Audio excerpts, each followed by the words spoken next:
Hey, Julia, I decided to can the stats because I didn't have them all.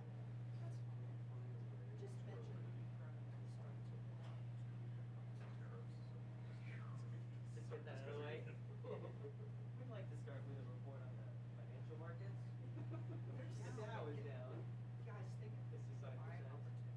I made a killing. I made a killing on the last one. Yeah. And I Oh, we did. They say rich people love recession. I'm not rich, but I do have Here's some dry powder. There you go. my husband and I are in the state. Are you doing the introduction? That's all. The what? Are you doing the introduction? Okay. So you were prepared for this?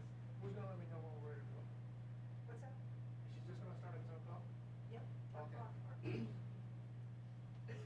I wasn't sure if what was gonna happen. And do you have to let people into the meeting? No, they're all in the meeting already. They're all there? Start the video. They're there now? The first two. Okay. How many are in?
Go. Hello, everybody, and welcome to the MOG Project's very first International MOGAD Summit. We've got a great day planned and a lot of great topics, providing you with great information and insights. We're very excited that this day is finally a reality. I'd like to thank our industry partners, UCB, Roche, and Genentech, for their generous support and sponsorship to make this day finally happen. I also like to thank our fabulous International MOGAD Summit Committee chairs, Jim Broutman and Julia Leffelar, and all the volunteers who tirelessly came and worked to bring you the best of the best. I wanted to cover our story a little bit for those that are unaware or only know a slight bit. We were started the MOG Project in 2017 when Julia Leffelar was finally diagnosed with MOGAD after years of symptoms.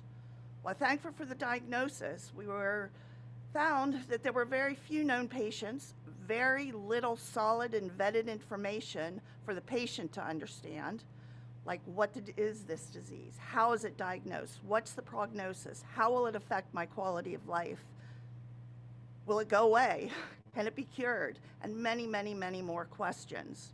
So sitting around the kitchen table, we decided to do something because we didn't want others to go through what Julia Leffelar was going through. We also learned there was no one organization dedicated solely on MOGAD. Our first step was to get our 501c3 nonprofit status in the United States so we could raise money wholly allotted to education, research, and advocacy. Unfortunately, getting that designation takes time, and we didn't want to wait.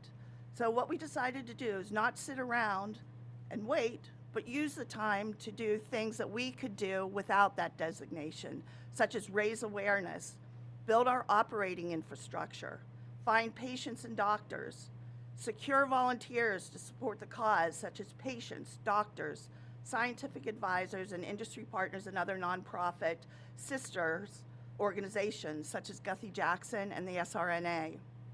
And research as much information that we could find out there and getting it vetted and turned into language that non-medical people, like Julia and I, could understand. This actually turned out to be a great strategy. So if we fast forward to December of 2020, that's when we received our 501c3 status and actually got our letter in January of 2021 with an official letter from the US government. Because we used the time prior to build the organization and get a lot of the materials ready, we were ready to now seriously rock and roll. Let's get this started. That's when we were able to raise money and not only put it towards all the money, what we already were doing, but add new programs to our agenda, such as the Research for Rare program, where we contribute funding to scientific research on MOGAD. We also expanded globally by partnering with doctors, connecting patients, and creating regional directors who not only bring the MOG Project to their countries, but bring back the needs of their folks for us to act on. And now we're here in 2025 with our very first MOGAD International Patient Summit. Short version, we've come a long way, baby. So let's get the day started. What I'm going to do first is I'd like to introduce Julia Leffelar, our Executive Director, and have her say a few words, go over the highlights of today's agenda, provide you with any logistics that you need to know to access the information, watch, come and go, what have you. And also, she's going to make a special announcement. So, Julia, come on up here. Thank you, Amy. Thank you. Hi, everybody. I hope you're enjoying the first part. Amy Edney is our president. We're happy that she's here today. We have a lot of exciting things going on, as she said. I just want to say that, honestly, MOGAD patients really deserve this day. And they deserve, the patients that have joined us worldwide. And honestly, we decided that the MOGAD Awareness Month was a great thing. Everybody's really latched onto it. It came from a suggestion and started by the Siegel Rare Neuroimmune Association. They're our dear friends. And they allowed us to pick the date. And we decided that globally, there needs to be another day of awareness. And so we decided that, we wanted to have consistency and quality of care for MOGAD patients globally. We want to bring the MOGAD community together globally, and that's key to everything working for us as patients. We wanted to bring caregivers, partners, organizations globally, industry partners together. And so what better way to do that than to have a global day of awareness? And so we decided that we would make the first Saturday of MOGAD Awareness Month World MOGAD Day. And we're very excited. I want to read something to everybody. We had this giant proclamation made, and we have a logo made for it. And we, of course, had to shorten that, so I want to read it to you. So the MOG Project, along with its partners and stakeholders, are leading an effort to unite patients, their families, researchers, healthcare providers, global institutions, and governments to actively work together to increase medical research, education, and public policy to give all individuals with MOGAD the tools that they need to live a good quality of life. This annual effort will be known as World MOGAD Day, to be held annually on April 5th this year. We have issued a proclamation declaring the establishment of World MOGAD Day, in which we describe MOGAD as a relatively newly recognized neuroimmune disease with a range of effects on the central nervous system. It further states that research on the disease is woefully underfunded and requires a great increased medical research program, and that we need global pharmaceutical companies to invest in finding new, safe, and effective treatments. Further, we call for global educational materials and programs that reflect the latest medically sound information on MOGAD and the need for public policies to support patients. Lastly, we call for a global coalition of stakeholders who will fight for the lives of all patients with MOGAD. So, happy World MOGAD Day, everyone, and we have lots of great activities planned for the next years for that. And we'd like to say that let's make MOGAD visible. So, enjoy the day. So I would say that I want to talk a little bit about some things that we have to, for housekeeping, about the event. Everybody, the recording will be available after the event, so if you have to leave during the day, please feel free to get back on later, and the recordings will be sent to you. We will also have them up on our YouTube channel later. We also have some great booths, and we've got participants from not only our sponsors, who are UCB, Genentech, and Roche, and we thank them very much for their sponsorship of this event. We would not be able to do it without them, but they have booths there. They have great information. I think that if you get some time from 12 to 12:30 and from 2 to 2:30, run over, you can go out to the main stage and go back into the booths and check them out. But we also have a couple of our friends, they're organizations that are related, and they're the Siegel Rare Neuroimmune Association. They're great people, and they have fabulous resources. Everybody should be connecting to them, as well as the Guthrie Jackson Charitable Foundation. They are the gold star as well, with information that they have available for their patients, and I think you all should make sure you visit over there during the booth times. So before we proceed, I'd like to introduce somebody who is very special to me. As Amy said, I initially had optic neuritis, very, very bad optic neuritis in 2014. I was pretty much almost blind for about 3 months. And the person who kind of got me out of that pickle was Dr. Michael Levy. And he really, I have to tell you, I think all the people that know him, are just in awe. When you get MOGAD, it hits you very, very hard. It's just a lot. It's a lot to take, a new diagnosis. You don't know what's going to happen in the future. And, I went into my appointment after recovering from this sort of follow-up appointment, and I said to Michael, just with all my heart, I was like, oh, thank you. You've saved, things could have been so much different, And he says, oh yeah, well, that's just my job. and I thought, well, just like you came in and fixed my hot water heater. But really, it was a huge impact that he made that day. And he continues to do this for all of his patients, just like it's the thing he does. And he's amazing. So he's our MC for the day. So I'd like to introduce him, and he'll say a few words. Michael? Thanks, Julia. I am your humble MC. My name is Michael Levy. I'm a neuroimmunologist at the Massachusetts General Hospital. I've been seeing patients with MOG antibody disease for many, many years, including Julia, and it really is my favorite job. I can't imagine doing anything else. I also spend quite a bit of time in the lab doing research on MOGAD. And it's not just MOG. We also focus on NMO and transverse myelitis, but this is really the first time we could focus on MOG antibody disease. We've done a lot of NMO patient days, a lot of TM patient days, transverse myelitis, but this is the first one for MOG, and I'm really proud to be hosting today. So I'd like to thank the MOG Project for hosting this. We're in beautiful San Diego.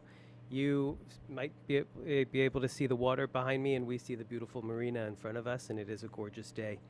So it's my honor to start off the day with Dr. Ben Greenberg. We're going to be talking about the basics of MOG and what's going on in the science.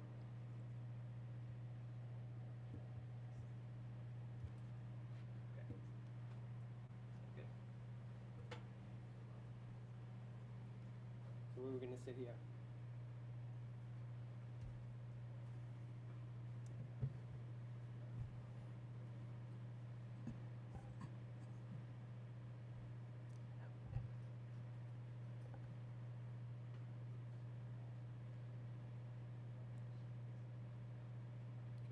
We're good to go? All right, and the microphones can hear us? Okay. First, I'd like to introduce Dr. Ben Greenberg. He is a neuroimmunologist. Call him my brother from another mother. We went to med school together. We did our residency training together. Ben was a few years ahead of me. And we've been working in this area for a long time. And now he is full professor at the University of Texas Southwestern. Good morning. Thanks for the introduction, Michael. It's my distinct pleasure to be here for today's World MOG Day and International Symposium. So without further ado, we're going to jump into MOG for Dummies. This is a session to basically introduce the concept. So when you hear from everyone today about what they're doing and the world of MOG, this sets the stage. And I'd like to start by introducing Dr. DeVick here on the left side. This is Eugene DeVick. He looks old in this picture, but he was only 36 years old when he first described the term neuromyelitis optica. It was really to distinguish people who had not the typical form of multiple sclerosis. Multiple sclerosis was described in the 1800s. There was a famous neurologist named Charcot who's going around France explaining what multiple sclerosis was, and it really involved mostly the brain. That was kind of he was able to localize the disease of MS to the brain. But Dr. DeVick said, a lot of these people that you think have MS really have a disease that localizes to the optic nerves in the spinal cord. And he described a lot of cases, and he coined them neuromyelitis optica, but probably a lot of them had MOG antibody disease. They seemed to recover fairly well and had other features that was more consistent with MOG, but we didn't recognize it back then. We just had the distinction between MS and neuromyelitis optica. And it wasn't until the mouse model, this is a common laboratory mouse, it wasn't until we had the mouse model of neuroinflammatory disease that we recognized that MOG was a very potent target for neuroinflammatory disease. And that's really where the term MOG comes from, and we'll talk a little bit more about that. But first, kind of want to go back to the history of MOG over the past 10 years, because it's kind of been around for a long time in the mouse models, in the world of multiple sclerosis. And if you think about the whole pie of demyelinating disease, it's still dominated by multiple sclerosis. I wonder, Ben, if you could start by describing your clinic. I mean, is this pie accurate? We're about 98% of all demyelinating disease is really MS, and it's really just this one little orange sliver that makes up everything else that we see, including MOGAD? I think that's correct. One of the stories I tell is we did a training session for physicians for years where they'd come and spend a week with us in Dallas and get trained on neuroimmunology, and it was titled a Multiple Sclerosis Mini Fellowship, and I was tasked with giving the lecture on neuromyelitis optica, and this is before MOGAD was even identified. And I would tell everyone about 1% to 2% of patients are not MS in your clinic. And they'd say, well, I don't have any. And I'd ask, well, how many patients do you have? They'd say 500. I say, you have 5. And every single time, about 6 weeks later, I'd get an email saying, you know what, you were right. I found my first patient, Mrs. So-and-so, who wasn't acting in the, quote, normal way of MS. And so this number holds true for the general population, for sure. And more specifically, since the aquaporin 4 antibody was discovered around 2004 and commercialized 2005, it was really the first time that we recognized that you could carve out a slice of this pie that was not MS. And the aquaporin 4 antibody made that possible. And then, for people who didn't test positive for aquaporin 4, they were called seronegative NMO. And for a long time, they would come to our NMO patient days and say, I never tested positive for the aquaporin 4 antibody. Is it accurate that that's where this MOG population came from and belongs right now? Yeah, it's a great way to start a fist fight at some of the scientific meetings around diagnostic categories. So historically, you're 100% correct that the initial recognition of this group of patients having a shared biology came from individuals who looked like they had neuromyelitis optica but kept testing negative for the aquaporin 4 antibody. Once we had a biomarker, and I know we're going to talk about this, we were able to then really understand the MOGAD phenotype. But its birth, if you will, was in recognizing that there were people who looked like NMO, but they didn't test like NMO. Yeah. And I would say now a lot of our MOG patients are coming from the MS clinic where they look like MS, but not quite, and then they get tested positive for MOG and then show up to our clinic that way. You know, one of the points here is neurology for centuries has been a phenotyping disease.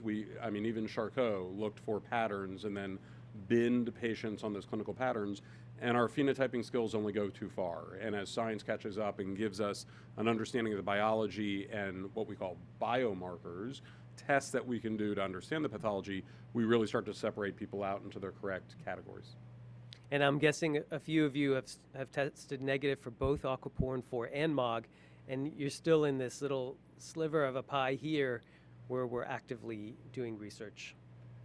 All right, so the epidemiology, now that we have a fairly good MOG antibody, and I would say a fairly good clinical criteria, seems to be that about 1 to 4 people per 100,000 will test positive for MOG and have this MOG antibody disease.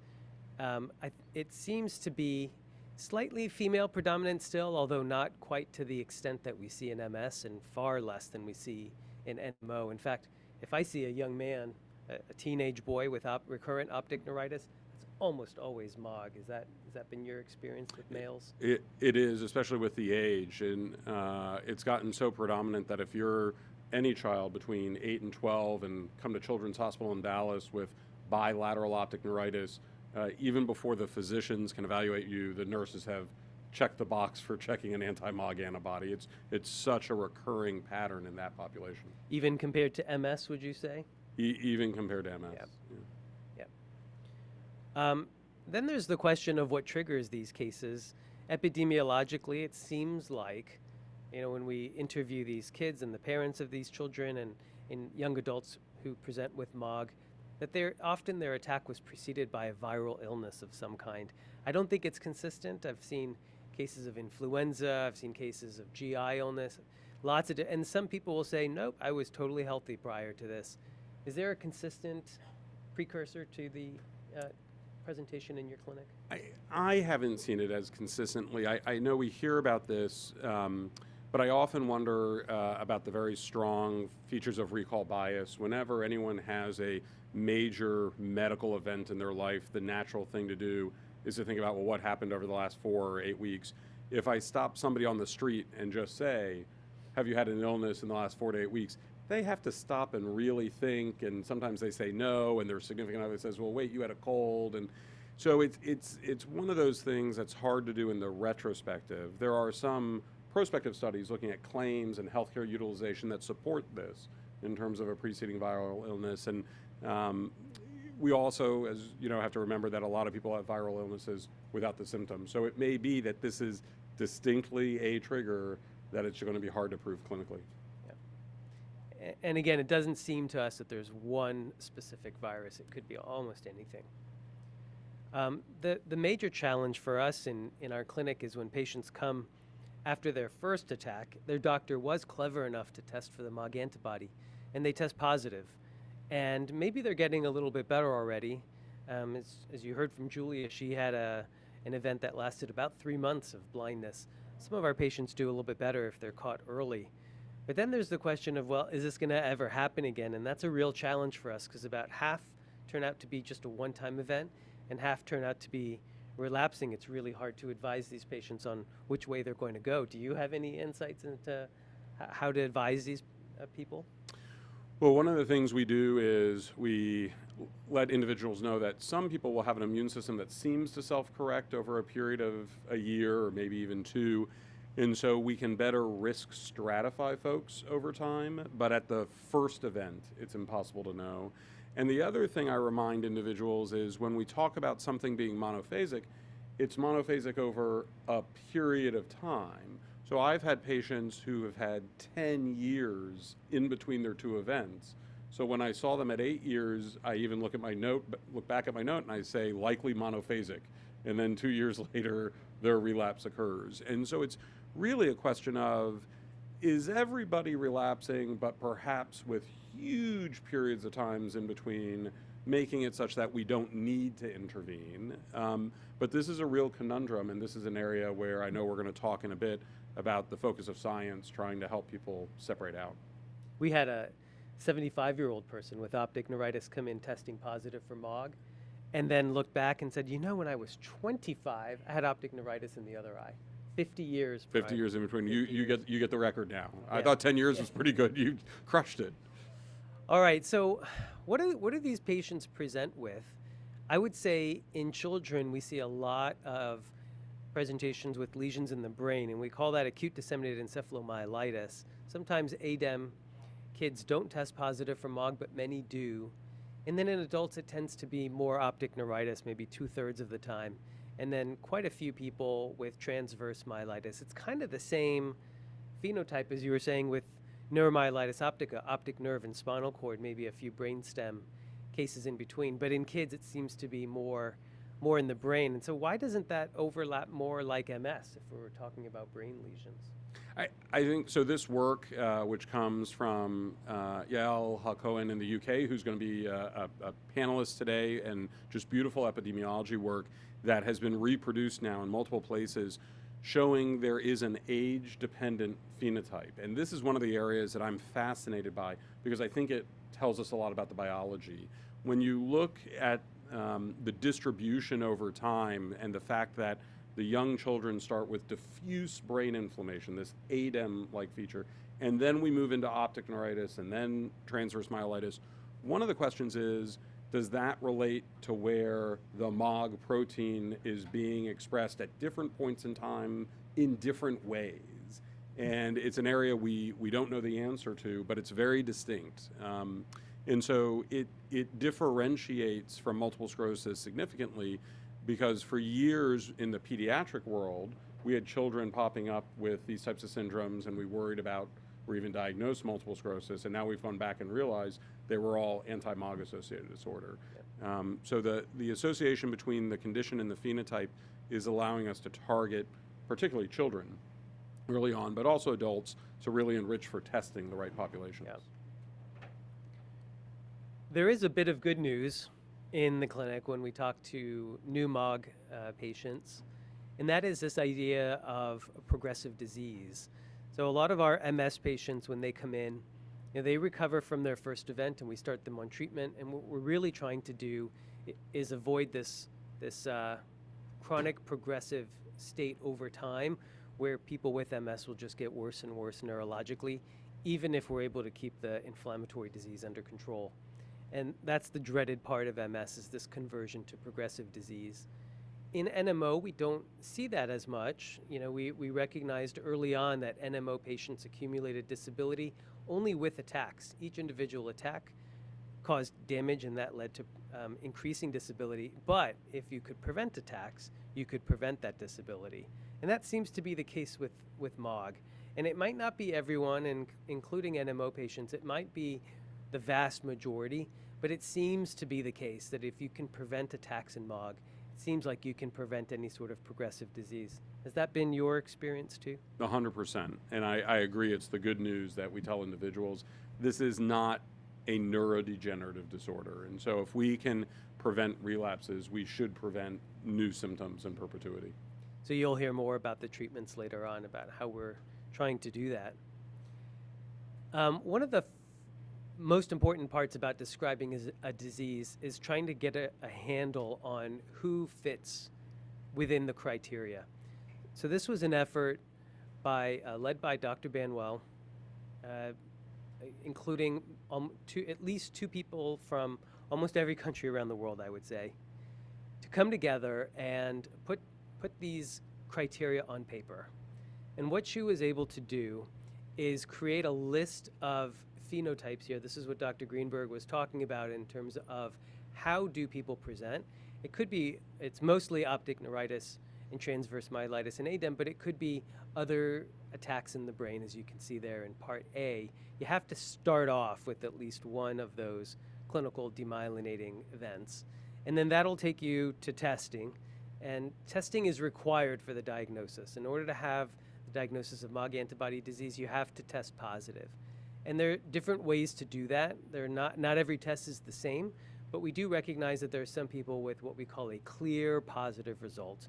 Those are people who test positive at a certain level with a reliable test like the live cell-based assay at the Mayo Clinic. And for those people who have the symptom and a clear positive test, no further testing is required, and that gives us confidence in the diagnosis. But for people who test lower positive, where the antibody level is not as high, or the antibody is not found in the blood but in the CSF, or sometimes you get results where they'll say it's positive, but they don't tell you what the level is. And in those cases, we have to rely on additional criteria below here that give us confidence that this is not NMO, this is not MS, and if you can rule out those two things using this list of criteria here, then we're more confident in the diagnosis of MOG antibody disease.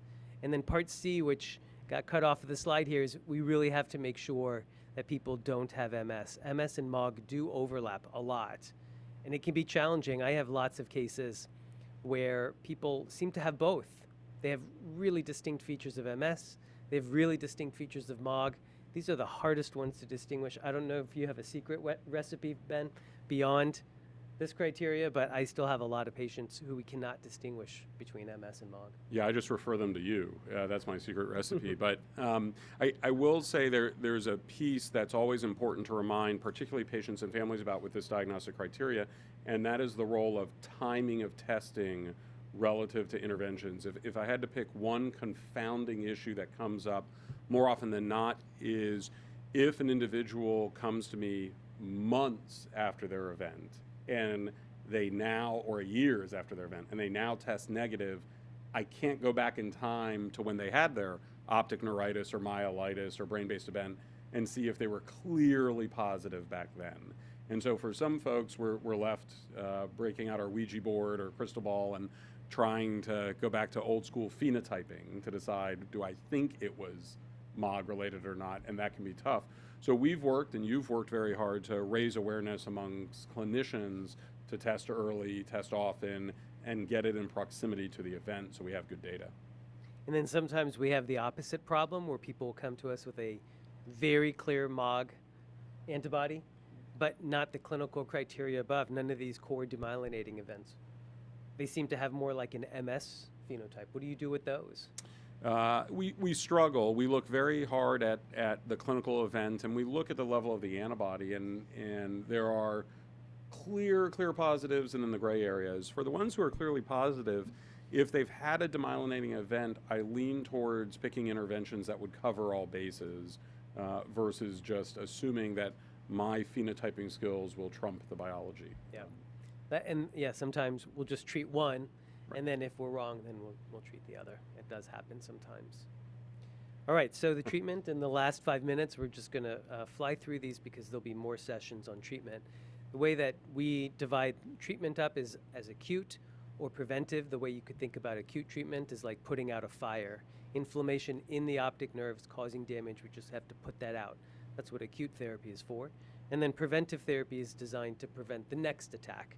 We don't know if you're going to have a relapsing disease, but if you do, then you might benefit from preventive therapy.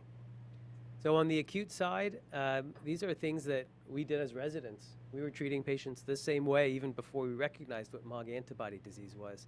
Whether you had MS or NMO or ADEM, you'd come in, you'd get this really high dose of methylprednisolone intravenously. You'd get it for 5 days, and we'd see how you do. And if you didn't do that well, we would try to get you arranged for a plasma exchange, which is like a filtering process for your blood. And then over the years, we started recognizing that people with ADEM, and since a lot of people with ADEM had MOG antibodies, then people with MOG might respond better to intravenous immunoglobulin and maybe could even spare you all the steroids and the plasma exchange. And so that's what we've been doing lately. Is this basically the state of the art, the same stuff we've been doing since the 1980s? I think that's when methylprednisolone was approved. It is, with a couple, I think, nuance changes. So in many centers now, there's not a waiting to see if there's a clinical response to steroids. If the deficit is significant enough, plasma exchange, at least at our center, is started simultaneous with the steroids. The other thing that's happened is if we look at the adult and the pediatric worlds, if I go back even 15 to 20 years, the notion of doing plasmapheresis in children was taboo in many centers, and they all got IVIG, which for MOGAD would be fine, but not always effective. And I think what we've seen over the last 15 years is a movement of plasma exchange more widely in pediatric centers and earlier in the course of the condition. It's really gotten established as, if done at the right center, a safe and very effective way to treat acute inflammation, to put the fire out, as you said. So I think the major change has been the greater acceptance and availability of this very effective fire extinguisher. Yeah. One of the reasons we've been trying to find a way around steroids is this idea published by our Australian colleagues that when you reduce the steroid dose, shown by this graph in the purple here, the lower the dose of prednisone as you start to wean, the higher your risk of having another attack.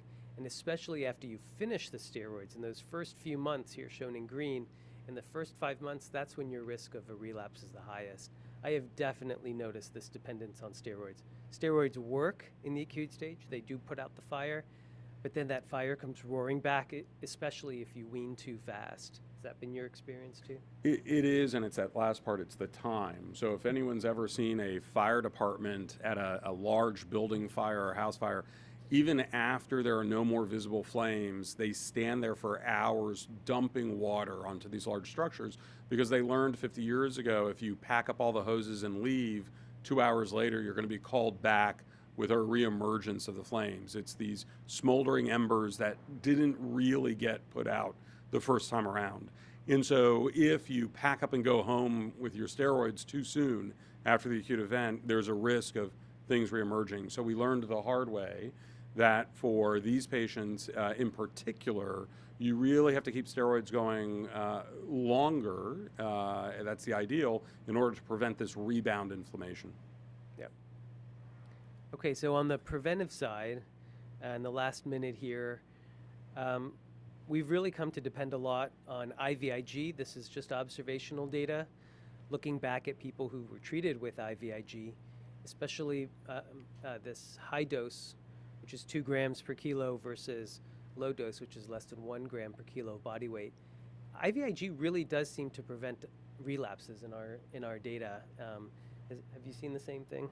We have. There's the tolerability issues and the access issues and the frequency issues, but in terms of having clear, at least open label or retrospective data to say it's effective, I agree it works. Yeah, and there are other treatments. I think I have a slide here with a few other treatments.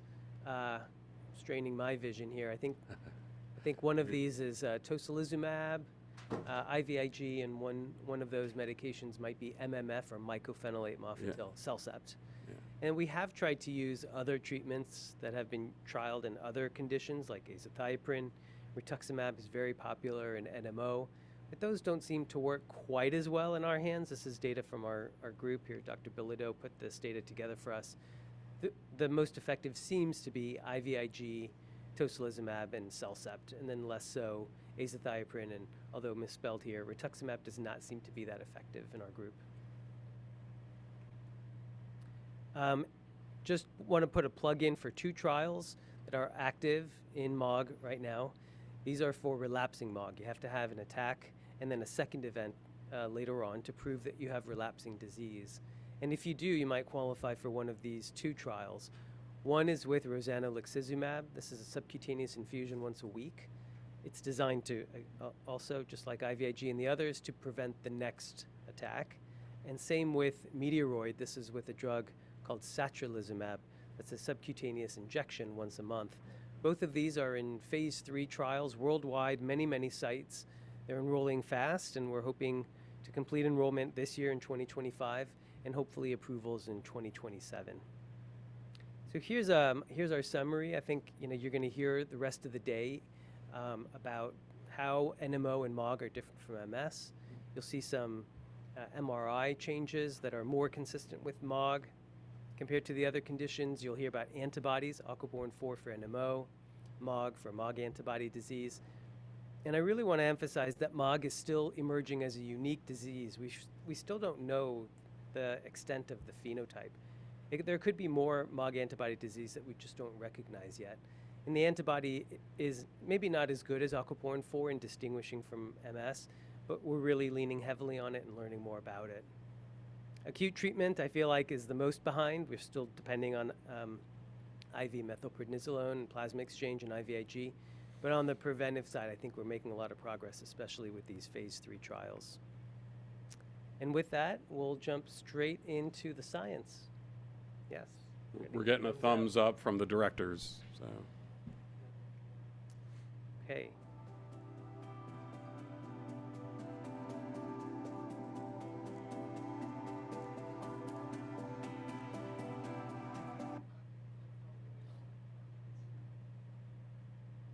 That was a preview of things to come. Unfortunately, people don't have the ability to click skip ad in this program. They're stuck with whatever we show.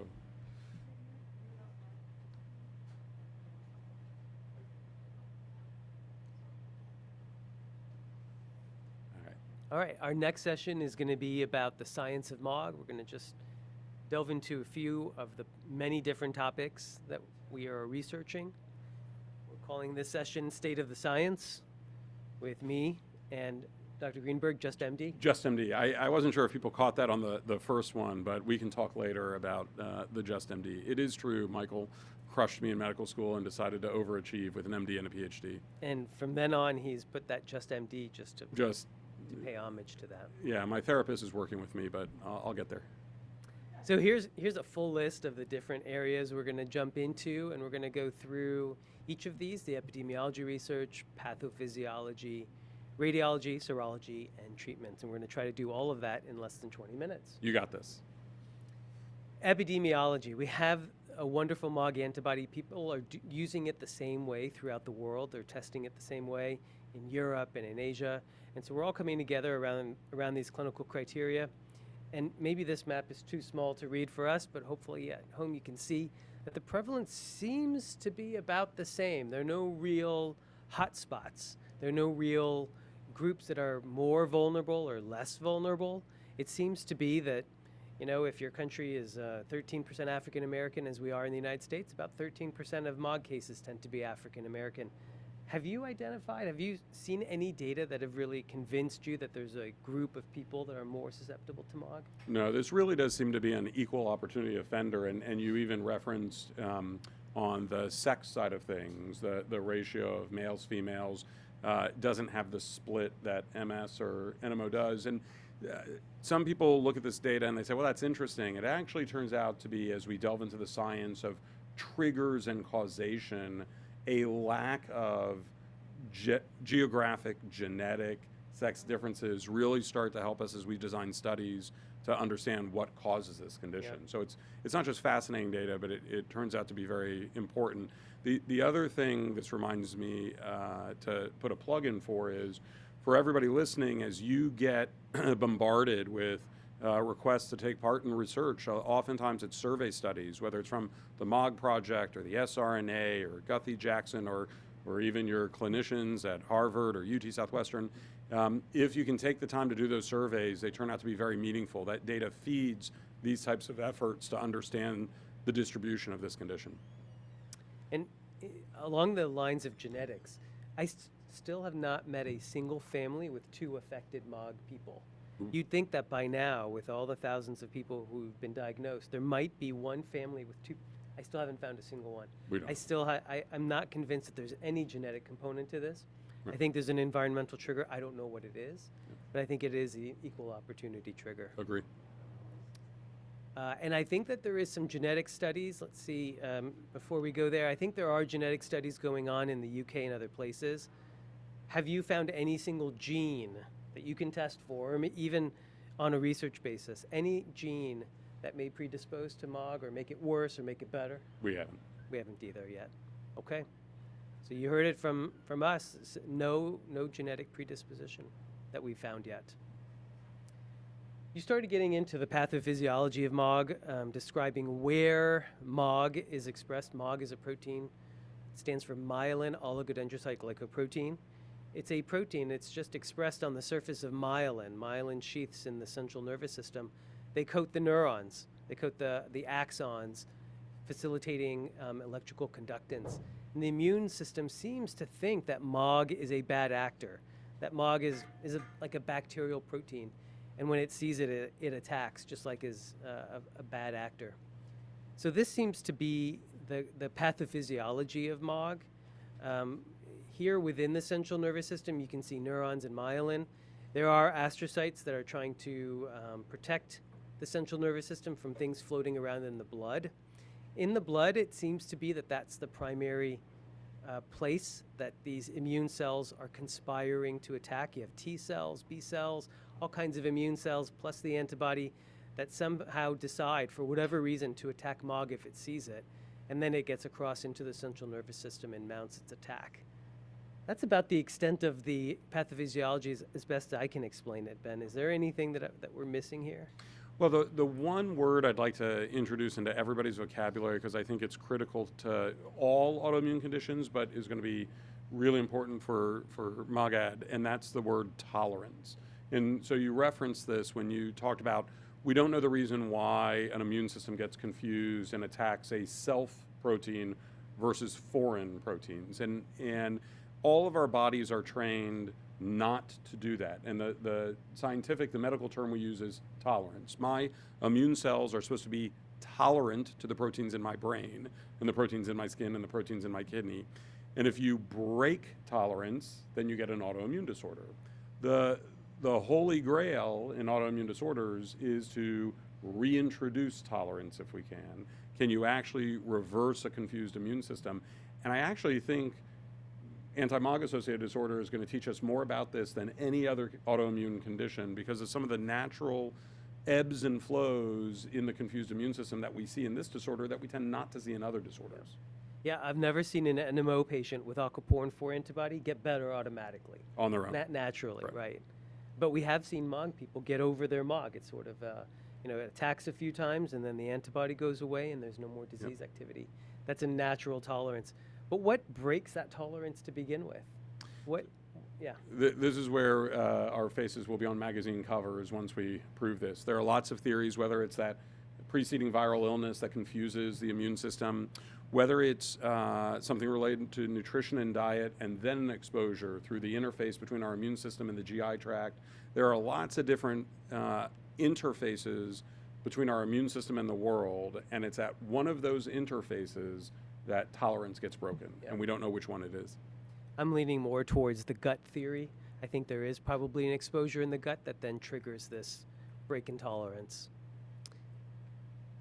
Okay, what about the radiology? The new things that are emerging there mostly come from the MS world. I would say that the researchers in MS really have a better handle on the radiology and finding all of these different features like paramagnetic rheum lesions that they see in MS. I'm not even sure that we've looked for these things in MOG. I mean, what is the state of the radiology research? Well, one of the great things about being in centers where patients are seen in totality, where you don't want to only see one type of patient, is the comparing and contrasting teaches you a lot. And we do get to ride the coattails of MS because they've established so much in the radiology. When we've looked radiographically at our patients with MOG compared to individuals with MS, there are distinct patterns that differentiate them out. The parts of the brain that get affected, the pattern of how it's affected, and even if we do advanced imaging, we can see features unique to MOG, or MS, depending on which way you look at it, that can differentiate those conditions. And so even though the symptoms patients can have can be quite similar, when you really nail into the populations, there are groups that are clearly different, and then the gray areas in between that we struggle with. Yep. And here I just show a rendering of the optic nerves here in green and their meeting place in the chiasm, and then they go back into the brain. It would be lovely if we could map out these tracks to see how they're disrupted in MOG. But a lot of times on MRI, these lesions tend to normalize. We don't even see the lesions anymore. It makes it really, really hard to study. And part of it has to do with the technology. So when we do a MRI for clinical purposes, we're looking for gross evidence of these scars, these lesions. We were fortunate enough to have groups of patients volunteer over the last 5 years for advanced imaging, long images. So they were on 2 different MRI scanners for 2.5 hours on the same day. They were very kind individuals. And when we compared our patients with anti-MOG versus multiple sclerosis, what we found is these pathways, these visual pathways, were biologically different after an attack. That not just the myelin, but the underlying neurons had differences. And so there's a lot to learn, but we don't get that information through the normal clinically acquired MRI. Yeah. And one of the things that we know from our clinical experience is that when patients tell us about a recent event, if it's too late to get the MRI, even within a few weeks, it could normalize. Absolutely. And it makes it really challenging to confirm a relapse. This is something that really needs a lot of work. We need to be able to see the damage from MOG. We just can't see at the moment. Serology. These are blood tests, blood biomarkers. This is a study looking at a comparison between what we call the live cell-based assay versus the fixed cell-based assay. Ben, do you have an easy way to explain the difference between these 2 types of tests for the MOG antibody? So it starts, the whole genesis of this question starts with the way antibodies bind their target. So antibodies bind a 3-dimensional target. So if you've ever taken an old-fashioned key before we had codes and thumbprints, and you look at the key, there are these grooves along the side and ridges up and down, and you can have 2 keys that are very similar in a lock, but only one will actually turn the lock. It's got to exactly fit that 3-dimensional structure. So if we're testing for an antibody, we want the target that it's supposed to bind to be in the right 3-dimensional conformation.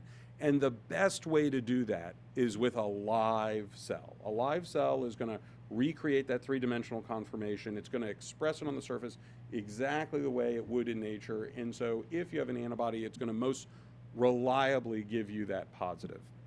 When we fix cells, so we put the protein in and then we fix it so we don't have to keep them alive, and it's a lot easier and it's a lot simpler, and you can do it and you can ship it out to your buddies everywhere, and you don't have to take any do any special work.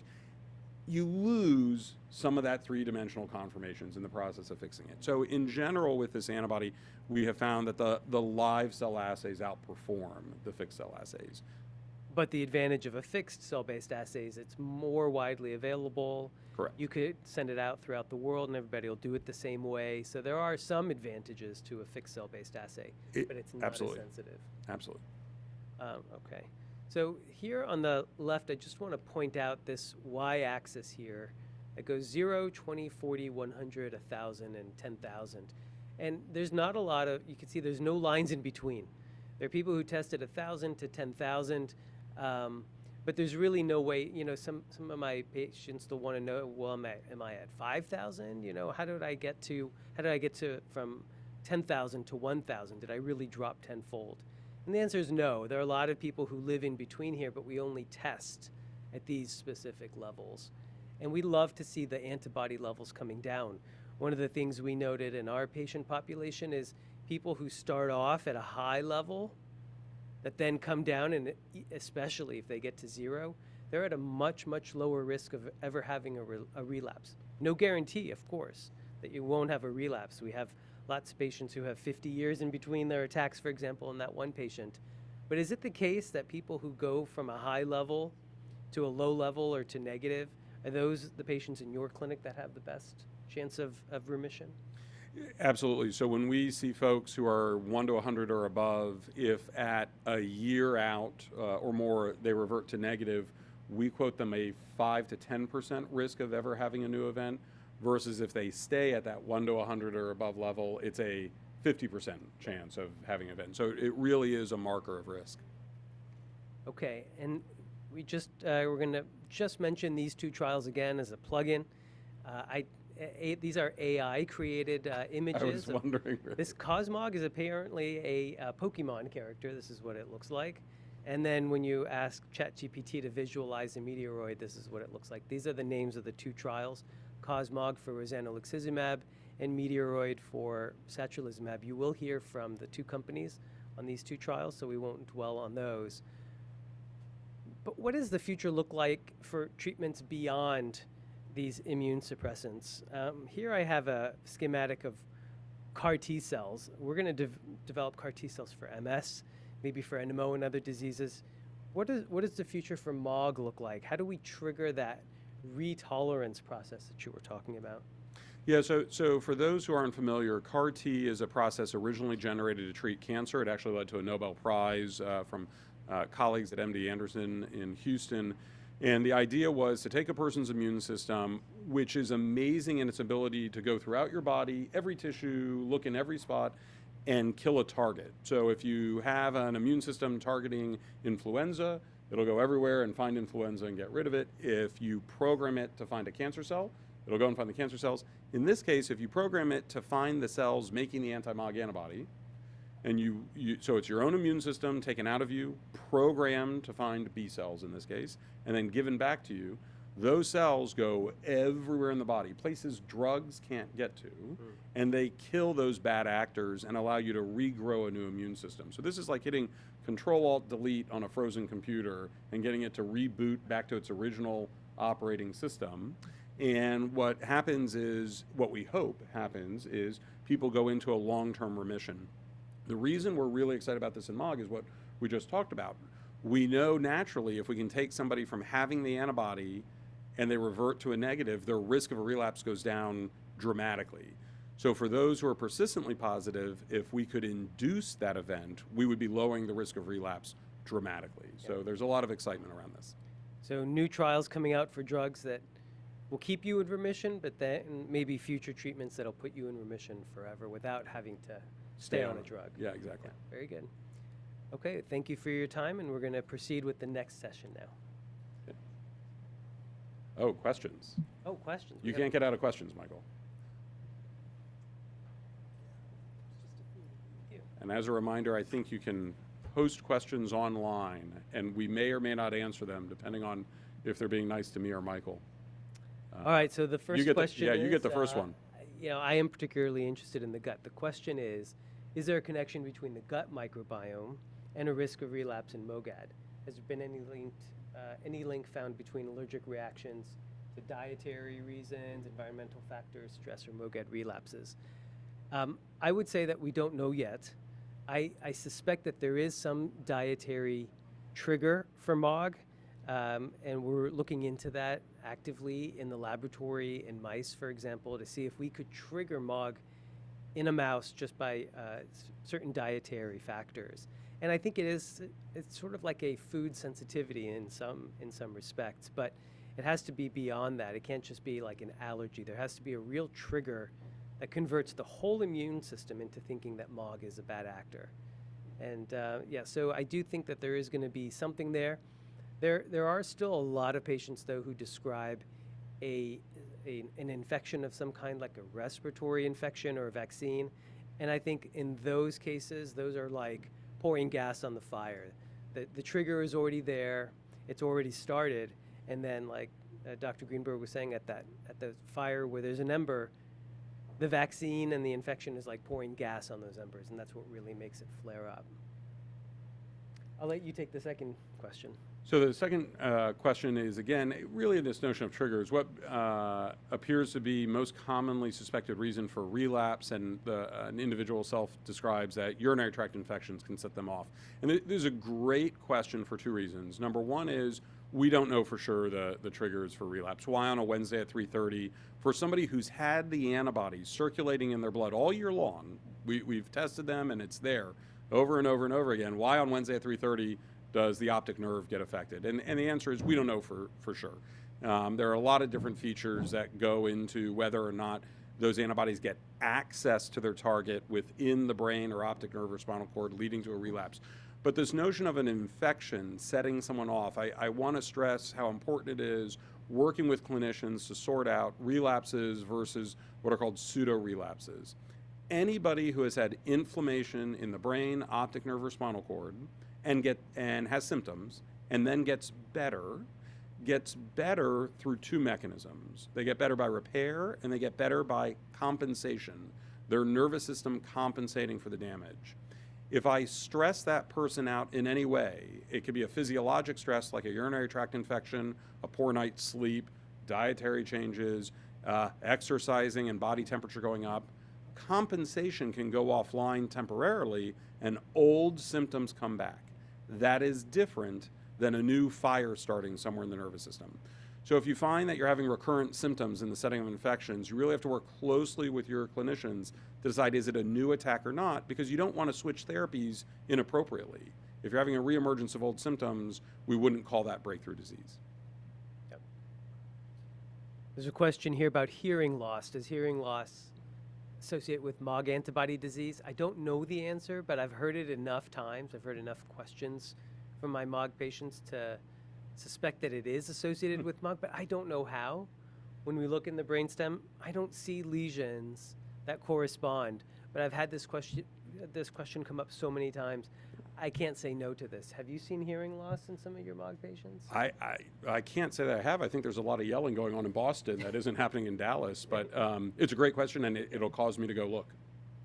All right, there's a question here about combining IVIG with rituximab.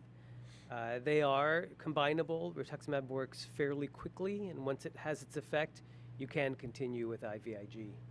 You want to take that question on assays? Are the assays described also predictive if taken multiple intervals? So yes, but not predictive necessarily in the positive. So I'll just say what we do in our clinic. If somebody comes in with their first event, I plan to retest their antibody every 6 months over 2 years, like clockwork, looking for them to revert to negative.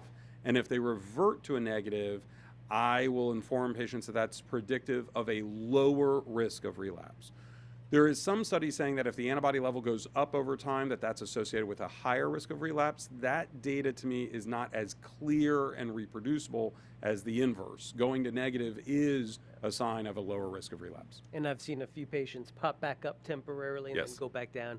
It indicates to me that the disease maybe never quite goes away completely, but certainly a 0 is a good sign of remission. Yeah. Have you seen any links between MOGAD and migraines? So I will say in my patient population, which includes MS, anti-MOG associated disorder, neuromyelitis optica, there is, I think, a slightly higher rate, we know this for sure in MS, of migraine headaches in our patients. I can't specifically say that the rate in anti-MOG associated disorder is uniquely higher than I've seen anywhere else. So I don't know that there's a one-to-one or even significant relationship. I wouldn't be surprised if there's a slightly higher rate, though. And even if it's not a migraine headache, we've seen a lot of headaches. Especially after an optic neuritis Absolutely. attack. Okay, you said that there are no 2 MOG patients in a family. What about MOG and NMO and MS? Do you see those in patients with MOG antibody disease in the family history? I have not. I definitely have multiple families with more than one multiple sclerosis patient, whether it's a first-degree relative or second-degree relatives. In anti-MOG associated disorder, I haven't had that pattern. No, me neither. But MS certainly has an increased risk of being familial. If a mom has MS, the risk in the child is about 5%. But we just don't see that with MOG. IVIG treatments, when you use them on a monthly basis as a preventive, how long do you treat? I was going to ask you that question. So if somebody has had, so let's talk about who we were choosing to treat. Yeah. So, and I think we agree on this. In our clinic, we are starting preventative therapy in individuals who have had 2 or more events. And so for individuals who have had 2 or more events, when I start a therapy, I say, this is indefinite until we come up with a better plan or a better way to risk stratify. So if somebody has declared themselves as needing a preventative, we maintain it over the long run. The reason I'm laughing is because I asked Dr. Greenberg to chair a session of experts to come up with a consensus. How long should we treat? And he succeeded. Somewhere between 3 months and 5 years was their recommendation. So, It's not very helpful. not a very helpful clinically. But Yeah, exactly. we just don't know the answer at the moment. And lastly, okay, can you have mild attacks of optic neuritis and MOG, or are all the attacks severe in your?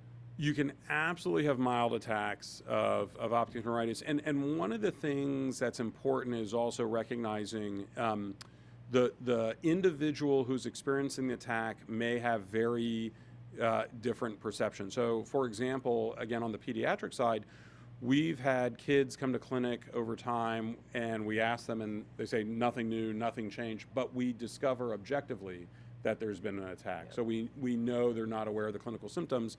And same in the adult population. There can be mild events. And so keeping up with screening and keeping up with observation is very important. Yep. So I think with that, we turn things over to the next group, but there may be a small interlude, if I'm not mistaken, in between. So thank you, Michael, for everything. This was a lot of fun. Thank you, Dr. Greenberg.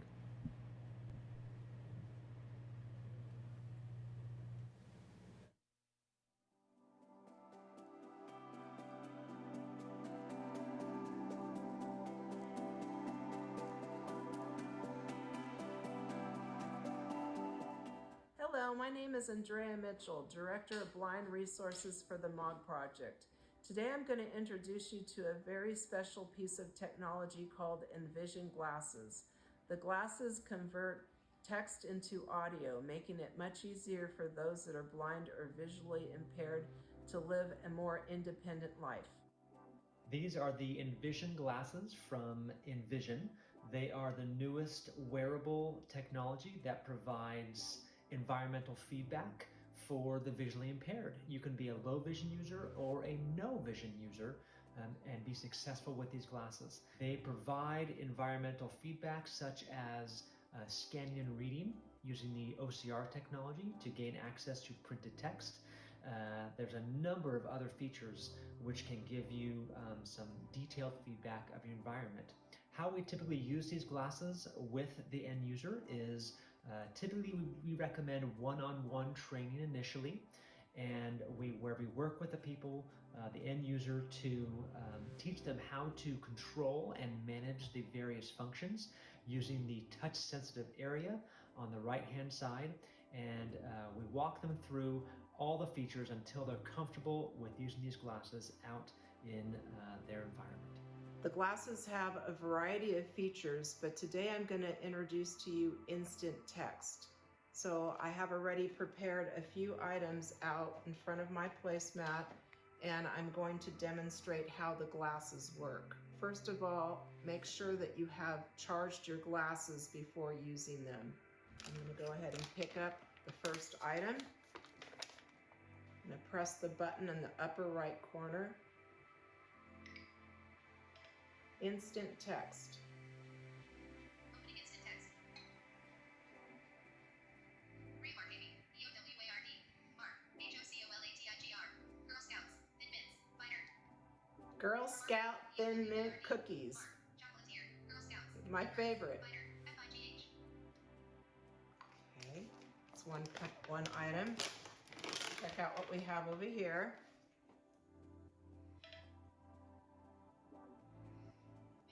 Instant text. Opening instant text. 12-bar value pack. Number 1 INGREDIENT. Cashews. Kind. Dark chocolate. Cherry cashew. GHI. 4G protein. Kind bars with cherries and cashew. My second favorite snack. Kind. Dark chocolate. I hope that this demonstration will help you live your life more independently and find the resources that are available to you to help you with your disability, whether it be you have limited vision or you're blind. There is help for all of us. We just have to reach out and find those resources and succeed with our mission in living life more independently.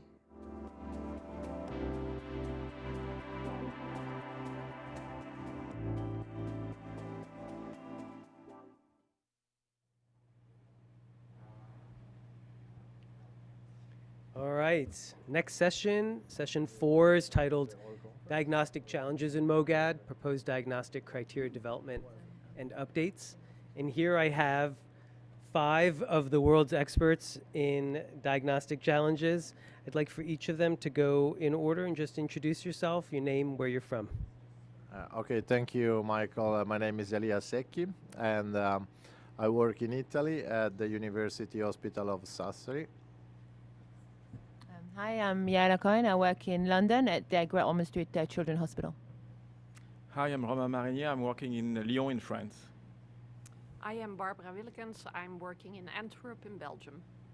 My name is Tanuja Chitnis, and I am at Mass General Brigham in Boston, Massachusetts.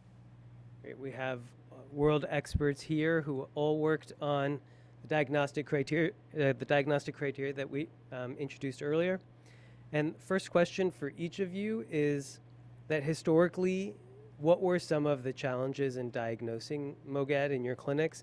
And tell us about how you solved these challenges in the International Working Group. Elia, please. So I guess two of the major needs that led to the publication of the 2023 diagnostic criteria were, first of all, to reach an international alignment on what is the definition of MOGAD and how to diagnose the disease. And another big problem was to face the problem of the false MOG antibody positivity, and that's why the so-called supporting features were introduced which is a big difference from the NMOSD criteria, for instance. So I think these are some of the major needs.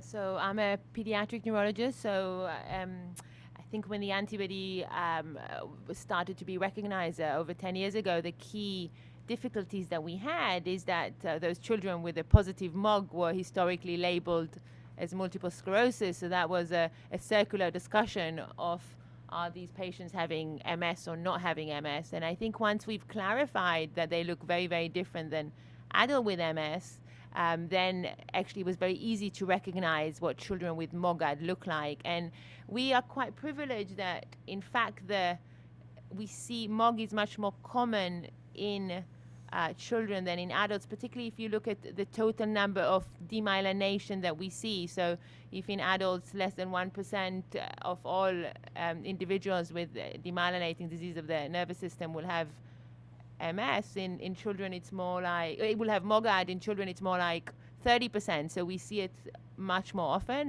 regularly in the clinic. So it's very easy for us to recognize the children with MOG disease.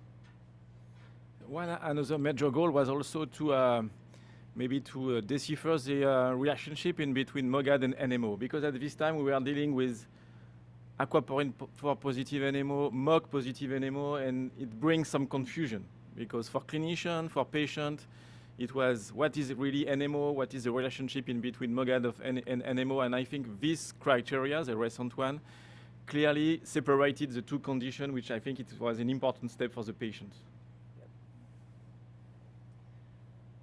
The new diagnostic criteria are really helpful in daily clinical practice, I would say.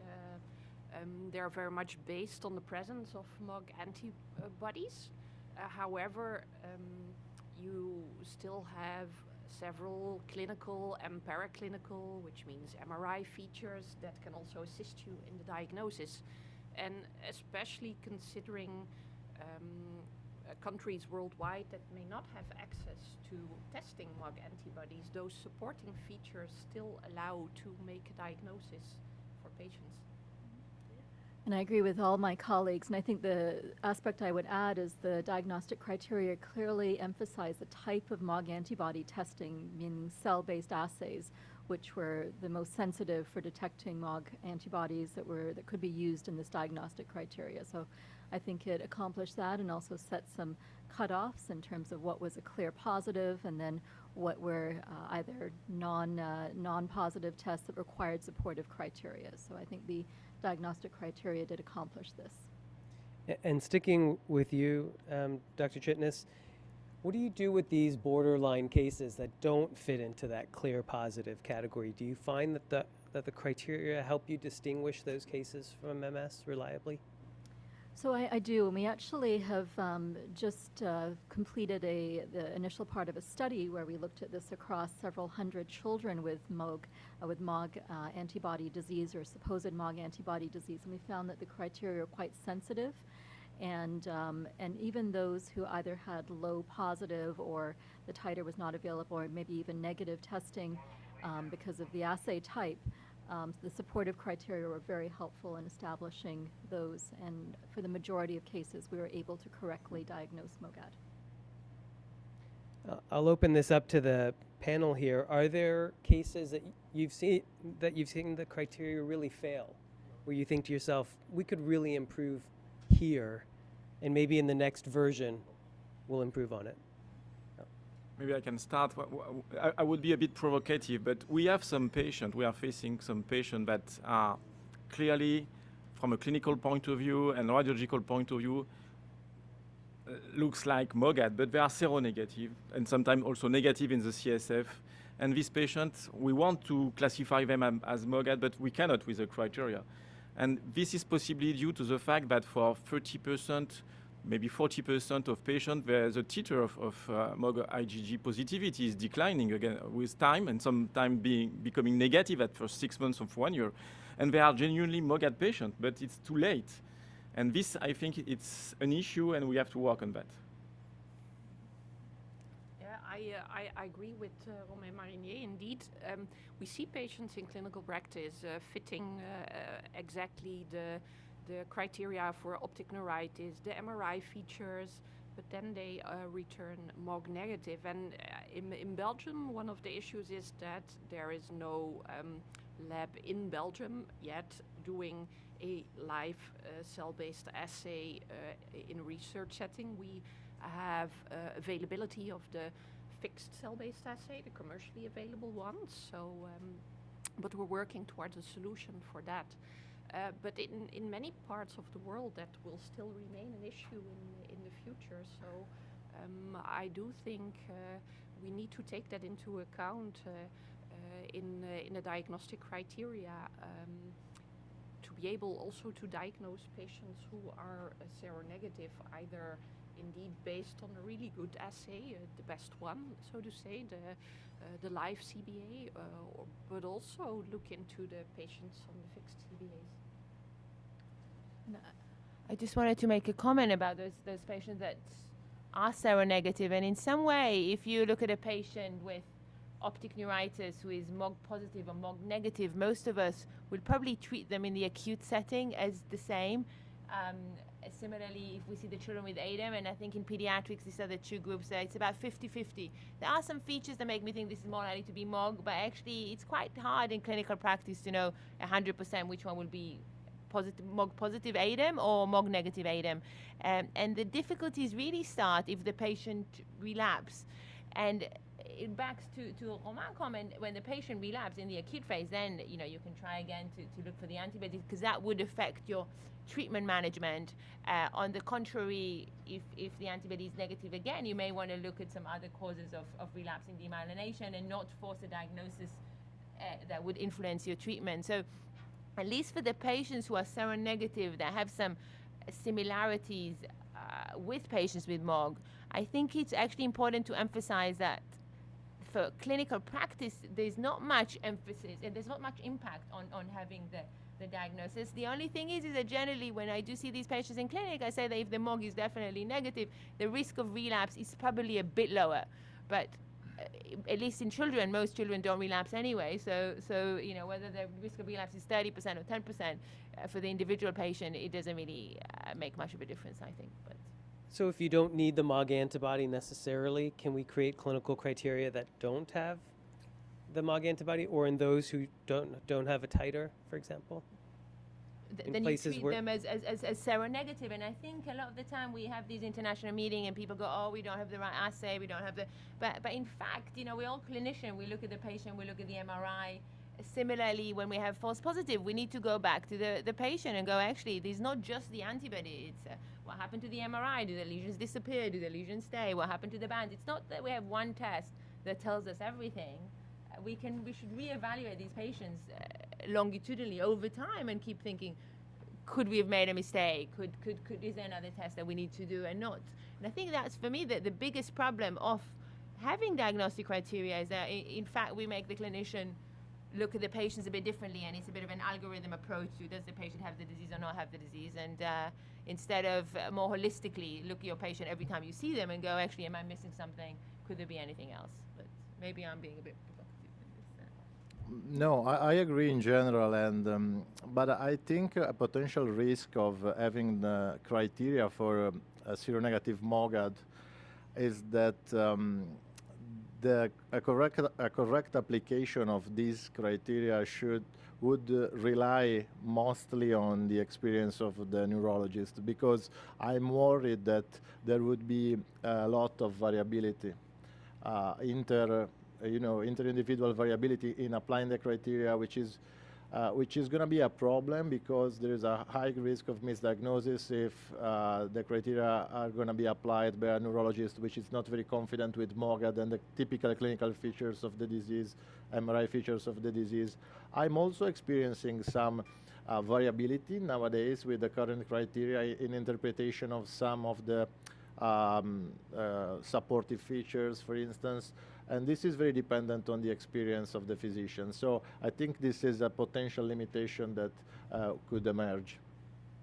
Yeah, I think that there are probably two main scenarios where we tend to see negative MOG antibodies, but we really suspect the disorder. One is if it's a very historic case and MOG antibodies weren't drawn at the onset or at the beginning, and another is a case where they were treated maybe with steroids or plasmapheresis, and then the MOG antibody was drawn, or even IVIG, and so that does muddy the picture. And so I know one of the questions is going to be what are some of the most important things to consider at the onset, and one is to draw the MOG antibody test with the right laboratory setting, both in the serum and in the CSF, so we can really make a definitive diagnosis. But I agree. I think that there are cases that we certainly suspect have MOGAD, and additional criteria beyond the antibody test would be very helpful in defining those. And I think we need to test sensitivity and specificity of those additional criteria. What about the type of antibody test? You saw the data that I presented with Dr. Greenberg, that the live cell-based assay is more sensitive. Is there room for improvement in the diagnostic criteria based on the timing and the type of test that was performed? Yeah, there is clearly a room for improvement, because there are a lot of discrepancies in between assays currently, not only if you compare live versus fixed, but among the fixed one as well, and among the live as well, you're right. But so I know that there is a lot of current work on that to try to standardize the assays, but it's not so easy, because the live cell-based assay will never be available in many countries because it's so complicated to set up. So I think one of the major goals is try to improve the accuracy of the fixed cell-based assay. So we are working on that, but yes, it's still a limitation, clearly. So if you could all recommend one improvement to the diagnostic criteria, if you have one, it would be what? I would add the inclusion of MRI lesion dynamic, which I find in clinical practice the most useful imaging characteristic to tell between MOG and MS in those. And what do you mean by that? What's the dynamic? So in MOG patients, if we do follow-up MRI, 83%, and we've done it in a cohort of 100 children with MOG and compared them to 100 children with MS, 83% had at least one lesion disappearing. And this is a phenomena that doesn't happen in multiple sclerosis. So to me, if we have individual, particularly children that are borderline, and that's in fact in clinical practice very rare, what I find the most useful is actually repeat the scan 3 months later and see what happened to the lesion. And if there's new lesion and none disappear, then that would make MS more likely. Whereas if I see lesion disappearing, that pretty much rules out MS and makes the MOG a bit more likely. So I think that's a very key feature. The other thing that we see similarly is that at 1 year, 50% of MOG children will have a normal MRI. So again, that's we've been classifying imaging in MOG very similar to MS, instead of trying to look at very distinct, unique characteristics for lesions in MOG disease. Yeah, I think in addition to MRI criteria, CSF testing, and even the CSF features such as the presence of oligoclonal bands, IgG index, and also the cellular composition could give us more insight into a MOG diagnosis. And some of us use that to help to support a MOG diagnosis when it's a little unclear. So I think testing those criteria would be very helpful. Yeah, I agree with all previous comments, but also interesting could be to incorporate other fluid biomarkers like interleukin-6, for instance, which can be very much increased in the acute phase. And another thing in the future that the current criteria do not really look into, and I also see it's one of the questions from one of the online followers, is clinical phenotypes. The question is, are there certain clinical phenotypes that are also fitting MOGAD, for instance, cranial nerve, other cranial nerve presentations that are currently not in the criteria, and I think more work is needed for that. Yeah, I agree with all the comments, especially with the lesion evolution over time. I think it's going to be very helpful. The main problem with that is that you cannot apply a similar criteria at presentation of the disease, so you need to wait and to maximize the specificity of your diagnosis. Regarding the atypical features and the atypical phenotypes, I still think there is some risk of over-inclusion, over-testing in these patients. So I think it's probably early, and we need a more solid, some refinements to the tests that are available now, just to avoid false positive results, which is a main issue, I think, and we're all worried about that. And but I agree in general there are some phenotypes that are not covered. Also, patients with negative MRI at onset, this possibility is not contemplated by the current criteria, and is something that the criteria can miss some cases. It's rare, but still there is some room for improvement. Actually, I just wanted to add, because in fact, autoimmune encephalitis with MOG antibody is probably the most, is the most common cause of encephalitis in children, more than anti-NMDAR, more than infection. I see about one a month, and for many, many years we've been missing them, and the phenotype is very distinct. They all get cells, they get sometime normal MRI, sometimes they get these MRI that the radiologists describe as typical infective encephalitis. They get treated with antibiotics and antivirals and don't respond, and you do the antibody, it's very highly positive, and you give them steroids for 2 days and they get completely better. So I think historically this was a textbook presentation of infective encephalitis that we now recognize as MOG disease, but it doesn't actually fulfill the criteria because many of them start with a normal MRI. So that to me is probably the most take-home message from the changing the criteria. Yeah. So you guys have good suggestions for how to improve these criteria. Do you feel like there are cases who meet criteria but don't actually have MOG, people who maybe test positive for 1 to 100 MOG antibody, that it would classify as clear positive, but maybe they have a headache or elevated intraocular pressure or something else where we need to be able to exclude patients who test positive for MOG? Is this a problem, these false positives? Yeah, it's a great point, Michael, because we do not have to forget that there is a C in the criteria. It's not only fulfilling the positive ones, it's also excluding a better explanation. And the major complication, the major risk is the overlap or the deciphering the relationship in between MOGAD and MS and multiple sclerosis, because they are probably the two conditions that are mimicking the most of the features, the clinical ones and the MRI ones. So one has to be cautious when the clinical pictures and the MRI phenotypes are more fitting with MS, even if it's clear positive with MOG. And one solution is what has been proposed by Yale. It's following the MRI at 3 months or 6 months. If you have new lesions, it will be probably not MOGAD, but more MS. So, but there is still here a room for improvement for sure. Yeah, I agree with Romain. I think one of the major issues is also that the antibodies are requested way too often. So in every typical optic neuritis, when a patient has typical MS lesions on the brain MRI, I see colleagues requesting MOG antibodies. And why they do it is just to be sure that it is not, but that's wrong reasoning. And I think there's really important education to be given for that, because that's the reason why we see false positives. Yep. I'm going to argue a bit against that. And I know in children, I definitely test everybody. And I think one of the difficulties is now with MS, they're very, very good treatment. And they come in and they go on anti-CD20 and they never relapse, and you don't really monitor the disease. And I feel that actually if there is any question of, I mean, so I would test everybody. And if the patient look like MS, and you can look at it again and go, no, this is definitely MS, even if the antibody is low positive, then you feel more confident before you give somebody a lifelong diagnosis and start them on treatment. So I think you guys have more patients in adults with MS. I agree with that. In children, it's yeah. indeed But I a also different think situation. that in adults sometimes, I mean, what's the harm in knowing? You can still make the decision of saying, actually, I think the antibody, this is false positive, but then you made a conscious decision, thinking about it, one more time and making that decision. But there is an issue here because you are an expert in the field. We are all an expert in the field, but our colleagues are not experts in the field. It's normal. And the risk is that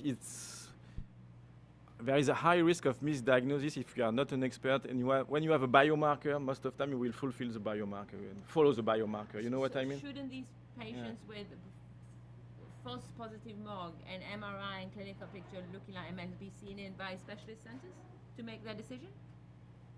I will hope no, but in routine it might be the case. But is this a wrong utility of the... I think with the diagnostic criteria currently recommend that children should be tested because there is about a third will be MOG positive to any demyelinating clinic. So there is a very high pretest probability. But in adults, the recommendation is not to test unless there are features of MOGAD. But I think there is room for further work and looking at the broader spectrum in adults, but probably not routinely if they present with a phenotype. Is that exactly the non-experts with do not MS. consider MOG in clinic and they just label everything as MS. So by not making the test universally tested for every patient with optic neuritis, it's much easier in non-expert clinics to label things as MS and not as MOG disease. So by testing for the antibody, you create that extra layer. More studies. You can clearly see there's room for improvement and debate. I'd like to thank everyone on the panel. If we have any additional questions, they'll come up on the screen. I think we have addressed these topics already. Okay, and so I'd like to thank the panel. Thank you so much. Thank you. Thank you. Thank you.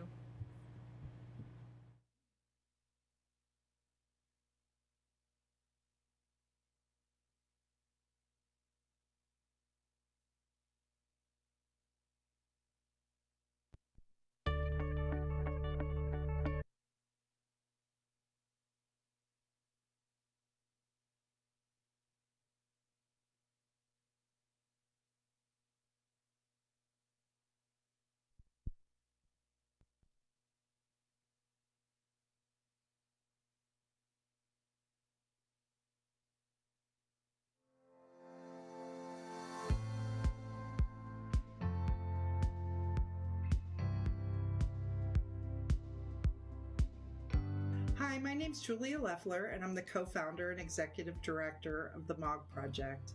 We hope you've enjoyed MOGAD Awareness Month and all the great content and the contributions from our community. Many thanks to the MOGAD community for supporting and driving this month's activities. So as we come to the close of MOGAD Awareness Month, we put together a short presentation sponsored by UCB to bring messages of hope and the importance of the flock. You'll hear from MOG Squad volunteers, members of our Medical Advisory Council, industry partners, and some of our rare disease partner organizations. And we hope you really enjoy this video. The people that are behind that name, they're genuine, they're here to help patients, they're here to put patients together with experts. They understand me, they understand all patients, they're kind, caring. They do absolutely anything to get the latest research out to the MOG community. They're helpful. It's just so nice to be able to talk to people and listen to what their story is, because everyone has a different story. I'm a caregiver to my daughter who has NMO, and we're all part of the same patient community.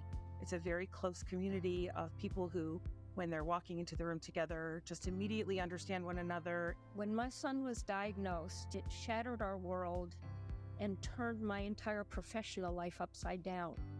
They offer a place of community, a place of support, and a place of comfort.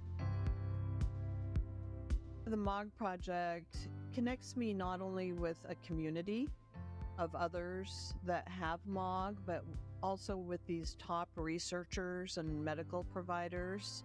So we become almost like a family. So many of my best friends now are people I've met through the MOG Project, and not only peers that I've met, but doctors, researchers, nurses, physical therapists, people who are so involved in the care of MOG patients. They constantly collaborate with national and international doctors to try and accelerate research in MOGAD, bring the latest podcasts to them so patients can really understand MOGAD. And that is the most amazing thing about this team. We're in the laboratory of ours, looking at patient charts, at clinical samples, but actually getting a chance to talk to patients who actually have disease process and see the impact of what we do on their care is really what kind of drives us. We see patients at one particular time point, and so understanding all of the nuances and winding roads to get to diagnosis and treatment, it's been very revealing to me. What I've loved about being such a part of the community is what I get to bring to these conversations with doctors.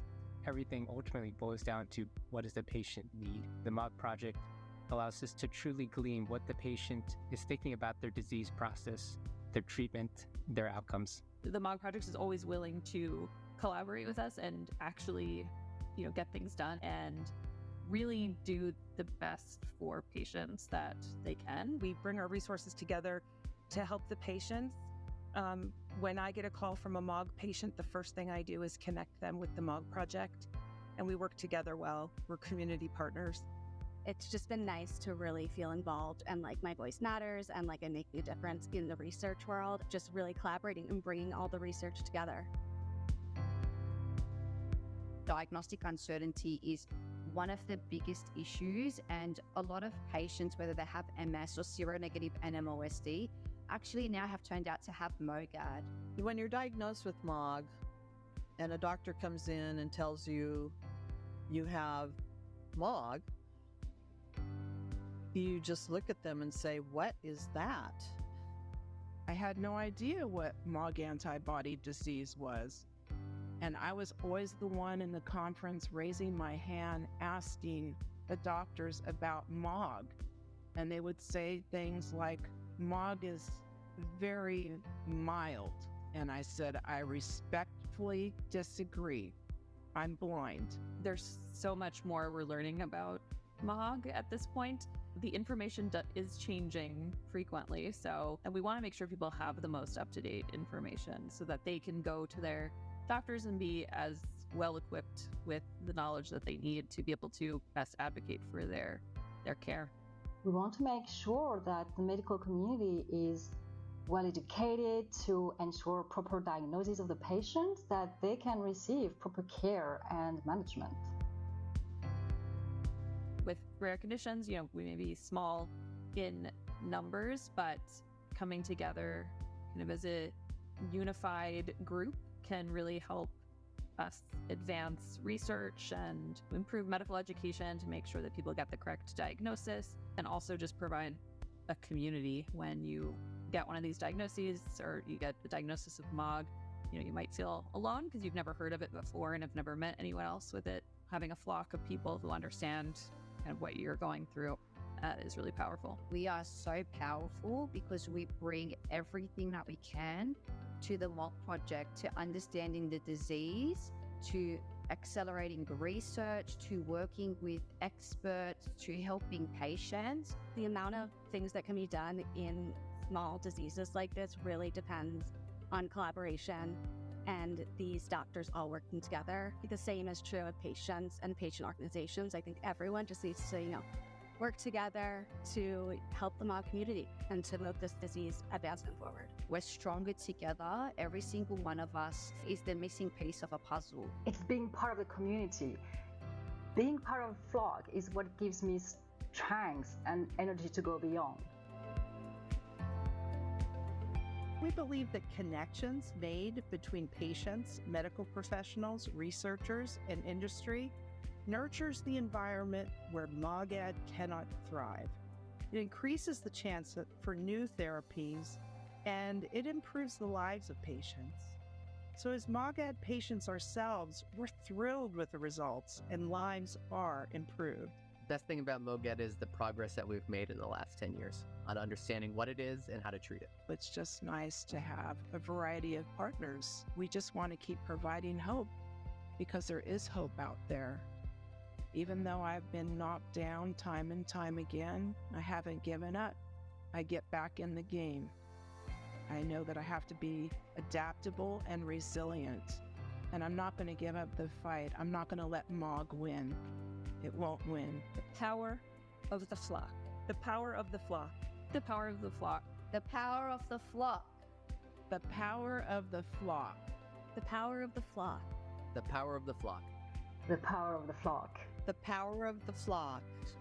The power of the flock. The power of the flock.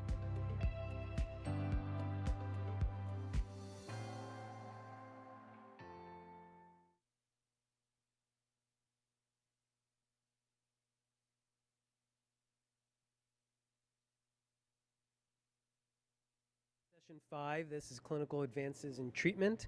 I have a panel of 6 experts here. I'd like to each of you to introduce yourself, name, and where you're from. Thank you, Michael. My name is Dr. Elias Secchi, and I work in Italy at the University Hospital of Sassari. Thank you, Michael. My name is Ayşe Altıntaş. I'm from Koç University, Istanbul. Thank you, Michael. So my name is Romain Marinier. I'm from Lyon in France. Hello, my name is Dr. Tanuja Chitnis, and I'm from Mass General Brigham in Boston, Massachusetts. Hi, I'm Cristina Valencia Sanchez, and I work at the Mayo Clinic in Arizona. Hello there. My name is Orhan Aktaş, and I'm working in Düsseldorf, Germany. Okay, this time we're going to start on the end with you, Orhan. What is your first line and then second line acute treatment for a known MOG attack? For known MOG attacks, we directly start with corticosteroids, high dose, and we carefully monitor these patients in order to understand whether they really respond well to the acute treatment, and quite often we escalate early to plasma exchange when the patient do not respond within, let's say, a few days. We do not wait as long as compared to MS attacks. In MS attacks, quite often, we just wait 1 or 2 weeks after the initial steroid therapy before we escalate. But in MOG, I expect them to respond fast, and if they do not respond fast, I escalate fast. And Christina, if they don't respond and they're still visually impaired, how do you tell if it's still inflamed or if it's just damage done and they need time to heal? How can you tell? Yeah, so sometimes that's a really good question, and sometimes it's hard to tell whether there is ongoing inflammation or whether there is kind of the residual damage that may not get better with treatment. But I always try to give them more immunotherapy, at least to give them the chance to see whether they could recover, particularly if it's close to the onset of the symptoms. So, I agree that also our first line of treatment is IV steroids, and we also escalate quickly to plasma exchange. I guess that one other thing to consider after that potentially could be IVIG for that acute treatment, given that there is data on IVIG also being helpful to treat relapses. Tanuja, how has treatment evolved over time? Has it changed since you started treating patients? And I think you're referring to acute or chronic treatment? Still on acute. Still acute. Yes, thanks. So I think we've understood that it's very important to escalate treatment very quickly if someone is not responding to the initial corticosteroid infusions. And within 2 or 3 days, if there's lack of response or maybe things are really not responding as one would expect, then I do escalate quickly to plasmapheresis. That's really my second line choice. And I think that understanding has become more clear over the past few years with a number of studies. So it is important to escalate, and that will preserve axons and neurons and really prevent future damage. Remind your clinic, does everyone who gets steroids have to do a taper? So it's a very good acute relapse. What? Acute relapse. Yeah. Okay. So as it had been said, we are all starting treating patients with high dose methylprednisolone, and most of our MOGAD patients are dramatically responsive to this treatment. The question is how long we should now use oral corticosteroid after the acute treatment, and there are some nice evidences now, mainly from the group of Australia, demonstrated that a short time, which is 3 to 4 months, can be sufficient to prevent the risk of further relapse. So I now start in France. We are now starting to treat all our patients after a first episode of MOGAD with 3 to 6 months. There is no final, standardization, but 3 to 6 months with oral steroids with a tapering, and stop the steroids not more than 6 months. Aisha, is that the same for you guys? How do you avoid steroid dependency? Yes. Actually, it is the same for us also. In first acute event, we hospitalize the patient and treat them with the high-dose methylprednisolone, IV methylprednisolone. And then we always use tapering, steroids, oral steroids treatment. And again, as Roman mentioned, we use this treatment for 3 to 6 months, not to get another relapse, early relapse, because the studies and current data show that early cessation of the steroids makes the patient more prone to the relapses. So for the corticosteroid dependent, actually, if we just stop the treatment earlier, or if we use low dosage of steroids, less than 10 milligrams, the patient will be more prone to the new relapses. So this is why we must be careful about the duration and the dosage. And Elia, if a doctor in the middle of Italy somewhere calls you from the emergency room and says, I have a MOGAD patient here in a relapse, what is the most important advice that you would give to that doctor? So this is a known MOGAD patient or not a suspect of MOGAD? Known MOGAD and definitely an acute attack. So I think if it's a known MOGAD, we have already said that I think we all agree that the optimal treatment is starting high-dose steroids very soon and escalating rapidly after 2-3 days. If there is not a dramatic response to steroids, escalating to plasma exchange is a good recommendation. There are some patients, very rare patients, that are refractory to these two lines, and there are some interesting data on IL-6 receptor inhibitors. They seem to be very effective and fast-acting. So this is something that needs to be mentioned.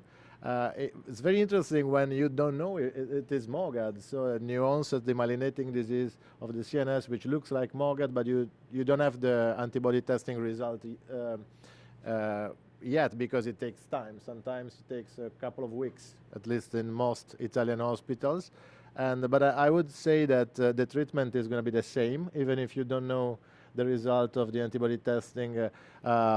Corticosteroids, high-dose intravenous, followed by Plex, is very reasonable regardless of the antibody testing results. And this is very important to highlight, I think. Yeah, I just wanted to comment on the steroid taper question, and I see a lot of children with suspected MOGAD, and especially with any first demyelinating event in a child. I generally do a steroid taper, but for 4 to 6 weeks. By that point, you'll get the MOG antibody test back, and that will help to determine the next course. But I think long steroid tapers, it's a little bit controversial. There's a lot of side effects, and that really has to be carefully discussed with the family, of course, and considered. But I generally do a shorter steroid taper and watch for any reemergence of symptoms as that taper is continuing. If there is reemergence, then we might go back to the higher dose of steroids and then potentially consider add-on treatments. So maybe it does differ in different parts of the world. I think we also have to consider the side effects of very long-term steroids. And before we go on to preventive treatments, Does anybody use anything other than steroids as first line? I know that some of my colleagues in the pediatric department are treating at first line with IVIG. Because as only without steroids? Only IVIG? Yes, at first line. Okay. Most of time in the setting of already known diagnosis of MOGAD, when it's a relapse. Because they have a quite good experience and they prevent the risk of the side effects of steroids. So I know that some pediatric departments are using IVIG after the first a new episode of MOGAD. I think I'd like to see that data, and this is where international consortia and discussions are very helpful, because comparing IVIG to IV steroids at an acute relapse in a pediatric MOGAD patient, I think we really need to understand the outcomes better. But potentially IVIG can be an add-on after corticosteroids have been started, especially in a known MOGAD patient who's maybe not on immunotherapy, long-term preventative immunotherapy. So that's probably where I would start to add IVIG on. Excuse me. I may just add, echo and emphasize that in MOGAD we have much more kind of overlapping treatment strategies. In that terms that we start with steroids, we sometimes add IVIG, and we do not stop it as compared to MS attacks, but rather really continue it until we then can better evaluate, of course, the long-term risk of relapses, and also decide whether a given patient, deserves a long-term treatment. And this kind of continuum is different as compared to MS. I stress that because this is my challenge regarding it at my place, that of course most of the colleagues who are dealing with MS think that they can also deal with MOGAD, but in truth it's different. One has to know a little bit the peculiar aspects of MOGAD in order to better, of course, treat the patients, and this is kind of a challenge. May I add something? Please. Actually, if the patient has the second MOGAD attack, and if we have the information about the first attack treatment response, did not respond very well, high-dose steroids, we can start with the plasma exchange directly without waiting for the steroids. Anybody using tocilizumab? Okay. All right. We're going to move on to preventive therapy. And the first question is really around who are you going to recommend for preventive therapy? Christina, do you want to maybe start off with that difficult decision? Who are you going to recommend preventive therapy for? Yeah, when I first see the patient, the first question, okay, is this the first event that the patient has had, or is this a patient who has had relapses, right? So if the patient has had relapses, then I would start or recommend starting a preventive therapy. I would also say that sometimes there are patients who perhaps we are seeing them for the first time and we diagnose them with MOG, and perhaps they tell us that they had an event years ago that really sounds like an optic neuritis or myelitis, but that at that time it was not diagnosed, or they didn't seek medical care, or perhaps they had some sensory symptoms in the lower extremities and they were told perhaps you have a pinched nerve, and then when you get more details it really sounds more like it could have been a spinal cord issue. So in those patients I also think, well, was this really the first attack, or perhaps is this actually relapsing already and it's just that we missed a prior clinical event. So in those patients I definitely start a discussion about preventive therapy. When it's truly a first attack, if it's a patient who has recovered well after the attack treatment with the steroids, and if they recover with no deficits, I may not start preventive therapy at the time, because we know that there are some patients who may remain monophasic. If it's a patient who has had a very severe attack with involvement of multiple areas of the nervous system and who have persistent neurological deficits after the acute treatment, I may also consider putting them on preventive therapy. Anybody have a different way of treating? Yeah, so I see a lot of children as well as some adults with MOGAD, and I think one of the important things that I consider is the age as well as the presenting phenotype, or the type of symptoms that someone has, because that, at least the data is suggesting that there is a different risk of a subsequent relapse depending on both of those factors, younger age in some cases, and also the presenting phenotype. So with my very young patients with ADEM, who are usually children under the age of 7, they very rarely relapse. So those patients, I would certainly not start on a disease-modifying treatment, and we would just monitor and see them once a year or every 6 months.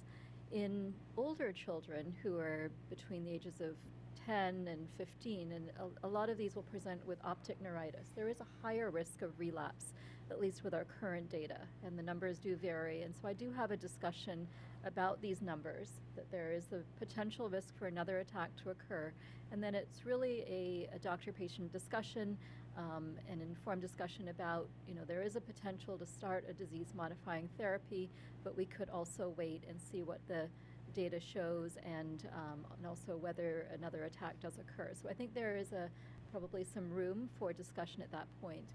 With something called transverse myelitis or pure spinal cord attacks, there's a slightly lower risk of relapse, although it's not 0. And so again, it is a discussion because this is quite a severe type of relapse. So I think there's a lot of room for discussing the different risks depending on age or presentation, as well as the type of attacks that have occurred, also lifestyle and other factors.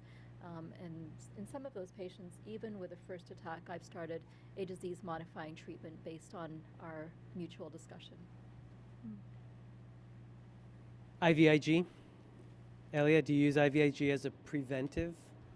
Actually, I do. It's a bit challenging in Italy to get IVIG approved for treatment of MOGAD long term. I think it's an issue in most countries, but I think it's very reasonable. The retrospective data that we have suggests it's a good option, is effective in preventing relapses. I think it's a great option in children. And so good to consider if you can get them approved. It's very dependent. I think in children is the first option for me. In adults, I think I would generally prefer IL-6 receptor inhibitors like tocilizumab. Or it's still very subjective and dependent on the country where you are working. We also use IVIG for the preventive treatment, and as the literature mentioned that we also good impression about the effect of the drug. IVIG in France? Yeah, another point maybe to answer one question from the panel is, can we use IVIG during pregnancy? And the answer is yes. Yep. So this is quite also interesting. It can be an option for patients in the childbearing ages that we can propose IVIG because it's safe during pregnancy. In Germany? I think that IVIG is a very important alternative, an option that we very happy to have. My personal impression is that initially IL-6 receptor blockade is more, let's say, faster working and more efficient. But for maintenance therapy, particularly, IVIG really plays a major role. And regarding now the issue that Romain Marinier just mentioned regarding safety, it's also, of course, like that whenever there are kind of safety issues, for example, I have a patient of mine with bladder dysfunction after transverse myelitis, and she was well on IL-6 receptor blockade, but had nevertheless repeated bladder infections, urinary UTIs, urinary tract infections, and for example, shifting her to IVIG really was a game changer, and that was very, of course, then very helpful. Any other approaches? IVIG, tocilizumab? Usually my first line for preventive treatment is IVIG, and then I would go to, if they fail IVIG, tocilizumab, or we can also consider the clinical trials, of course. Anybody use mycophenolate? Yeah, I'm still using the old drugs. They are not so bad, I have to say. Azathioprine or mycophenolate is working not so bad in my experience, and there are quite good data also in the literature, so I think it's still an alternative. Yeah, I would agree with mycophenolate is still an option for use, and especially in very early MOGAD, and again in younger patients to some degree, that is an option, and also IVIG. So I usually use one of these two options in my younger patients. Okay, now what if your first line option fails? Patient comes in with a true relapse, MRI confirmed, symptoms for 48 hours, switch to clinical trial? Maybe? Yeah, it can be an option. In France, we have 2 clinical trials that are running. The one with anti-IL-6, satralizumab, and the second one with anti-FC, the rosanolixizumab, quite difficult to pronounce, but it's an interesting new target, and there are some successful data in myasthenia gravis with this drug, so I think it can be very useful as well in MOGAD patients. Yeah, I think we'll learn a lot from clinical trials, so I think it's certainly an option to enroll patients. So, however, if that's not available in your area, another option is combining treatments together, IVIG plus mycophenolate, or increasing the frequency or dose of one of the other drugs, depending on size and safety parameters. Is there a difference in your choice if you're advising a person who's monophasic but wants treatment versus somebody who is clearly relapsing disease, and which treatment you suggest for them? Or are they kind of the same disease? There's no real big difference? Because the question is, should we treat every patient after a first episode? And as it has been discussed, there is no clear answer on that, because we are lacking some factors that will help us or guide us for the risk of future relapse. But if we decided to treat a patient, as you said, it's the same condition, so we should treat the patient with the same type of drug in my hand. Yeah, I think that there's also a biological question at hand. You know, if you treat a monophasic or first attack patient, you're probably treating the disease very early on. And so are you attacking a different part of the biology, maybe nipping it in the bud, as opposed to someone who's had multiple attacks and now the biology has changed. So you might need a different treatment. So I think we need more biological studies to really inform that question. Okay. Orhan, please. We should also, of course, take into account the patient's perspective in that terms that, for example, a patient with an initial attack, for example, severe myelitis, of course, is rather trying to avoid that, or it's, of course, such patients rather ask me, of course, for a long-term treatment in order to avoid such an experience. That's clear. While, for example, a patient with a even repeated but mild optic neuritis is perhaps sometimes reluctant to take long-term treatment. Yep. Okay, and 2 more quick questions. One regards the question on the screen about neurolupus and maybe other comorbidities. Do you change your treatment based on those comorbidities if someone has an overlapping autoimmune disease or maybe a risk factor for one of those treatments? Do you change your decision for first line? I think you may change your decision. It's not very common to have concomitant systemic autoimmune diseases in MOGAD compared to NMOSD, for instance. But you may change your decision. Does anybody use rituximab here for MOGAD? I mean, just my curiosity. Not routinely, but I think that there is some data supporting it in some patients, and it might be in patients with comorbidities or other features. So I think we need to. I have also. I used rituximab time to time, and I have some patients actually before this last publications about the little bit less effective show the rituximab is less effective than the other drugs in MOGAD patients, but I have patients responding very well to rituximab, and I'm just continuing to this treatment. So I have some patients rituximab, and if there is a rheumatologic comorbidity, rituximab will be the best option for them. And there is also some data suggesting that probably those patients that have a high relapse rate may respond better to rituximab compared to the naive patients or patients at first or second attack. It's still very. I think in Italy we have many patients treated with rituximab because in the beginning it was like the first choice as a translation from NMOSD. So we still have some of these patients treated on rituximab and they do well, so they keep doing rituximab. So it's an interesting point. Yeah, I think also the guidance is really if there are comorbid diseases to treat the more severe disease with the right immunotherapy, but carefully, and also in consultation with other colleagues, your rheumatology colleagues, et cetera. And the last question regards how long to treat, and do you follow antibody titers? Does that make a decision? Does that help you make a decision about how long to treat?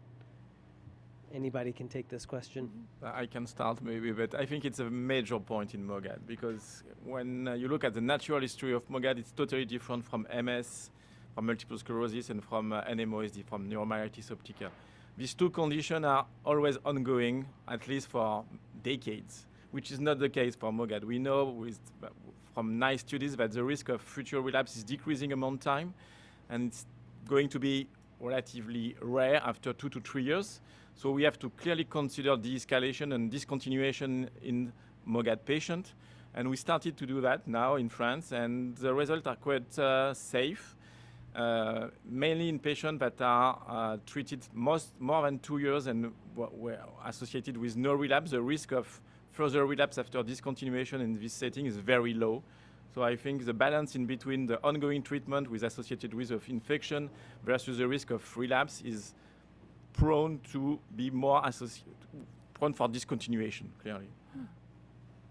Anybody else? I think the jury is still out on this question. It's very promising, and there are a number of research studies that have started or are ongoing to look at whether discontinuing treatment after a certain period of time might prevent future relapses. So I tell my patients, stay tuned. We will have these results soon, and hopefully that will guide our treatment decisions. Great. Okay, our time is up. I'd like to thank the panel again for their contributions. Thanks so much. Thank you. Thank you very much. Thank you.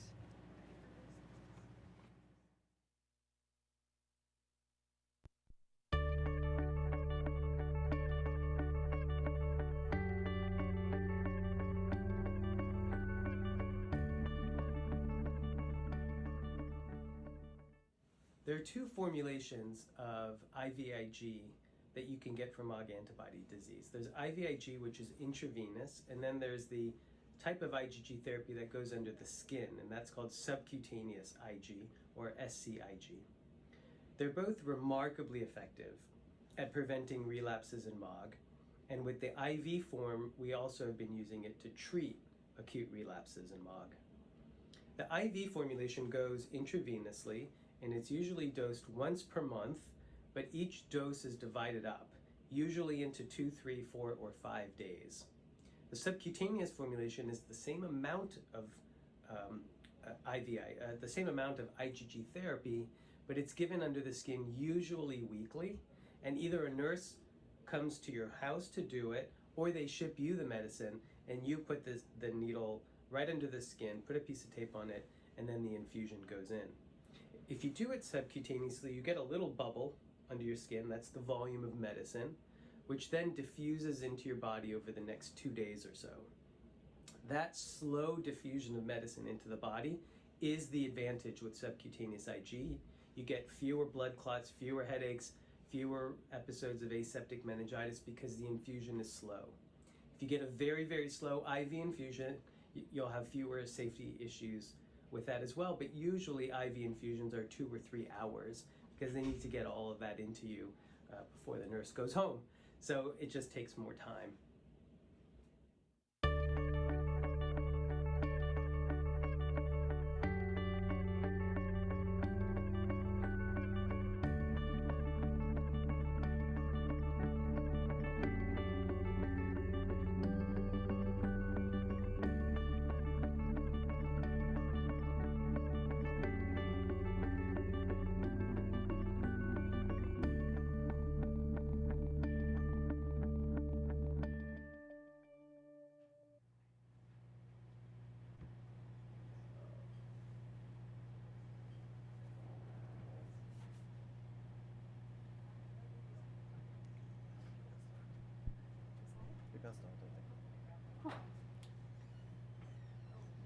Are we ready? Okay. Welcome everyone to session 6. And we are now doing International MOG Patient Disease Management and International Issues with MOGAD. So my name is Liz, and I'll be here to moderate along with my friend Suad. And if you could all please introduce yourselves, that would be wonderful. Thank you. My name is Dr. Elia Secchi, and I'm a neurologist in Italy at the University Hospital of Sussex. Thank you. My name is Ayşe Altıntaş. I'm a neurologist working at Koç University Medical School, Istanbul. Thank you very much. My name is Romain Marinier. I'm a neurologist as well, working in Lyon, France. I am Barbara Willekens. I am a neurologist working at the Antwerp University Hospital in Belgium. Wonderful. Thank you all for being here. We really appreciate it. This is also being moderated by Suad Mazari virtually on behalf of NMO France. And yeah, we just wanted to get started. And we also have we have Dr. Smail Daoudi from Algeria that's joining us virtually. So to start us off, just a little question. What research in MOGAD has piqued your interest in your local regions and in your countries right now? What research are you seeing currently I can that's start exciting maybe. you? So personally, I've always been interested very much in differentiating MOGAD from other demyelinating CNS diseases. That's my favorite research topic. I think there is still a lot to do.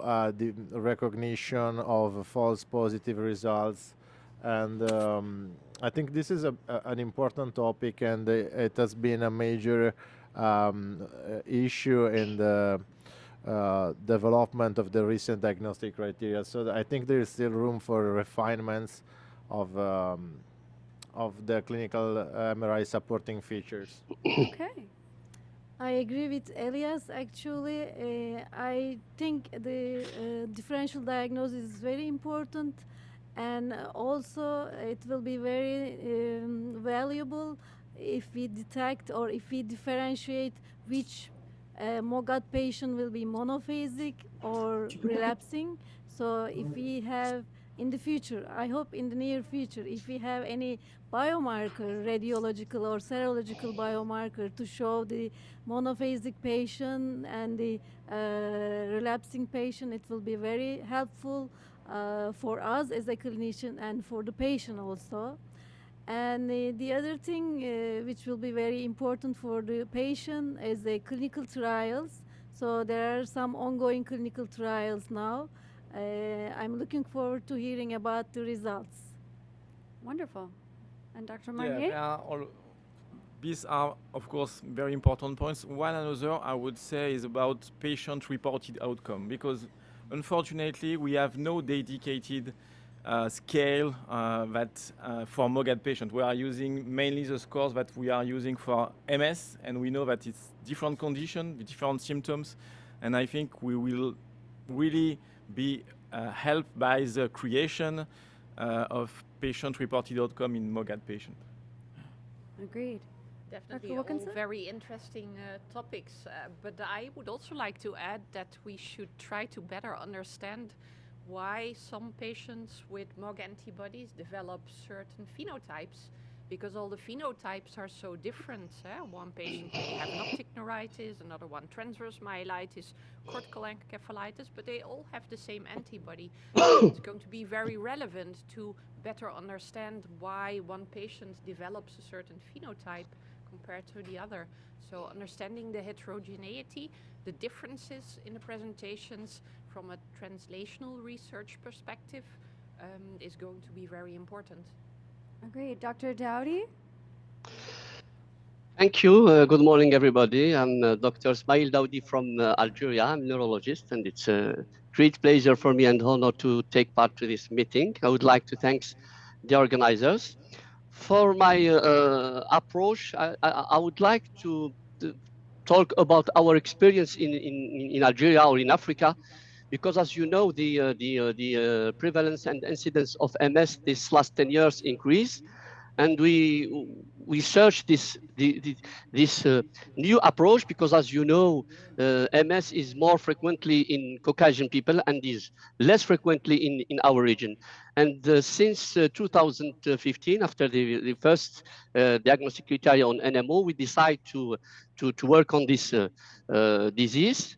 And we have a similar approach with our colleague in the north, and especially in our the lack of data and knowledge, with really poor published studies on MOGAD in Algeria or in the MENA region.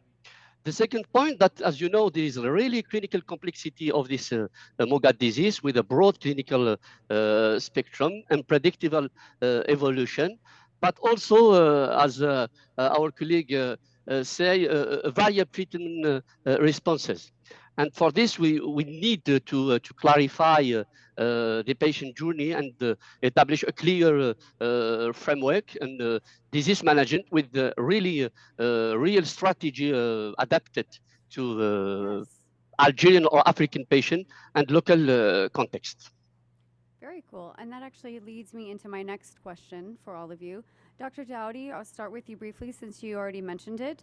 But what concrete initiatives could be implemented to facilitate patient referrals to expert centers, especially in areas where there is no specialized care that's accessible or close by for patients?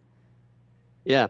As you know, Algeria is the largest country in Africa, encompassing a vast Sahara, faces challenges in providing equitable access to healthcare services for its southern population.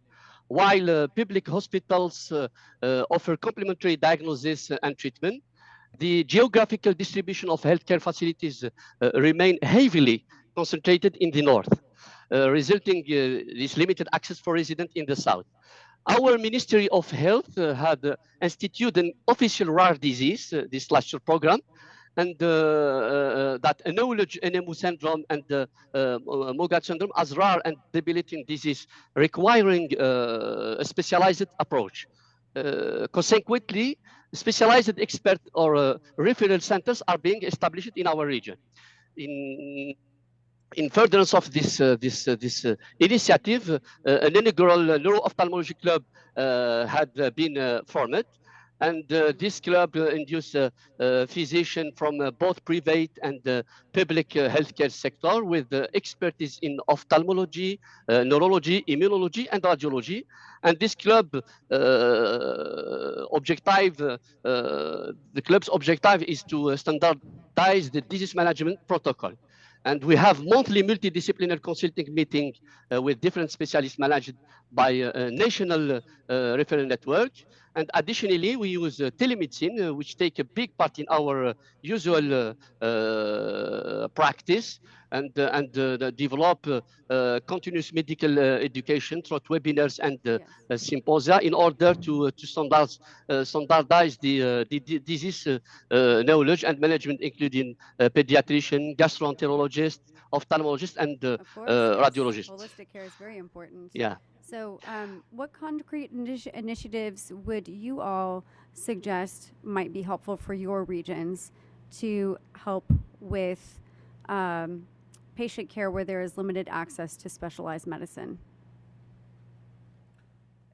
If I can start in Belgium, I Please. think Belgium is a very fortunate country that has quite a good access to healthcare, maybe even too much access to healthcare because there are so many hospitals in each city center, making it also sometimes difficult for patients to go to one single reference center. This is not the practice currently in Belgium. And what I would like to advocate for is working in networks with colleagues who can discuss with you the difficult cases, who can indeed sometimes refer the patient if they want to, but then also having still patient care close to home.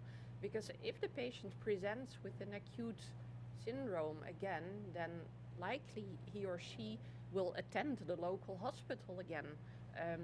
And then it's also important that the neurologist of that hospital is well aware of the patient and what treatment should be given.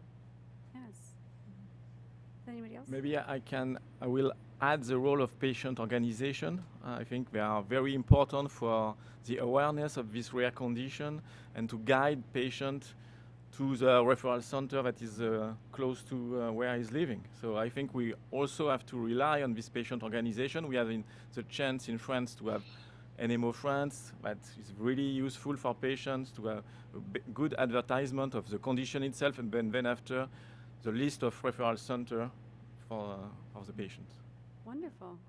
Dr. Saki, did you have something to say?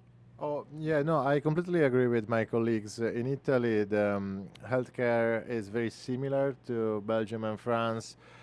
So there is an easy access to care, but I agree the main point is raise awareness of the disease, especially among non-neurologists. I've noticed in Italy that some ophthalmologists, they have poor awareness of the disease. They treat optic neuritis on their own, and they do not request testing for MOG antibodies. So the patients, there is a risk of underdiagnosis.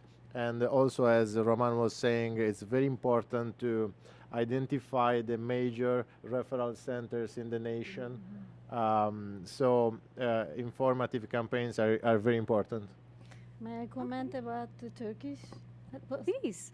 Actually, as Barbara mentioned, Turkish patient also lucky about reaching the hospitals and reaching the specialist centers and the specialist doctors. But I think this is a new disease, and we know little about this. And the general neurologist and the general practitioners needs to know more about the disease. So I think as a specialist in this area, our responsibility is to train them or give the current information them to diagnose when they see the patient, and to make them how to arrange the patient treatment and the diagnostic procedure.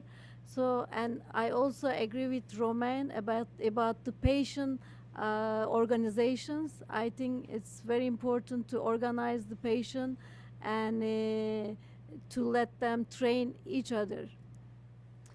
Wonderful. Thank you all for your answers for that. That was great. So that actually leads me into my next question, since we talked about limited geographic access. But how do you all feel about the development of international guidelines to be adapted for healthcare systems with limited access, specifically to biologics? And do you think that that is something that needs to be worked on? Because I feel like that's something that hasn't really been addressed, is access to biologics in certain countries. So how do you all feel about that? Yeah, maybe I can start. I think it's important, of course, to have access of biologics, but there are whole drugs that are quite cheap, that can be very effective in MOGAD. For example, azathioprine. So we also have to work on evaluation of the response to this old treatment, not only focusing on the fancy and new ones, because this treatment can be very useful in patients, but we also, of course, have to evaluate for what would be the best drug for the best patient. Wonderful. I think to make it possible to get the MOG IgG detection is also important, because without MOG IgG test, we cannot diagnose the patient properly. So as far as I know, geographically, there are few centers having live cell-based assay. Even fixed cell-based assay is not reachable for some countries. I think before starting treatment, we need to make accessible for everybody testing for MOGAD. Very true, very true. So, does anybody else have anything to say on that topic? Maybe again the role of patient organizations and patients. I think it's very important that patients and patient organizations advocate to policymakers about making those tests reimbursed and available to everyone. And also they can play an important role when it comes to new expensive drugs, and explaining to policymakers why it is important that there will be access to those novel drugs. Okay, thank you all so much. Also, why is MOGAD still considered a mild disease, despite, experiencing several and severe recurrent episodes for some? Why do you think that is? This is an interesting question, an important one. I think there are 2 points here. So in the literature, we've seen that some patients, they recover well from the attacks, while it's well documented that a minority of patients having complete recovery from attacks. I think there is something that needs to be highlighted here, because in the literature, many studies may focus on patients that come back to follow up, so patients that may have a better disease course. So there's a risk of bias here, and I think it's very important to emphasize the fact that we cannot predict after the first attack who's going to recover better than other, who's going to have a worse outcome. So it's important to treat all the patients the same way, expecting the worst possible outcome, in my opinion. This is very important, because otherwise there is a misconception that the disease is mild and there's no need to treat aggressively sometimes. I think early literature just created this idea about this MOGAD because in the former years we just knew that most of the patient will be monophasic, but within time the data show that it's not correct. So maybe this is the other reason. Yeah, and maybe another one, it's not mild by itself, it's mild by comparison to other conditions. And one of the other conditions is NMOSD, which is a very severe condition. Oui. So it's why maybe there is a misconception of the mildness of MOGAD. Okay. Yeah, and then also again, there's a lot of differences between patients. Some patients can have very, very severe presentations, and other patients can have very mild presentations. So you cannot just say it's a mild disease for everyone. It can be for some, but it's absolutely not for others. So how do you think we can best change the perception of that? Very good question. I think there's a big role for the MOG project and other patient organizations to change the perception and to have maybe case vignettes of patients who had a very severe course, but luckily recovered quite well. Yeah, very interesting. I think that's still being lucky to recover. Thank you. Well. Yeah. So as a follow-up, you know, as we were talking about, some patients report having multiple relapses before being offered long-term therapy. So how can we potentially address that, and how can we prevent that situation, do you think? So this is still related to awareness in the medical community, I think.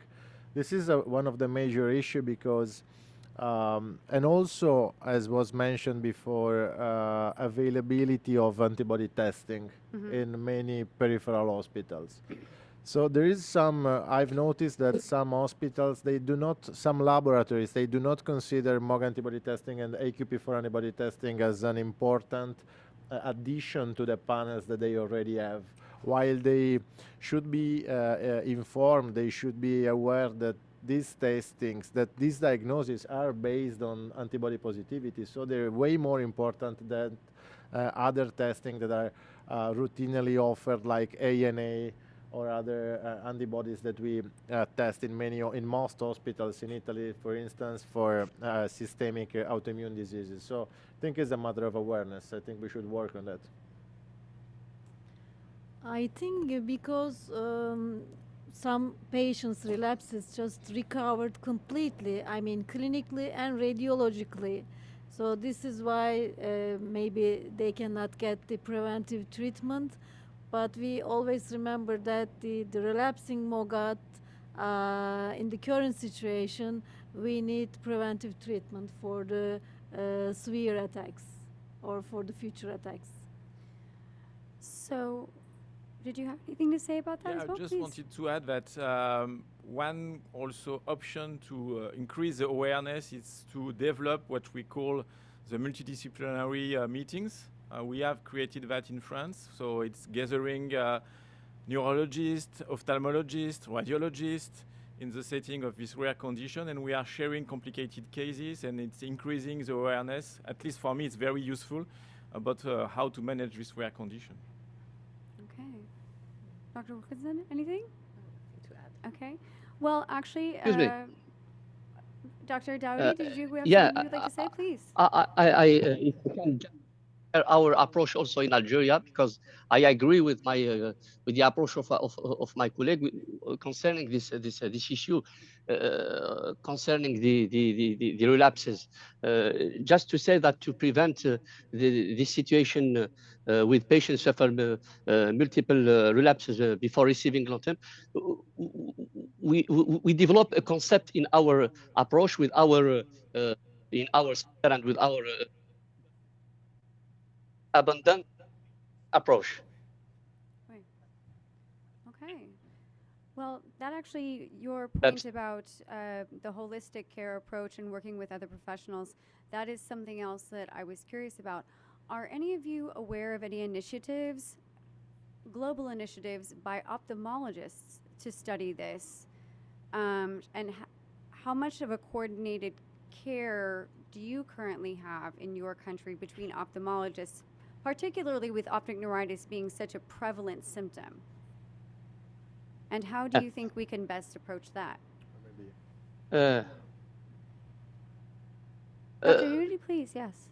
Yeah, global collaborative efforts effort in MOG on management concerning international with neuro-ophthalmology, as my colleague stated, and established diagnosis criteria with bilateral involvement, extensive optic nerve lesion, and with this notion of steroid dependence.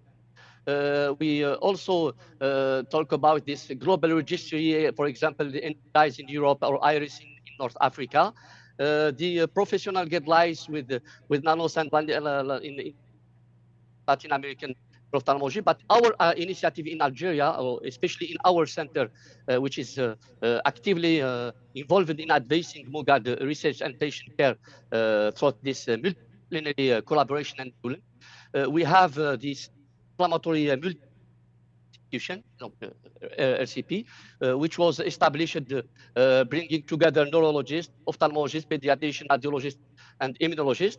And this group meets monthly and discuss our MOGAD and other neuroinflammatory cases from different hospitals across Algeria, but also from Tunisia, Morocco, and sometimes we invite our colleague from France.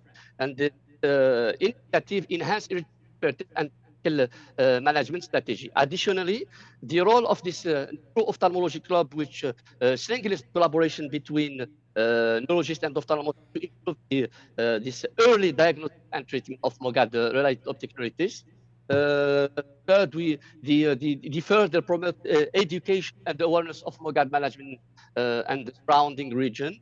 Upcoming discussions are scheduled at the 2025 Pan-Arab Neurology Congress and every year during the National Algerian Congress of Ophthalmology. And in the end, just to say that we have also been invited to chair neuro-ophthalmologists at the 2025 WFN Congress. All that help us to have another approach and to follow what our colleague in the north do to this pathology. Thank you. And to the rest of you, what else do you think about trying to make a larger global initiative with ophthalmologists specific to optic neuritis as it relates to MOGAD? I think there is an initiatives in Europe, acute optic neuritis initiatives, and I'm the member of this group actually, and we have neuro-ophthalmologists also. This group is focused on the newly diagnosed optic neuritis, including MOG optic neuritis, but we are still working on these projects. Maybe you... Yeah, I'm part of this project, the ACON, A-C-O-N. It's about, yes, how to standardize the care of patient after a first episode of optic neuritis. We are working on biomarker, OCT, and so on, and I think it will be something very useful for the management of patient after an optic neuritis. That's wonderful to know. That's really great to hear. Okay, so changing topics just a little bit, but in your country, approximately how long does it take from the onset of symptoms to diagnosis, and then from diagnosis to treatment in your country? The approximate amount of time would you estimate? I would say it can go very quickly if the patient presents to the emergency department with severe visual loss. The patient is seen directly by the ophthalmologist. Most of the time, the ophthalmologist refers the patient also directly to the neurologist. And then within 1 week, we have definitely all results of antibody assays and starting a treatment. I mean, whatever the diagnosis, the cause of the optic neuritis is, treatment with steroids is initiated very soon.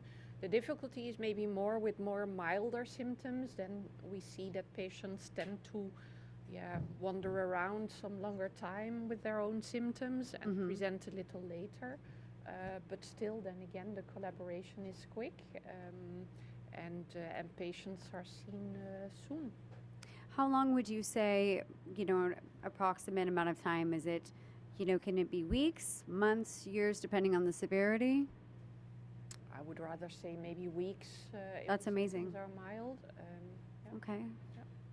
If I may say something, I think it's very dependent on whether the disease is suspected or not, because some patients they are not investigated for the right disease, so MOGAD gets unrecognized, and the patient is misdiagnosed with something else. In those cases, unfortunately, it takes months or sometimes years. So it's dependent on the awareness again.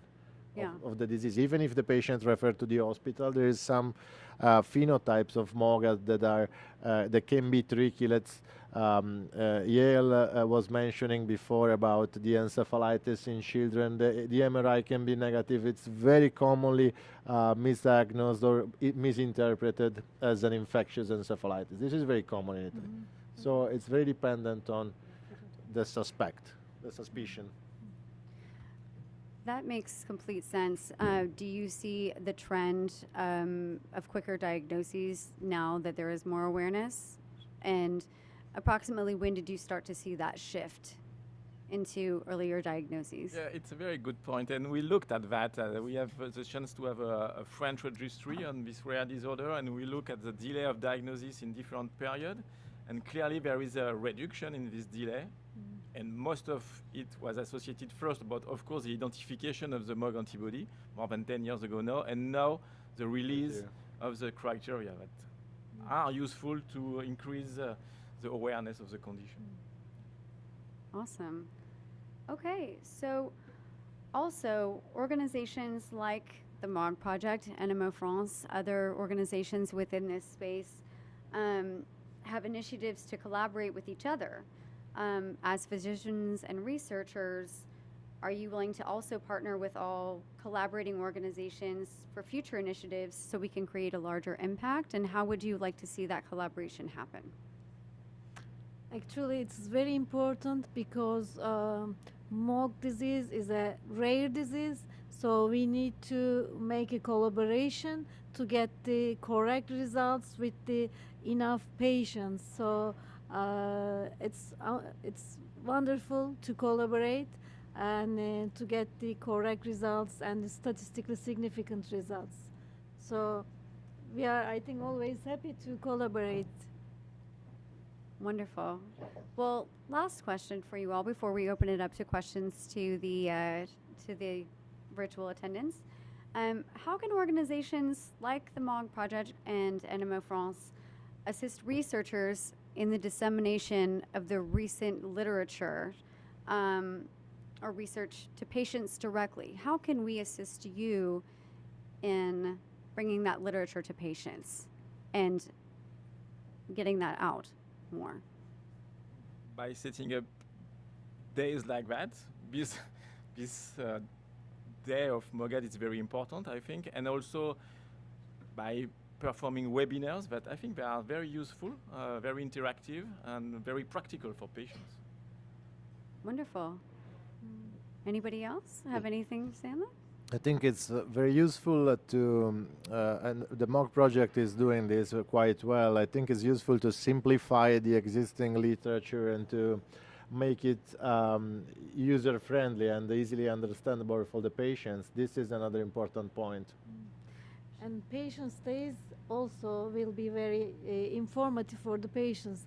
Directly connect with the specialist uh, once or twice in a year, just to, you know, to make them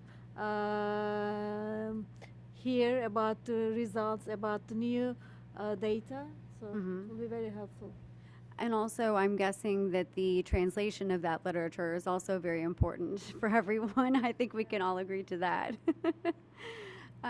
Okay, are there any questions from online? Yeah, I'm visually impaired, so I can't quite read that up there. But can you see me, Elizabeth? Can you hear me? Wait, I can hear you. Suad, can you? Yes. Yeah, please. You are gorgeous. You were perfect. Thank you very much to represent us on the international board. I would like to thank Julia. As we said, we work together since the beginning with Julia, with Liz, and all the team of the MOG Project.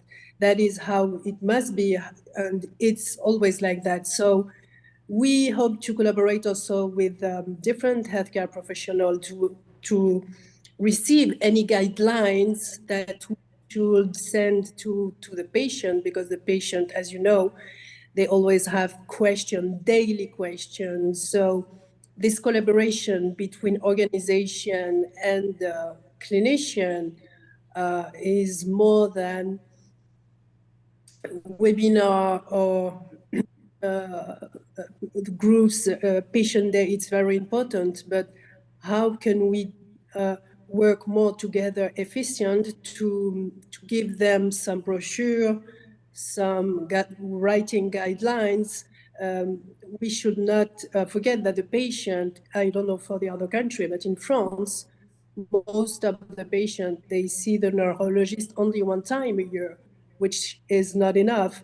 And we could make for sure a webinar every month or every week to feed all the question of the most of the patient, which is increased every month.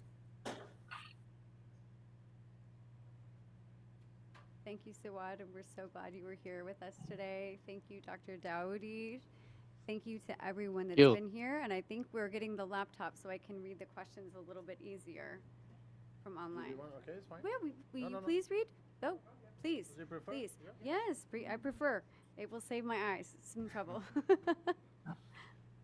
So I don't know. I'm not sure we have time for all the questions. Should I select a couple of them? Yes, please select, one or two questions that you So think would be great. the first one is just very randomly. It's I had no, it disappeared. Okay, I had Epstein-Barr virus for a few years as a teen and mononucleosis twice as a late teen. Now I have high MOG titers, 1 in 1,000. I'm wondering if there is a correlation. Does anybody wants to comment on this? So the Epstein-Barr association with MOGAD is weaker compared to the association that we know and that recently, very recently, have been strongly established with multiple sclerosis. So this is a strong association. The main idea now is that Epstein-Barr virus infection is a condition that is necessary for development of MS. Not sufficient, but necessary for the development of the disease. And in the different studies that have been published, some of them have used MOGAD and NMOSD as control groups, and they have seen the association is weaker. So I don't think personally there is a correlation in this case, but I think it's still a topic that deserves investigation. So far, I don't think there is a strong association. I don't know if you have different points of view. Okay. I go on with another question. Let's say this one. I have a question to Professor Daoudi. Are treatments like IVIG, rituximab, tocilizumab, and other available in your region? Dr. Thank Daoudi, you for this question. Yes. Yeah, you hear me? Yes. Yep. Yeah. all these treatments are available in Algeria, and we use high dose of steroid, plasma exchange. We have IVG, and also tocilizumab. Then we have all this therapy in our center because we have two big referral centers of MOGAD and NMO in Algeria, and we can say that we have this chance to use this treatment. Wonderful. I think we have time for one more question. Okay. There's one question. Also, have you seen any particular characteristics in the patients of the MENA region? Since I can find any published data online, I don't think there is a difference in MENA region. Is there anybody want to answer this? Particular characteristics in the patients of the MENA region. Regarding MOG, it's not obvious, I would say. I can share with you the experience of our center in Algeria, especially in one region called Tizi Ouzou in Algeria, especially in my center, that we have noted some particularities of our MOGAD series concerning the severity of the cases, especially with myelitis, the severe myelitis cases. And we have also have some case of encephalitis, severe encephalitis, but also the overlapping on encephalitis, NNDA encephalitis and MOGAD syndrome for the cognitive consequence, especially this not very important. We have the most or more than 15% of our patients had high titer of MOG antibodies on the ACB biologic diagnosis. Wow.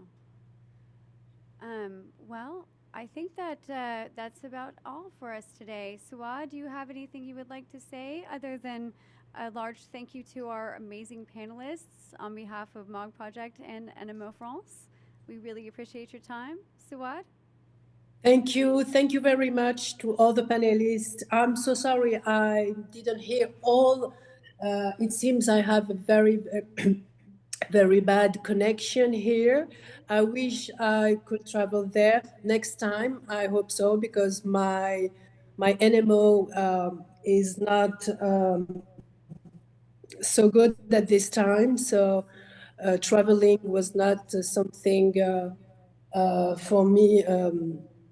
I couldn't make it. I'm so sorry. I'd love to, but I couldn't make it. I'm really, really grateful for all your time, and I wish I see you in Europe or in France soon. Merci beaucoup. Merci. Special thanks to Professor Daoudi. Thank you very much. Thank you.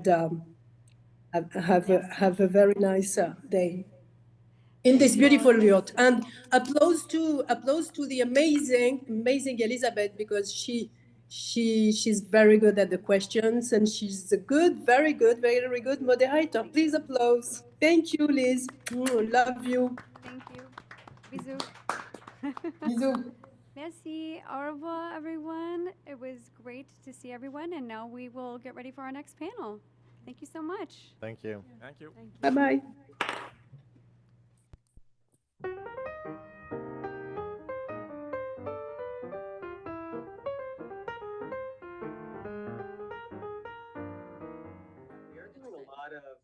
Thinking about tolerization for MOG, but we're not quite sure exactly how to do it yet, which approach we should use.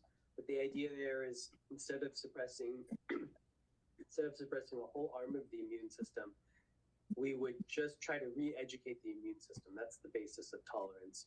In the same way that your immune system got turned on to attack MOG, we want to just turn that off so it stops attacking just MOG, not block a whole part of your immune system. So we're doing that in the lab. There are a lot of ways that we can effectively do it in the lab in mice. We can make mice with MOG antibody disease and then turn it off.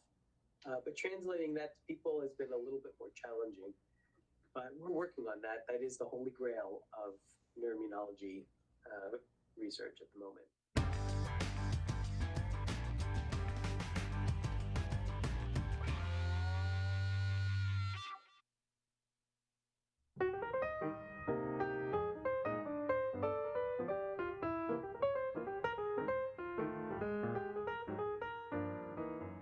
question because it can sometimes happen.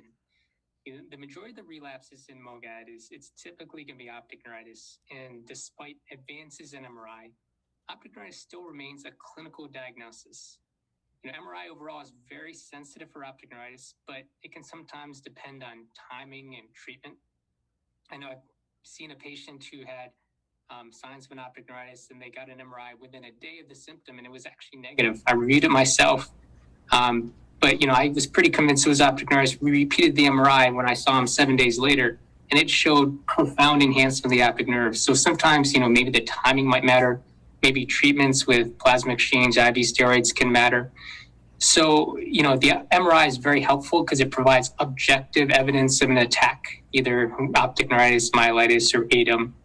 But if it really clinically fits, it's the clinical picture that matters. That's going to trump all. So with optic neuritis, you can have the pain with eye movements, the new decreased vision, a relative afferent pupillary defect where the pupil doesn't respond to light quite as well as the other eye. Maybe OCT will show thickening of the retinal nerve fiber layer. Those are all features of optic neuritis that are a true relapse, and that's going to trump things. It's still a clinical diagnosis. The MRI is really nice. It's typically with MOG, it's abnormal, but there are rare times when it's not, and we're going to treat them if they have a clinical relapse.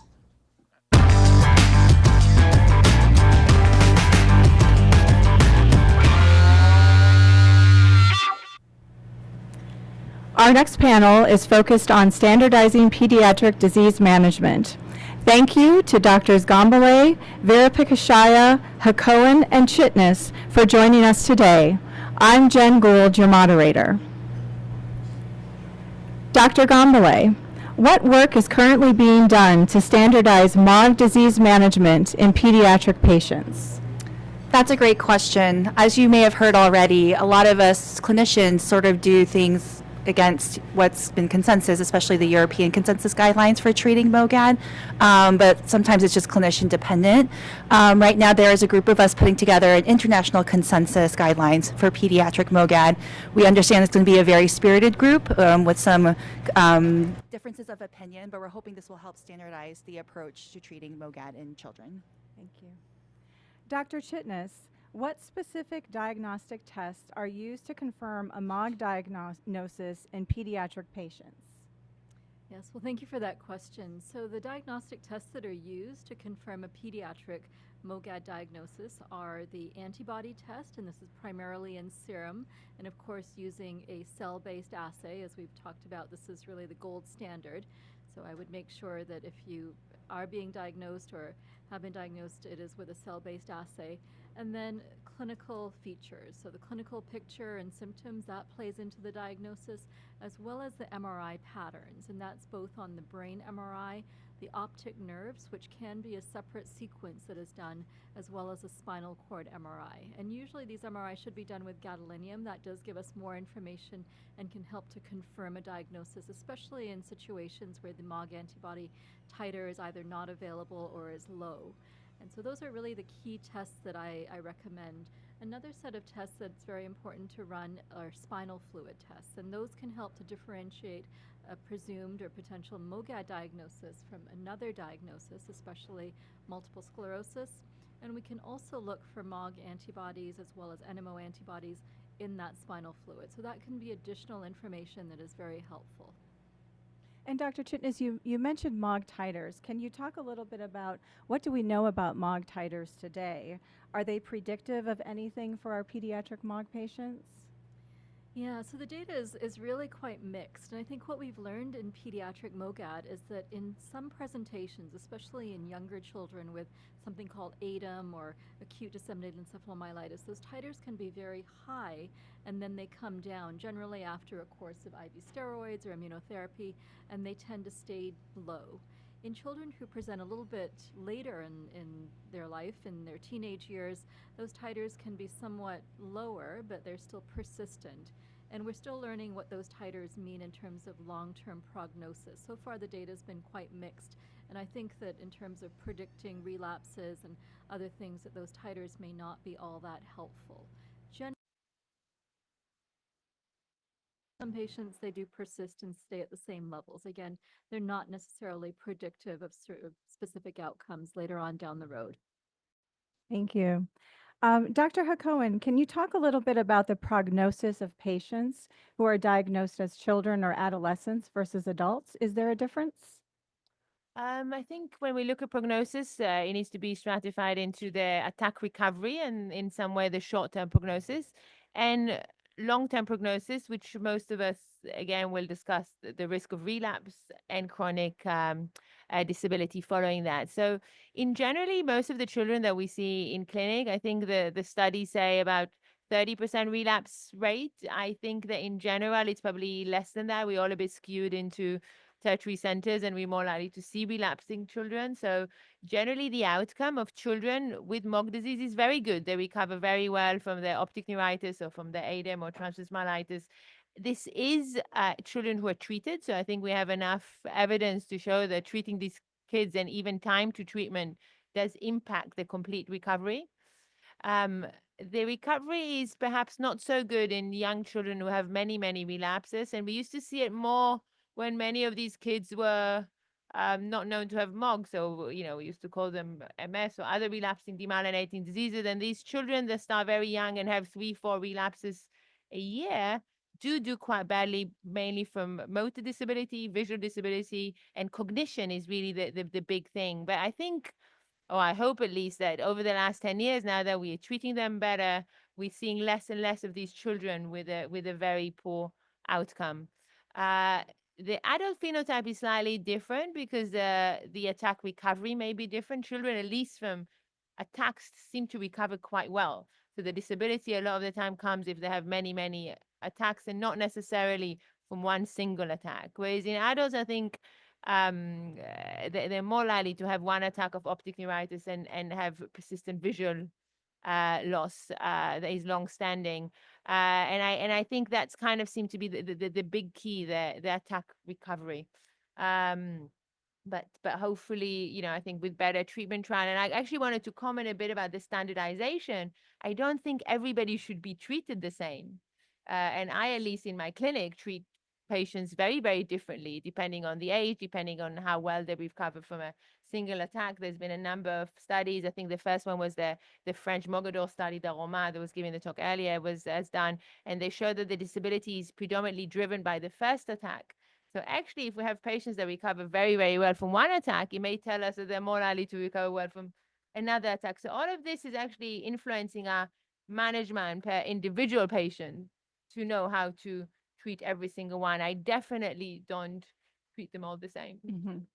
Thank you. And building on that, Dr. Vera Kashaya, what protocols are in place today to address acute attacks? Thank you for that question. So usually during an acute attack, we treat these acute events with steroids, high dose of steroids in very small children. It's weight-based. It's about 20 to 30 milligrams per kilo of intravenous methylprednisolone. In older children and in adults, it's a standard dosing of about 1 gram of methylprednisolone given intravenously. And depending on the severity, you will also add a second-line therapy like IVIG. Some of the centers also use this as a acute treatment even after giving the steroids. And depending again on how severe the symptoms are, plasma exchange is also considered a second-line treatment. In more younger children where ADEM is a predominant phenotype, these kids are very sick in the ICU, so it requires a close neuromonitoring, also looking into concerns of raised intracranial pressure. These are some things that we do in younger children. Thank you. And as a parent to a child who is diagnosed with MOG, I found one of our biggest challenges was deciding whether to put our daughter on preventative medication. Dr. Hakohen, what is the current protocol for determining whether a child should go on a preventative? So generally in pediatrics, we do not start patients on preventative medications after the first attack, and we only consider it after the second attack. Of course, as I said, there may be some different circumstances which may be influenced, like if the recovery from the first attack is very bad, or by contrast, if the second relapse is very mild. I sometimes have not put patients on treatment even after a second or third attack if they have optic neuritis and they respond very well to steroids, and their relapse happen every 3-4 years. They may decide that they don't want to be on a long-term immunosuppression for that. And I think the key thing is that when you're discussing those things is, number one, we still don't know exactly what's the best treatment is for relapse prevention in MOG. I think in the Aquapoint 4 NMOSD, there's been better success with anti-B cell therapies and in similar kind of medication. With MOG, a lot of the study that were done have shown that there is a significant group that continue to relapse on all treatments. So that's also challenging when, as a clinician, when I stand in front of a family and I say, okay, I'm going to put your child on a medication, I don't even know if the medication will necessarily work. And I guess it happens always, but I feel that in this group of patients, I feel it more than I do with my patients with MS, for example. So that's also influenced, I think, the decision making. But generally, as I said, I think most of us probably would consider it, if not do it, after the second event. And Dr. Chitnis, as we think about pediatric patients who are put on preventative medication, are there long-term side effects that parents and patients should be thinking of when being put on those medications? Yeah, so I think with any medication, there can be long-term side effects, and it's very important when we are discussing any of these medications, whether it's mycophenolate mofetil or IVIG or rituximab, or even some of the newer drugs that are being trialed, such as tocilizumab, to consider the longer-term side effects. And so also monitoring, so close monitoring for factors like liver tests and blood count, renal function or kidney function is very important. So doing those maintenance blood work testing, as well as potentially the risk of infections. So that, of course, with more so with the mycophenolate mofetil or rituximab type of drugs, that is something that we certainly need to consider. And if infections are becoming too frequent and someone is on one of those disease modifying treatments, we might switch it up and go to IVIG, where there is a lesser risk of infection. So I think those are some of the longer term side effects to consider. Other things that we've noticed, especially with B cell therapy and rituximab, there can be longer term sinusitis or recurrent infections, and other changes in especially mucosal membranes. You know, we always worry about long-term immunotherapy in anyone, and something that is just in very sort of small print and we don't see, but immunotherapy that could potentially lead to longer-term oncologic issues, so cancer-inducing. So we don't see that. We haven't seen that in our patients so far who have been treated with immunotherapies, but that's certainly a signal that needs to be followed in all of our patients who are on immunotherapy from a very young age, as well as the risk of other autoimmune diseases. And sometimes we see other things coming up when someone is on immunotherapy, unclear whether it's due to the immunotherapy or this is just another concomitant disease that is happening because of someone's genetic makeup or background. Thank you. And Dr. Gambale, as we think about the long-term management of these patients, how often should pediatric patients be getting their MOG titers checked? And are there other tests that we should be considering along the way? Yeah, that's a great question. A lot of us do trend MOG titers, although what's been said earlier, including by Dr. Chitnis, we don't really know how to use it to help predict relapses or prognosis or recovery. Generally, I think a lot of us think that if your MOG titers go away, then you have a lower chance for relapse. But unfortunately, we do have patients who will relapse despite having negative MOG titers. So generally, depending on the situation, if it's a one-time thing and they've recovered well and we're not putting them on maintenance, I routinely don't check the MOG titers just because it's not going to tell me anything differently. I might do some serial imaging, so repeat MRIs, depending on how the child is doing and depending on their age, because you also have to think about sedation and don't want to have to sedate kids if they don't need to. But if they're on maintenance therapy and we're talking about potentially coming off of therapy, then I will check it every 6 to 12 months. And what about other tests like neuropsych testing? Is there anything we should be considering for these patients who are long-term living with MOG? Yeah, absolutely. Even though we talk about that most patients with MOG, they recover really nicely, all of those things, there's a lot of things in the literature now looking at neuropsychological outcomes. And even in, the early studies on looking at ADEM or acute disseminated encephalomyelitis, we know a lot of those patients do have neuropsychological impact, meaning trouble with memory, trouble with attention, trouble with executive functioning, doing their activities of daily living, things like that. And so we've actually looked at this in our cohort, and we know that children who've had MOGAD attacks, it does impact their neuropsychological testing and impacting. And so that also is a big thing for school and education. So we do recommend doing neuropsychological testing in those patients. And if they're doing well and they're doing great, then that's great. But I do have patients who are impacted by their MOGAD. Great. And I'll actually ask this to the entire panel. What advice do you have for parents who are just starting out on their child's MOG journey? I can start. So I think it's very important just to know that there is a community behind you and that there are many doctors who are working to improve the treatments for MOGAD, and also that we are in a pretty good place in terms of diagnosing it early and understanding its longer term course, and also treating it reasonably well. And I also will say that many of our young MOGAD patients go on to do wonderful things, and I have those who graduated from my pediatric clinic and are going to college and in professional school and just doing amazing things in life and having their own families. So Most of them even, huh? yeah, yeah. So all of them, I would say, so far. And so I think there's, it's really a disease where has a very good prognosis now that we have better care and a better understanding. And the other factor is that there are clinical trials that are ongoing that are enrolling both teenagers as well as younger children, observational studies that will help to answer some of the key questions that we've been asking today. Anyone else want to weigh in on that one? I will echo that. Oh. I'll echo that. There is a great community, including obviously the MOG Project, to support you, which I think is super helpful just to know that you are not alone. As a parent myself, I can't imagine having a child who's gone through this, and I know it can be scary, and the day-to-days can be really, really scary. I think over time, a lot of parents have told me that they feel more comfortable with everything. But just like Dr. Chitnis beautifully said, there's lots of research, there's lots of resources. So it's a really exciting time. Great, thank you.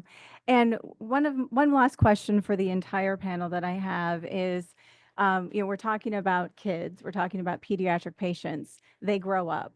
So what advice do you have for parents and these kids as they're aging out of these pediatric clinics and going into adulthood? What advice do you have for both the patients, but also the parents or caregivers as well? Okay. I mean, I think it's what I tell my patient is that in some way the risk of relapse is probably there for life, but in some way, if we've gone through it once, we can go through it again. So I think the unknown bit is that there's definitely been reports of individual who had maybe an ADEM attack age 6 and had an optic neuritis age 50. So it's hard to kind of not link the two together and think they're related to the same condition. So I don't think that if we had a patient that had 10 15 years, I don't know, maybe had ADEM at the age of 5 and we discharge him at the age of 15 to say, oh, this will never happen again. But I think as long as they know that they have this condition and they may the clinician that see them, if any new neurological symptoms come up, aware of this, it can be managed pretty straightforward. So I think people should live their life when they become adults. If we feel that their disease is complex enough to be seen by, I mean, I do transition clinic to the adult care. So if they're on any maintenance treatment, I would make sure that they're seen by a specialist adult neurologist with expertise in MOG. But if we feel that the risk of relapse and disability is very low, and actually, in fact, it's the vast majority of our patients at this age group, all I ask them to do is maybe take a picture of my last letter. So they always have the history summarized. So at any point anything happened, they know what has happened before. Right. I'll add that, this is a very vulnerable period, and especially countries like the US, often kids go off to college in a different city. And so it's a really important transition period. And young people need to take on their own care, be able to make their own appointments. And I sort of recommend a transition plan where if especially they're going away to a different city, that you find, or we will help them find a different neurologist in that new area, just in case there is an issue, and have at least 1 or 2 follow-up visits with them to establish care there, and then continue on with their maybe home-based neurologist, whether it's in the pediatric clinic or transitioning into an adult clinic. And I think, being able, if they are on medications, to be able to take over that calling in for refills and that whole process, that's sort of a transition period that is vulnerable. And sometimes people do fall off the wagon and forget to reorder and take their medicine. So it's an important period for us to manage together with both the young person and their parents. A few additional things is you always need to have that conversation with the family and also the patient when they're getting to the end of their teen years. And this may vary from one center to another center. Some centers have a strict no adult after they're 18, and some centers tolerate until they're 21. So you need to make sure that when is that period and have that conversation. Make sure that the young adult is aware of all the conditions that he has gone through. And like the other panel experts, it's helpful to have a summary of their diagnosis. Sometimes as a neurologist, you can also call and talk to the transition provider to make sure that this is what it is, and if they need to continue certain medications and what other support they need. Social work can also be helpful in this context. Thank you. And I see we have a few questions that have come in on the Q&A. The question specifically around seizures, we will actually be addressing in this afternoon session on AE and ADEM. So I'll hold that question until the session we have in, I think about 30 minutes or so. We'll be talking more about seizures in kids with AE. But when I look at the other questions coming in, would you recommend any maintenance medication after the first MOGAD attack, ADEM, in young children? I know we talked about this already a little bit, but you want to reiterate kind of the current point of view on preventatives for patients after their first attack? I think the consensus is definitely no, so not to treat after that first MOGAD attack in a young child with ADEM. And the risk of a future relapse is quite low. We know that from the data. Older patients, the risk might be slightly higher, so I think that might be a consideration. Certainly not in a young patient with ADEM. If it's AE, is it the same? So is it any child really, it's to wait until the second attack to do a preventative treatment? I mean, I'm sure some exceptions. AE, if anything, I think the risk of relapse is probably even lower. Okay, thank you. And then, see, I thought I saw there was another question. Thank you. If you can scroll up, thank you. Have you had any patients who the treatments mentioned have not worked at all or have partially worked but continued having relapses? Yeah, I think, I'll start, but I think certainly we probably all have had patients who have been in that situation. And some of the strategies are to increase the frequency of treatment, especially if they're on IVIG, and it could be increasing from every 6 weeks to every 4 weeks. So that's one strategy, increasing the dose potentially. And then another strategy is adding on medicine to IVIG. Some of us have used mycophenolate as an add-on, or also switching over to a different form of treatment. So rituximab is another consideration, or IL-6 receptor antibody treatments. So those are all potential options. Yeah, but unfortunately, I think we all had some patients that relapsed on. Yeah, so I think we need to learn more about the biology and maybe even have biomarkers that might help to stratify treatments and tell us which is the best treatment for any given individual. Okay, thank you. I know we're running up on time, so are there any last minute closing comments from anyone on the panel? I think it's a very exciting time that there's really, so much work that's being put into both early diagnosis and treatment, and also clinical trials in MOGAD in general, and especially for young patients with MOGAD. Okay, thank you. I'd like to thank everyone for joining us today. Thank you.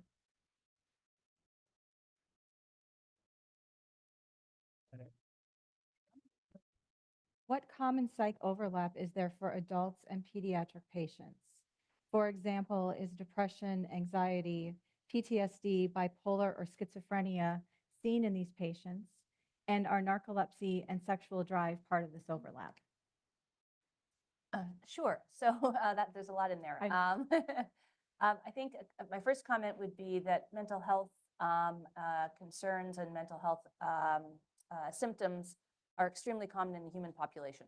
So no matter what population you have, it's common to have anxiety and depression. Estimates in children have shown that mental health crises have dramatically increased over the last decade, and particularly in the last couple of years. And the pandemic led to an explosion of mental health to the point that it's recognized as a serious health crisis. And suicidality has risen to being one of the top 3 causes of death in teenagers in this country. So I say that because that's the stress of being a child and a teenager, and a major component of pediatric health that we need to be aware of. In children who have any chronic health condition, there's always the increased risk of reactive depression, either with themselves or their families.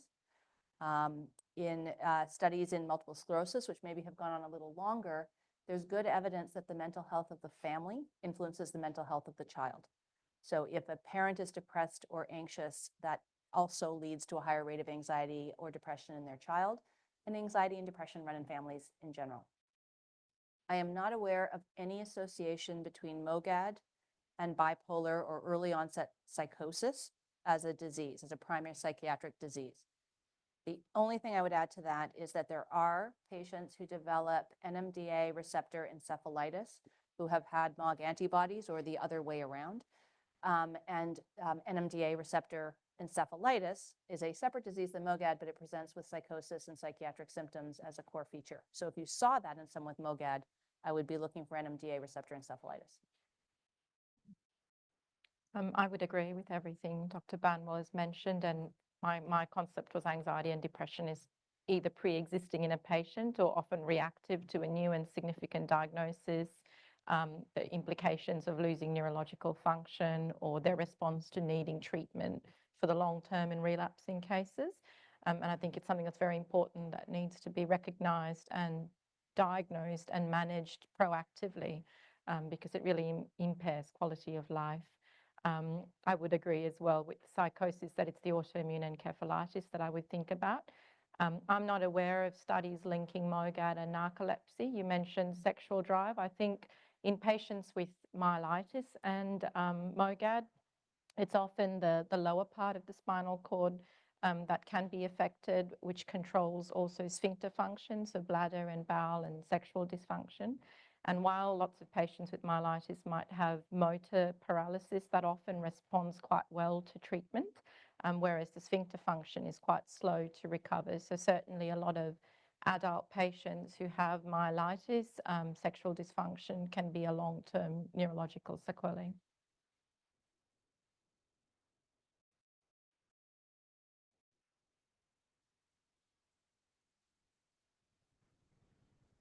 Welcome to the Pediatric Patient Conversation with myself, Kendra Bath, Rajan Bath, and Dr. Vera Pikshaya.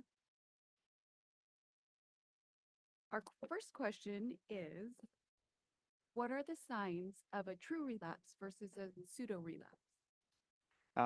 This is a very good question. I must say that there is very limited literature with MOG antibody disease and how it's related to pseudo-relapse and a true relapse. We derive most of the literature from multiple sclerosis. So a true relapse is having a new clinical symptom, which could be, depending on which part of the brain or the spinal cord is affected, you could have that specific symptom. And there is when you do the imaging study at that time, there is changes on the MRI that you can see associated with that symptom. And the symptoms are usually, it gets worse over time, usually lasts over 24 hours. And there's always associated physical symptom with MOGAD. So this would be a true relapse. A pseudo-relapse usually has some of the symptoms that the patient has had previously. It would appear that it's coming back, during acute illness or during stressful periods. But usually the symptoms are not as severe as they were previously, and usually are not new, meaning a new symptom that the patient has never experienced before. And with the resolution of the acute illness, these symptoms also tend to go away, and it has mostly like a waxing and waning nature during that period. How will I know if I am in remission? This is also a good question. So with the current evidence that we have, there are a few ways to assess the relapse status. We use the term relapse in relation to demyelinating diseases.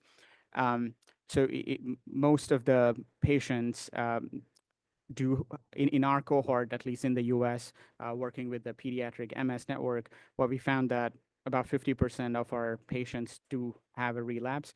However, there are other studies from across the world that have shown lower rates of relapse in children.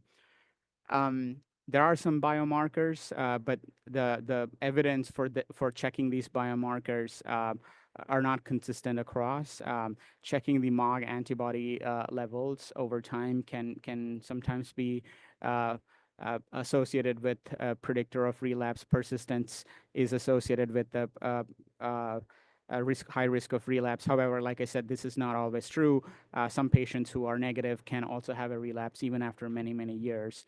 So the longer you go without having a subsequent event, being treated for the first event or other future events, and staying on the therapy for a longer duration of time can all be considered as some of the markers of relapse-free interval during that period of follow-up.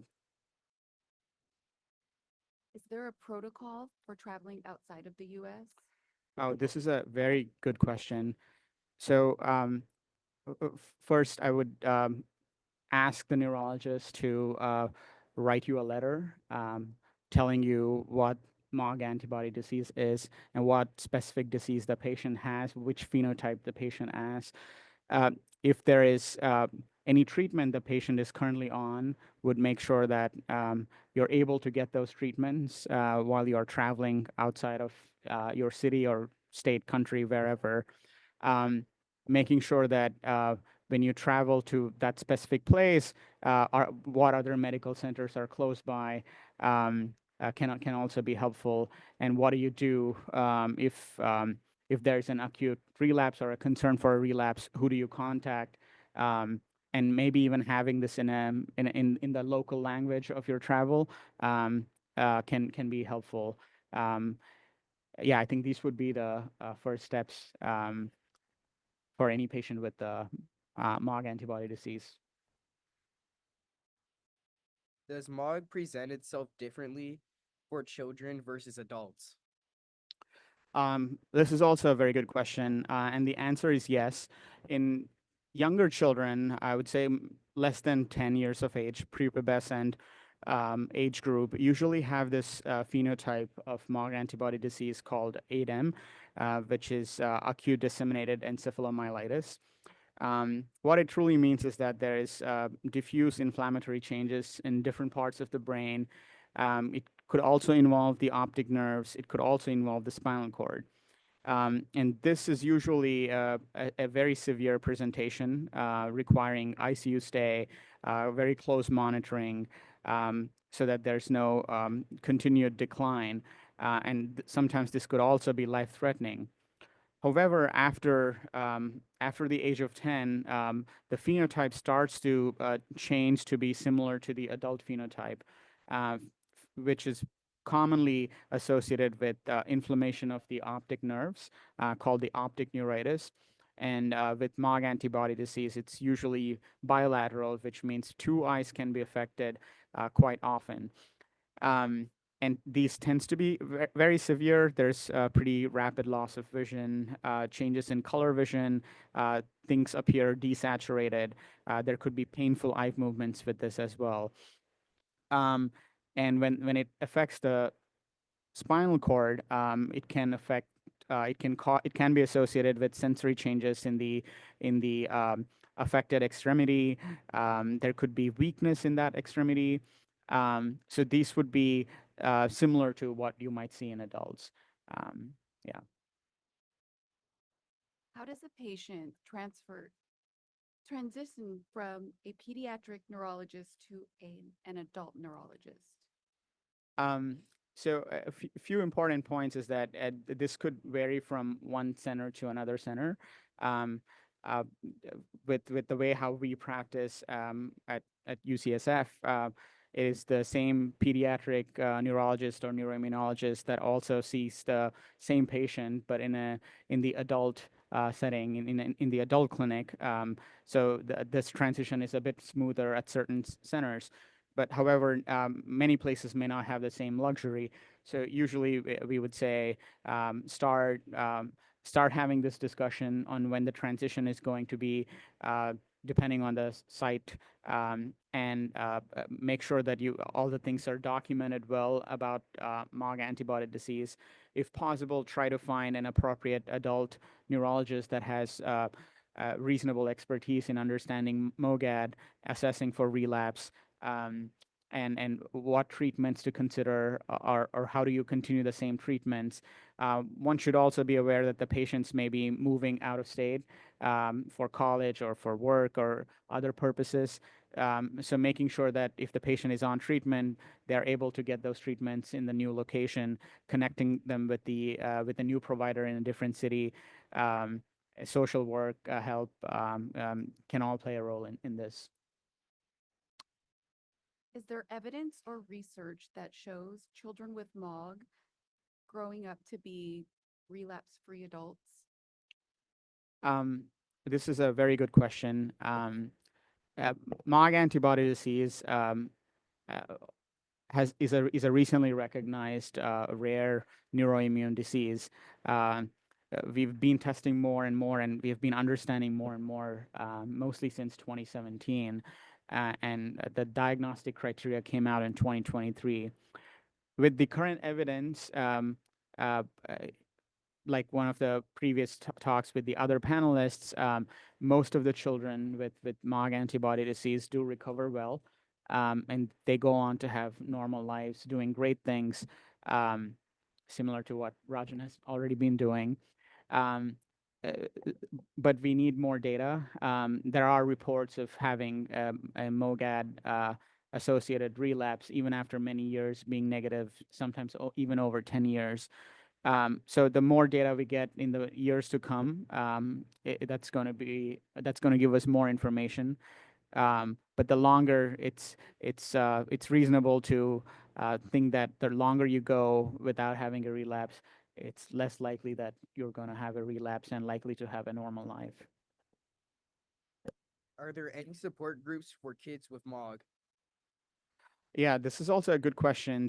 Many of our patients not necessarily come from the cities. They are in the mountains. They travel out of state. So it is helpful to have some support groups with whom you can connect. The MOG project has been incredible. Some of my patients who initially told me about the MOG project told me incredible things about the MOG project.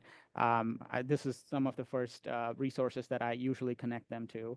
Apart from this, there are other organizations like the SRNA, Siegel Rare Neuroimmune Association, the Sumaira Foundation. They're all patient-related advocacy organizations that patients can find help from.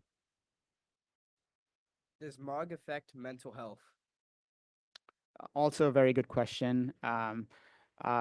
With the evidence, there's some data to show that there can be mental health that could be at stake following a MOGAD event, but the research in this field is continuously evolving. With that said, it's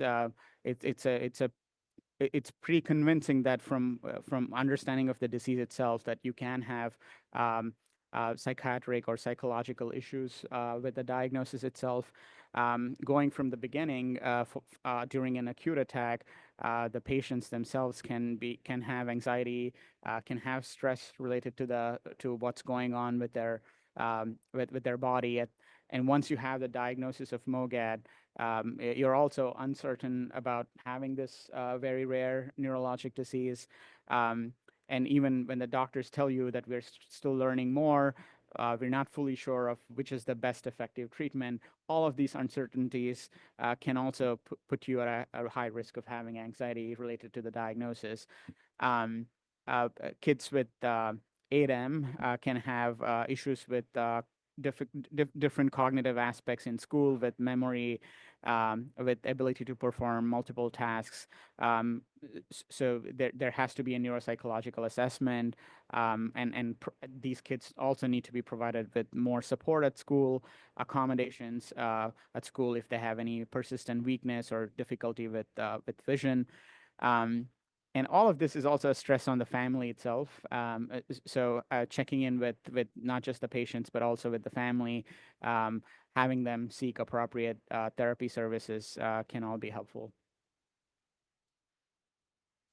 Thank you. Yeah. Thank you. Hi, thank you so much. This was amazing.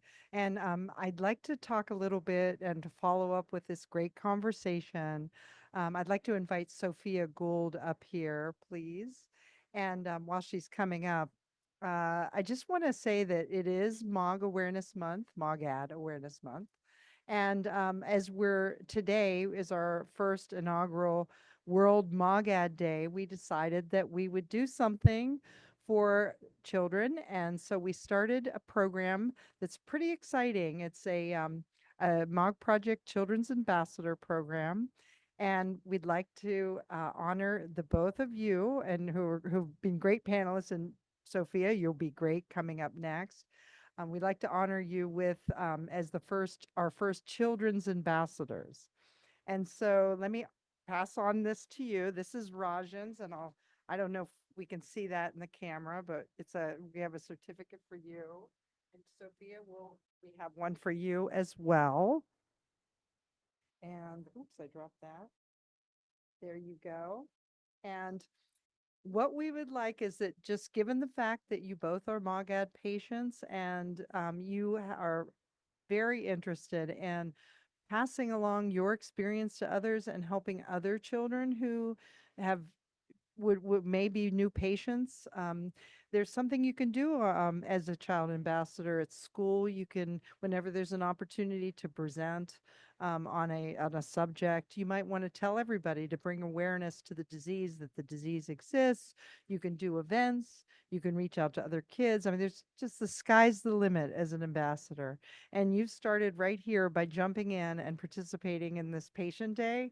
And this is our inaugural patient day. So it's a pretty big deal. And we thank you.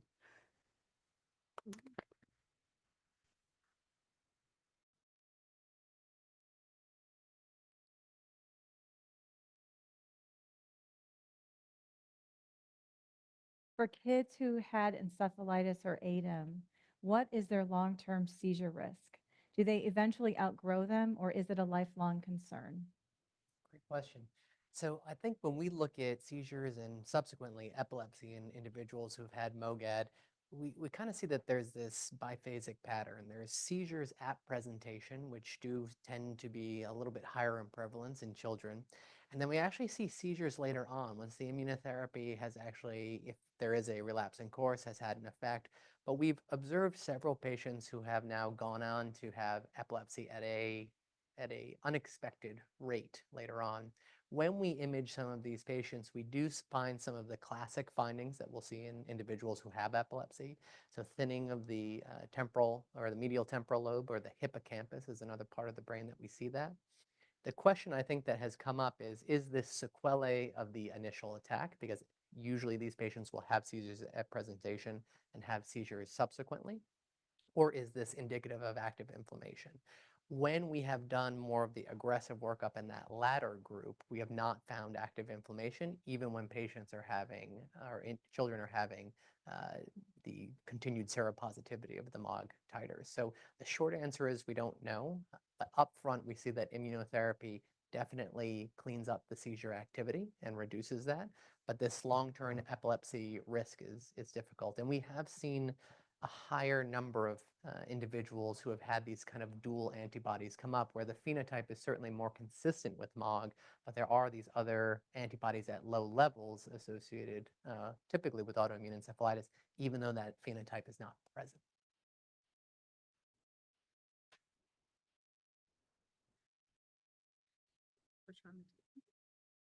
Can sleep difficulty be a symptom of MOGAD? That's a great question. I think that we hear in clinic from patients sleep difficulty and fatigue as a common reported symptom. I have to say one of the difficulties sometimes interpreting that these are common symptoms just in the general population due to our current lifestyle, people's hectic lifestyle, employment, children, responsibilities. So it is sometimes difficult to interpret. However, when we tried to look at this, and we actually by leveraging data from a survey administered by the MOG Project to people with MOG, as well as people from their household who did not have MOG as a kind of control group, we did find that it seemed like patients with MOGAD were reporting fatigue to a greater extent than their household controls, although the percentage was quite a bit high in both groups, actually. But it was about twofold higher in the MOGAD patients, and there was some component of sleep difficulty. And one thing that we identified was that perhaps people with a history of bilateral optic neuritis were reporting that to a greater extent, which does have some biological rationale, since there are cells in the retina that are affected from optic neuritis that may be involved in kind of controlling our body's ability to sense light and daylight cycles. And this is known to be associated with kind of what we call circadian rhythm dysfunction. It's also been described in other things, other conditions that can affect the eyes in people who are blind, and also in conditions like multiple sclerosis, which also have optic neuropathy as a frequent manifestation of the disease too.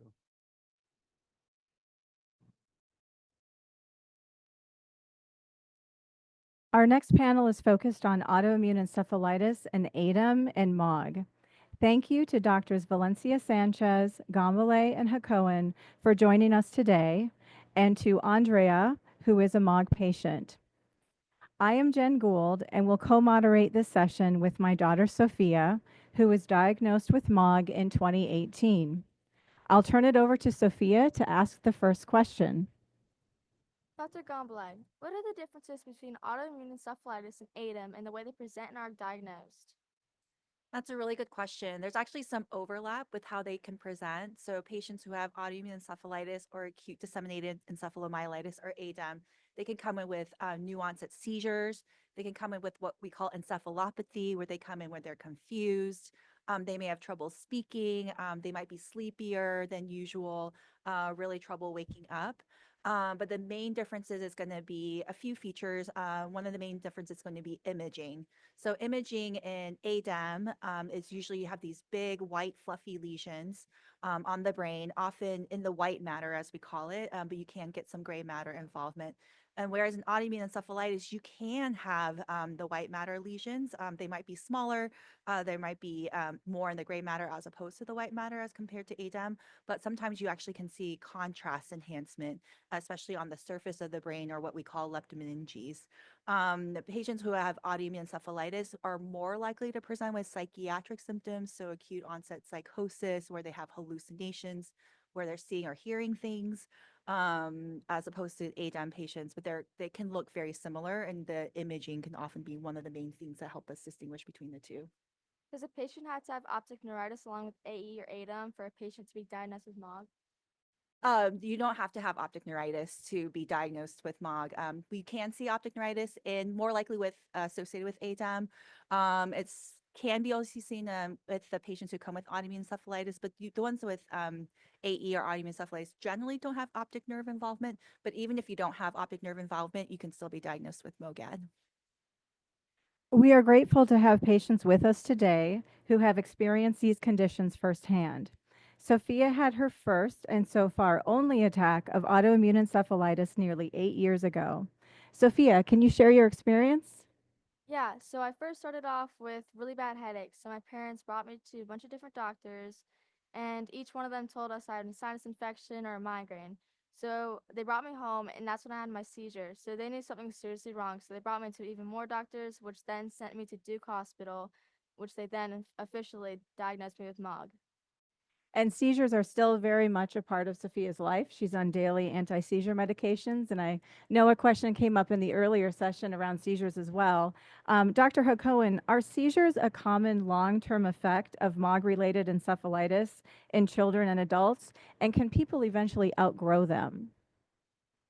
So the key question is why the child or the adult has seizures. So with both ADEM and more commonly with autoimmune encephalitis, and just I think in this context, I think we have to highlight that actually the diagnosis of both ADEM and autoimmune encephalitis were clinical description that clinician would use before we had these antibodies available. So it may be that with times and these blurring differences between all these conditions, we will start classifying condition according to the antibody that is causing the disease, whereas and not, stratify them according to the phenotype. But with back to the seizures, so we know that patients, when they have any form of brain inflammation, they unfortunately can have a degree of scarring after, and that scarring can be the cause of the seizures.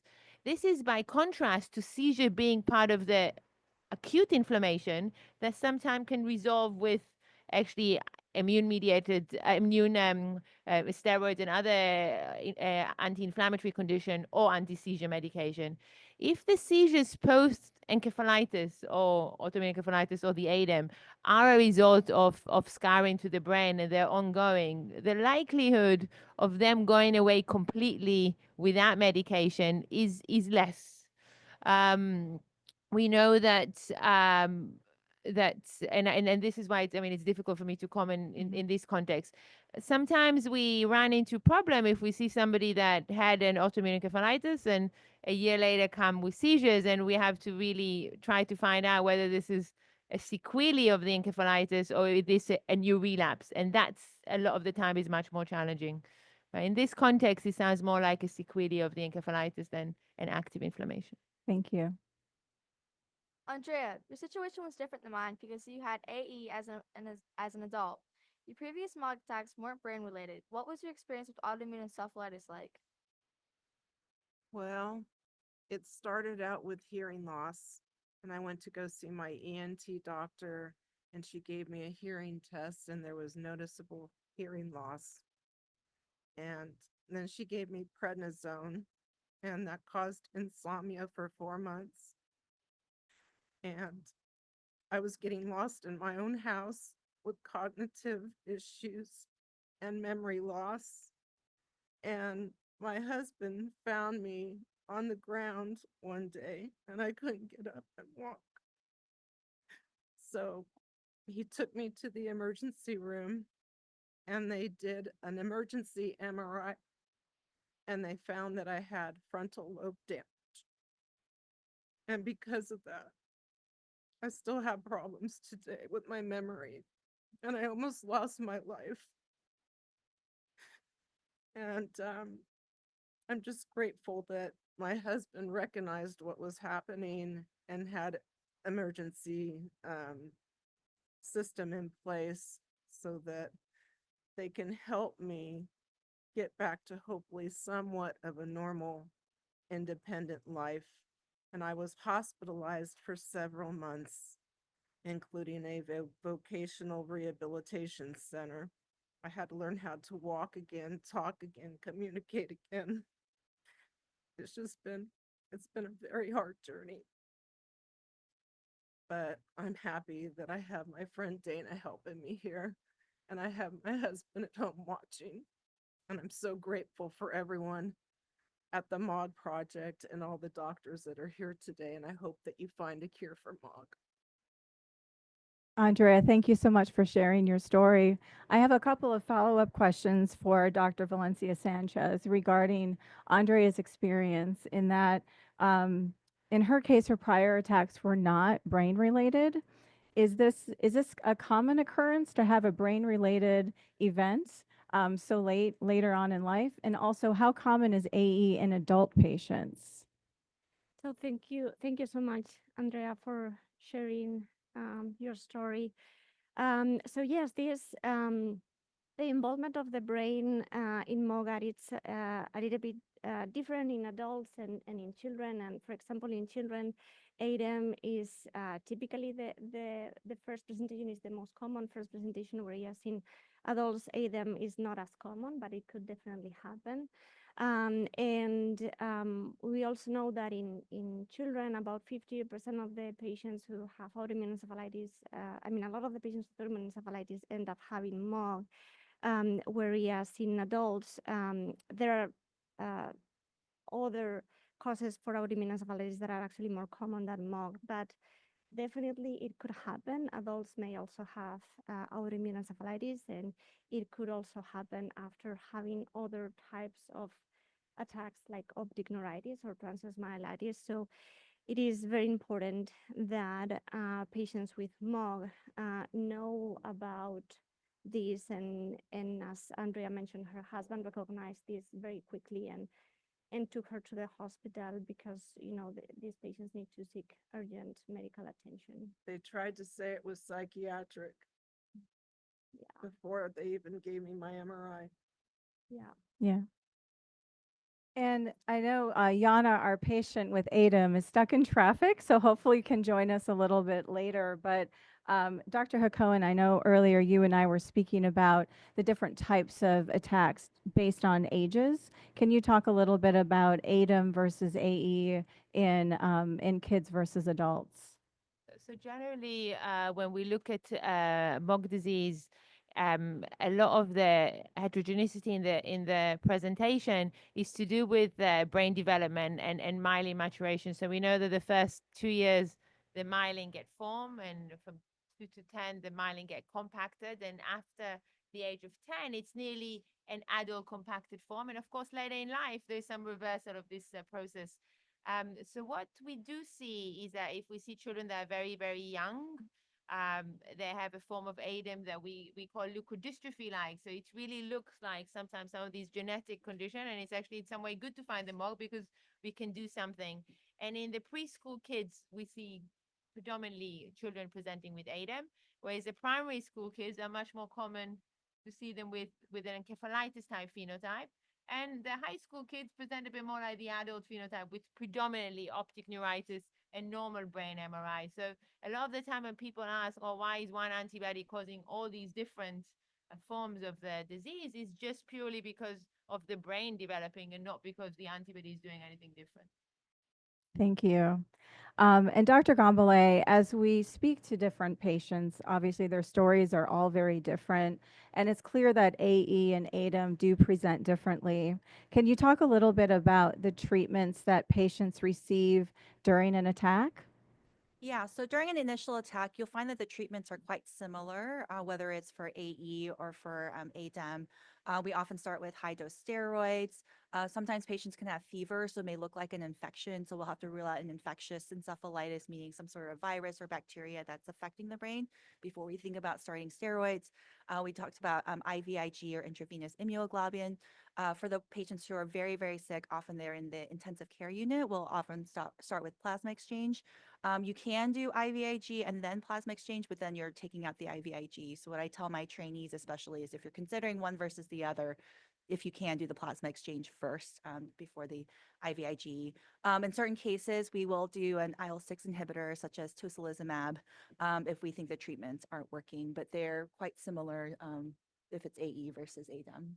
And what about preventative medication? Is that differ for ADEM versus AE? Yeah, that's a good question. I think we sort of alluded to this and during the earlier sessions, but generally for both AE and for ADEM, we don't do maintenance therapy after the first attack. There's a few exceptions to that, especially how someone recovers from their first attack. That might change and stratify whether or not you put somebody on maintenance. Depending on the severity, depending on the situation, depending on age, we may consider doing something like 6 months of therapy, like 6 months of IVIG, and not necessarily do maintenance where you're doing more longer term treatment. Thank you. And Yana, thank you for joining us. Sorry for I hear the- you experienced some California traffic getting here. Would you like to share your experience with ADEM? Yes, sure. Hi, everyone. My name is Yana. I was diagnosed with MOGAD about 3 years ago during my last year of medical school. I was 24 at the time. I'm 27 now. I had an episode of acute disseminated encephalomyelitis or ADEM. Initially, it started with a very terrible meningitis-like headache, and then I started having numbness, and then I had complete urinary retention. Then I had dysphagia, which means I wasn't able to properly eat or drink fluids without choking. I had dysarthria, which means people could not understand my words. Half of my face was numb and it was paralyzed. I had diplopia, which means I had double vision. I was dizzy. I was encephalopathic, which means I wasn't very conscious. I was numb from the waist down and paralyzed from the waist down. My hands were still fine. I could move my hands a little bit. They were extremely weak though. I think that's pretty much it. I was hospitalized for a month. I learned how to walk again within like 2 months. Most of my symptoms resolved within a year. Still symptoms lingering here and there. Doing pretty fine now. Fantastic. Thank you. I'm so glad you were able to join us. Sophia, would you like to ask the next question? Dr. Valencia Sanchez, what does the recovery look like for ADEM versus AE? What symptoms tend to linger? Yeah, so as we've been discussing, usually patients with ADEM and with AE, they are very sick in the hospital, and usually once the treatment of the attack is started, there can be a lot of improvement. But there are certain symptoms that seem to take a longer time to recover, and in particular, we are learning more about the cognitive symptoms that these patients have in the long term. There are now more studies that are really doing neuropsychology testing on patients with MOGAD and have shown that particularly those patients with brain involvement with ADEM or with autoimmune encephalitis, a big number of these patients have problems with attention, with concentration, memory, executive function. For adult patients, that may mean that they may not be able to go back to work, or they may not be able to work at the level that they were working before. For children, that may mean that they could have problems in school. So this is something that we are still learning about, but it's probably the cognitive symptoms are the ones that tend to linger. Dr. Hakohen, what is the long-term outlet for MOG patients who have experienced AE or ADEM? Is it different for kids versus adults? Probably. The key difference is the fact that kids in some way are still gaining and learning and developing both in practice and the brain. So the impact may be related to the time at which you may experience the attack. Having said that, children a lot of the time, and interesting to hear your story, children a lot of the time recover much faster. So what we do see that actually children, whether they come in with ADEM or autoimmune encephalitis, once they get the right diagnosis and treatment, they recover very, very quickly. So it would be unusual for my patient at least to need a year to recover, which is something that one hear much more commonly in adults. So some of it is also influenced by the fact that your level of functioning is higher. So for you to go back to med school, it would take longer than for a 5-year-old to go back to nursery. So we cannot truly tell, at what point the function is completely back to baseline. But we can in younger children see that they're gaining new developmental gain after the episode of ADEM. So that's always very reassuring if they're learning new words or doing things that they weren't doing before. So I do think that the recovery in the young is generally better.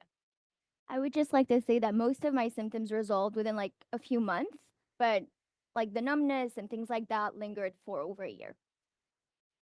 Thank you. A few months would be much more than generally we see. Yes, true. And one follow-up question to Andrea's story, something that she mentioned that we hear from other patients as well, is that sometimes physicians aren't necessarily tying psychiatric symptoms to MOG, and they're saying it's a psychiatric issue. From the physicians on the panel, what advice do you have for patients and caregivers to advocate for themselves and really get their voices heard? I mean, yes. So if you're having symptoms and you're concerned it's related to your illness, I mean, I know we're talking about MOG and that's our focus today, but that's just regardless what you're having. And you feel like, your physician's not listening to them the way that you'd like them to or addressing them the way you like them to. You can always ask for a second opinion. I know that can be challenging, but hopefully in this day with electronic access to people, see if there's somebody who has experience, who is an expert in MOGAD to sort of address, oh, yes, this is what we typically see, or this is not what we typically see. I do hear a lot of psychiatric cognitive issues, memory also in a lot of my patients who have MOGAD. And it's hard to know, is that something that where it's ongoing new inflammation happening, especially when the imaging looks normal and everything else seems normal, versus is that just residual or just sequelae, just residual from your attack. We know this is true, especially we have more data in MS, for example, where a lot of MS patients will have psychiatric symptoms. They're twice as likely to get depression, twice as likely to get anxiety. And so I think managing it, I think of the brain as multiple things, right? We sort of take psychiatric symptoms and make it separate from neurological, but it's all in the brain. All it has to do with brain chemicals, and all the medicines that we use that are considered quote unquote antidepressant, anti-anxiety, antipsychotics, they sort of help balance out the chemicals or neurotransmitters in the brain. So we sort of focus on, okay, how do we try to balance that out with these antipsychiatric medicines, along with making sure we're calming down the inflammation. And I think another comment is that actually MOG in general, or even other forms of autoimmune antibody-mediated autoimmune encephalitis, are incredibly rare, considering most patients that turn up to the emergency room or primary care with psychiatric symptoms. So I think it's very hard for the primary care clinician to think about those things. So what I kind of tend to recommend instead is that actually people with psychiatric condition, if there's any question about encephalitis in general, in fact, investigation like an EEG, for example, it's much more informative, because an EEG, if it's abnormal, it's much more likely to be indicative of an encephalitis, particularly if the EEG is slow. Whereas if the EEG is normal, that pretty much rule out in most cases autoimmune encephalitis. So instead of trying to kind of look at small tests that are incredibly rare, again, considering these conditions, getting imaging, as you said, your diagnosis was done without any imaging. So, or getting things like EEG are maybe more useful things to try to get than try to look for specific tests. Thank you. Again, that's also very variable. We all work in different countries at different centers. And Jana, Sophia, and Andrea, we'd love to hear how you guys are doing today. Sophia, do you want to share how you're doing today? Yeah, so I recently started high school. My life is pretty normal for the most part, other than taking daily medication and weekly infusions. But I'm still a very active kid. I'm on the wrestling team. I hang out with my friends all the time, and I travel a lot with my family. So I have a pretty normal life. Thank you, Sophia. Andrea, do you want to share how you're doing today? Well, I'm still trying to get my memory back so I can get a guide dog. But at the moment, I don't qualify because I don't have the capacity for memory. I can't do multi-sequence items. So I'm continuing to struggle with my memory, and the only thing I can do for that is do speech therapy, which I have been doing, and I've also been doing physical therapy to help rebuild my muscles. Other than that, I'm doing as good as I'm happy to be here. You are the strongest MOG patient I know, Andrea. Thank you, Yes, Jen. yes, we all love you. Jana, you want to share? Yes. So ever since that attack, I haven't had any other relapses. I'm untreated. I just have the couple of symptoms that still linger here and there. I graduated medical school on time. I then came to Hopkins to do a master in public health. Then joined Dr. Elias Soterkos to work with him on research regarding MOG and NMO. And I recently applied to neurology residency in the U.S. and I will be training in neurology for the next 4 years at Hopkins too. So I'm excited about that. Fantastic. Congratulations. Thank you. Thank you. So we had a few questions come in online. One of the questions, and I'll just open it to the physicians on the panel. Can a patient present, oh, sorry, can you scroll down? Sorry. Can a patient present another phenotype from the first attack, or is it always the same phenotype that is seen in relapsing? Yeah, so it's quite commonly changed. And again, it's back to the age. So we've previously shown that, if young children present with ADEM and then they have a relapse in their teens, it's more likely to be optic neuritis. And the second thing is we're also seeing a bit like what some of you described today, that if patients remain untreated, the phenotype may expand. So they may start with the encephalitis, but if they haven't been treated, the MRI will evolve over time to be more ADEM-like, or they will start having optic nerve or spinal cord involvement. But that generally, if it's within the same attack, is generally when they're not treated. And then there's a question around IVIG. What would you recommend as the best current maintenance therapy after IVIG? As for some patients, the price makes it inaccessible. Is there an alternative to IVIG you recommend for a preventative? I think that so a lot of these preventative medications, they all have the issue of that they are very expensive. So my first go-to for prevention is IVIG. If for some reason I cannot do IVIG, then my second option is tocilizumab. There are definitely the oral medications are much cheaper. So that would be something to consider. For example, mycophenolate or azathioprine are other medications that have been used for prevention in MOGAD, and those are cheaper than the IV treatments. Thank you. And then is it possible to have mild AE without hospitalization? Seizures, hallucination, dim vision, some walking difficulty, with all symptoms resolving in a month? I mean, definitely this is possible. We do see patients who've had AE who their symptoms resolve without treatment. I think those are often rare and few between because often most patients will require treatment. I think the thing is that depending on where you are, where you live, because I do realize this is an international conference, that if you don't have access to the same healthcare that some people do, it might be challenging to get treatment. It's definitely possible. It's harder to really know that in retrospect without the testing, but it's definitely possible. And also like a very good clinical history and examination. So I think these kind of things are always possible, but we really, these, you know, scenarios that tend to be borderline, then these are the ones that you want the antibody to be definitely positive in the right lab and everything else, you know, adds up. So of course possible, but you really need to get the whole story together before. So I know we're running up on time. Any last comments from anyone on the panel in terms of things we did not discuss or what you want to share with the audience? Go ahead, Andrea. I just want to say that I'm very thankful and grateful to be a part of the MOG Project because they've always embraced me with open arms, no matter what form or shape I'm in. They've always, you know, welcomed me. And I love that. And I love everyone. Thank you. Thank you, Andrea. Anything else from the other panelists? Okay. Thank you so much for participating. I appreciate it. Thank you.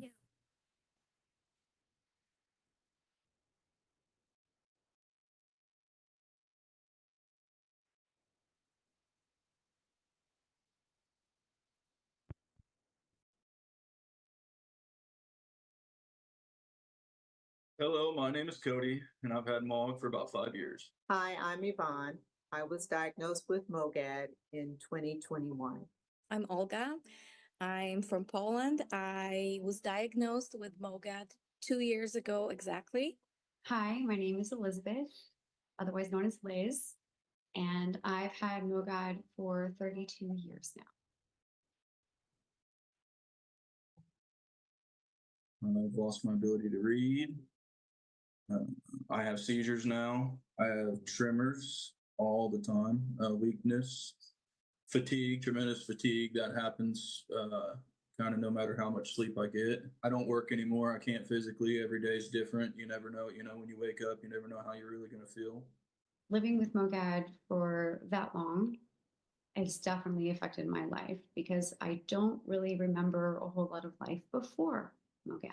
I was 11 years old when I first had my attack. I actually did not receive a diagnosis until I was 40 years old.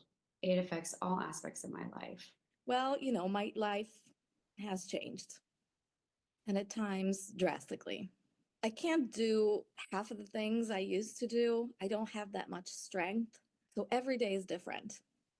And it's hard to predict what it's going to be like. It has really limited what I can do around the house, and I no longer drive unless it's, around the corner, because MOGAD basically has affected my vision. Can't walk very far anymore, numbness in my feet, and heaviness in the legs. My care has changed drastically over the years because first I was diagnosed as pre-MS at the age of 11, then as MS at the age of 19, then with NMO at the age of 25, then finally 39, almost 40, got the diagnosis of MOGAD. My disease trajectory and the treatments that have been available to me and what has worked and what has not has been vastly different over the years. So I'm thankful that now we're to a point where we finally have an answer to what my diagnosis is, so we can treat it accordingly. It's so much is being done with the doctors at Mayo and with the MOG Project, and the awareness is getting out there, and I think that's great. It seems like it's moving faster than I would have expected.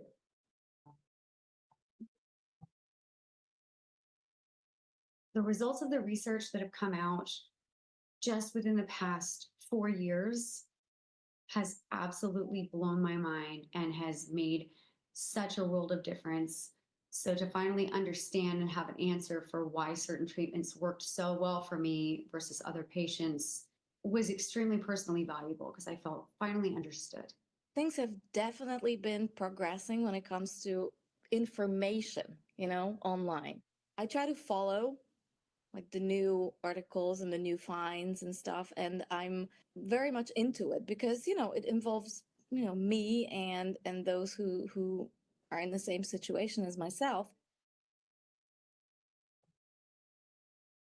Especially when I first got diagnosed. I mean, it's the scariest thing when you get diagnosed and you're 30 years old. Heaven forbid, even when you're 5 or 6, especially moms and dads that want to know more about the disease. It's very, very, very educational on there. It helps. It helped me during my darkest days. The MOG Project is invaluable. MOG Project is the very first of its kind to support solely MOGAD patients, not just nationally, but internationally. And I think that is very special, very rare. And I'm excited to see what they have in the future. When I was diagnosed, at first I went through this dark period, I guess, but it wasn't long. I had no idea what MOGAD was. There was absolutely nothing on that condition in Polish. And so I decided to reach out to the MOG Project. Julia was nice enough to make me a representative for the MOG Project, a representative in Poland. And I decided that I would do something good for people like me in my country, who don't know English and they can't understand what's happening. Now we have this brochure that I got to translate from English to Polish, and I got to distribute it. I translated it myself with the help of Dr. Bodek. So now people in this group, this Facebook group on MOGAD, reached out to me. So I got to send them the brochure in Polish, and we got to do the webinar. We still don't know how many people suffer from MOGAD here in Poland. To know that there are people out there, across the ocean who understand you and who don't judge it, who who are there to support is a big deal. So it has helped for sure. I discovered the MOG Project. I discovered their Facebook group, and it has been so helpful. I've met some really incredible people, other patients that I talk to daily. It's just a great place to put those questions out there of this is what's going on. Is anyone else experiencing this? And it's bittersweet to get people to respond who really understand. I would love to see something that repairs the myelin. That is something to me that I think I'm the most intrigued about. I hope in the future that they have, some good new medicines and treatments to repair the myelin, as well as just a root cause of how to treat MOG. And then also for doctors to neurologists to be aware that, of MOG. You'd be amazed at how many neurologists don't know what MOG is. My hope for the future is because we've already tried to reach out to, to do stuff for the Polish patients here based on what the MOG project offered. Now, the hope is that we will distribute this brochure to every single hospital, so that every single neurologist, every single neurology ward is finally aware of what MOGAD is. Looking forward, a cure, obviously. Who doesn't? I'd love to see it in my lifetime, but I'm amazed at just from the time that I was diagnosed, just over these, last 4 or 5 years of becoming aware of MOG, so that they will more quickly refer patients to a neuro-ophthalmologist or, send them to the neurologist. My hope for the future is that not only do we come up with proper treatments that are FDA approved and are affordable for patients, but that we actually find a cure.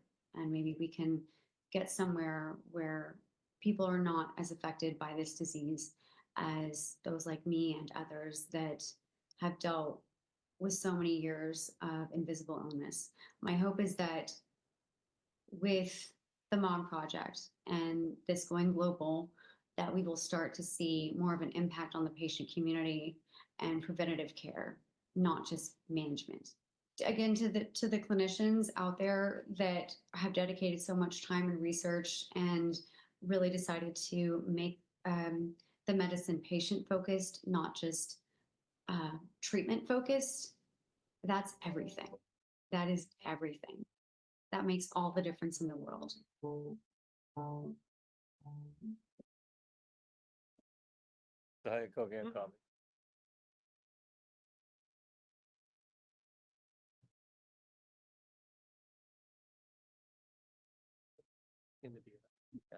Hi, everyone. My name is Erin Brown. I'm a clinical project manager with UCB. And first, I just want to say thank you to Julia and her team for having us today. This is just such a great experience. And really listening to all of the stories about the rare disease journey really just helps us understand how better to support patients in what we do every day. What I want to speak with you about today is clinical trials in general and give you a little bit of information about a clinical trial that UCB is conducting in the MOGAD patient population. You can see here, this is our clinical trial website that we've developed to just share some of the high-level information about the study. But first, let me just talk to you about why clinical trials are important. Essentially, they're a necessary process in order to bring safe and effective treatments to patients with any type of disease or condition. It's really necessary that we find patients who are willing to participate in the studies that are being conducted so that we have, real patient data to know whether or not we have a safe and effective treatment option to offer. Really, if we don't have study participants, modern medicine as we know it today would not exist. And that's the reality. I think the difficult part is finding people that are willing to be a little bit vulnerable and put themselves out there for the greater good of other patients with this condition.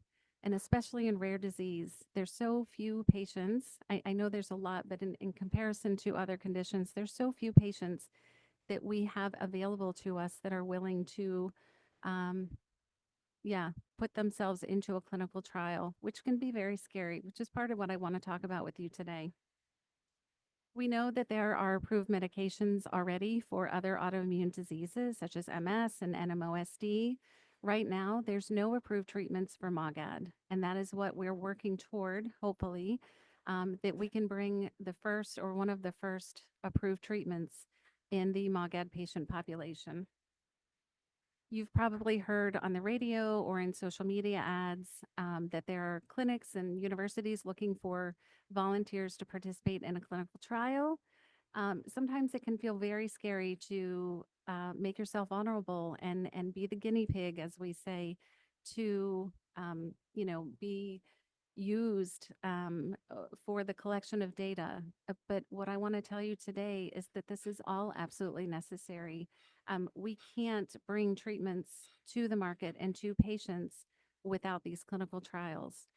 It's a very highly regulated industry, very closely monitored by health agencies such as the FDA, EMA, and there are special boards called institutional review boards or ethics committees for each institution that's specifically designed to protect the safety and the rights of patients participating in clinical trials. So as scary as it may seem, it's a necessary part of the process, and we really are, we do everything we can to make sure that we protect the patients and help them through the process of getting through these studies. It's not right for everyone. Not everyone can be a study participant. We fully understand that. But, if you fit the criterion and you're willing to do so, it's a really important part of the process. So next slide. First, on our website, we do have some information about clinical trials in general. It gives you basically the same information that I shared with you, that they're necessary. It's part of the process. And really, your safety is most important when we are conducting these trials. Next slide. On the website as well is information about the COSMOG study. COSMOG is the name of the study that UCB is conducting in patients with MOGAD. We give you some information on the website. There's certainly more we share with you in what's called an informed consent form if you do choose to consider being a patient in the study. Next slide. And what I'll tell you just high level about the study that we're running, we are utilizing a monoclonal antibody. The name of it, the formal name is rozanolixizumab, which is a mouthful. We like to refer to it as Rosimab or just Rosie. It is a subcutaneous infusion that goes just under the skin in a very small needle. It takes about 10 to 15 minutes to infuse, just less than a teaspoon of solution, and that dose is given every week. Next slide. What we hope to gain is a reduction in the IgG autoantibodies that are circulating in the system, and these are the antibodies that create the inflammation and the relapse symptoms. So with rozanolixizumab, we hope to either prevent relapse or extend the time between relapses, and really that's what the information that we're collecting, we're hoping it will show. This medication has already been approved, FDA and other health agencies across the globe for generalized myasthenia gravis. So we have a good baseline safety profile, efficacy profile in another autoimmune disease, and we're hoping to find the same safety and effectiveness in patients with MOGAD. Next slide.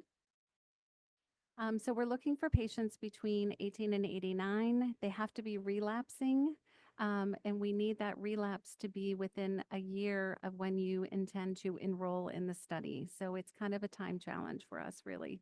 And we're looking for patients with optic neuritis, transverse myelitis, or ADEM, MOGAD encephalitis. There's other criterion. I won't go into much detail today, but high level, these are the patients that we're looking for. Next slide. This is a nice indication of where the study sites are that we're where we're enrolling patients. Right now on the website, you can look into your local area to see if there's a site near you. But I will tell you that we have implemented home nursing services to help between your clinic visits because these are weekly doses. We will send nurses to your home or your workplace or where you're on vacation to administer your study drug and do the assessments. And that means you would only have to come back to the clinic every 3 months or so. We also have a patient concierge service where we help with all of the accommodations needed, any type of travel, transportation, accommodations, meals, parking. We have a company that organizes that all for you, and all of those expenses are covered by that company. So there's no out of cost to you and your caregiver. So if you do need a caregiver to attend these visits with you, we will take care of those services as well. I forgot to mention a little bit about the study design. So there's 3 parts to this study. There's a screening period where you essentially come in and there are assessments done to determine whether or not you're the appropriate patient to participate in this study. It has to be strict criteria so that we're looking at a very homogeneous population for the analyses that we do. So we need to make sure that you qualify for the study. If you qualify, you are randomized, which means essentially a computer flips a coin and determines whether or not you go on one of 2 treatment arms. One of them is rozanolixizumab, the other one is placebo. I know that having a placebo arm in a study seems very, very scary, especially with a severe disease like MOGAD. I assure you, if we had another way to really determine the effect that rozimab is having on your symptoms and on your body, we would certainly love to have another way to compare. But right now, with no other approved treatments, it's essential that we have a good comparison so that we can attribute all of the effects, whether they're good or bad, to rozimab versus the placebo. So once you are randomized into what we call the double-blind part of the study, you stay in that part of the study until you either experience a relapse, which can happen, or if we finally reach all of the relapse events that we need for the study, all of the patients in double-blind then have the opportunity to roll over into what we call open label. Now, I'll tell you the difference between double-blind and open label. Double-blind means that neither you, your physician, your study team, UCB, we do not know which treatment arm you're assigned to. And that really is needed so that there's no bias in any type of effect that we may see. We don't know if you are on the study drug or you're on placebo. It's important that we take out that bias. Once you get into open label, everybody in that part of the study is on rozanolixizumab. There's no placebo part of that study, and everyone is aware that you're on the study drug. So that's the difference in those 3 different phases of the study. There's screening, double-blind, and open label. And then at the end of the study, hopefully we can take all of that data, send it to the health agencies, and we're really hopeful to bring an approved treatment to patients with MOGAD. Next slide. I just want to say, if there's not a study site near your home location, we do have patients that are willing to travel to a clinic. Again, we take care of the services needed for that if you wish. We have the home nursing available, and we really do have patients that are traveling quite a distance, flying, driving quite a distance. So it's like I said, it's not for everyone, but if we find the right patients, we try to make this as manageable as possible and reduce that burden as much as we can. So I encourage you to look at this study website, which is the www.cosmogstudy.com. We also have a patient line at UCB to answer any questions you may have, whether it's about the study, any of our products, and that is ucbcares@ucb.com. The QR code that's shown here will take you right to the study website, and you can then search through with your zip code or your city to see if there's a site near you, and it will connect you directly with the physicians there.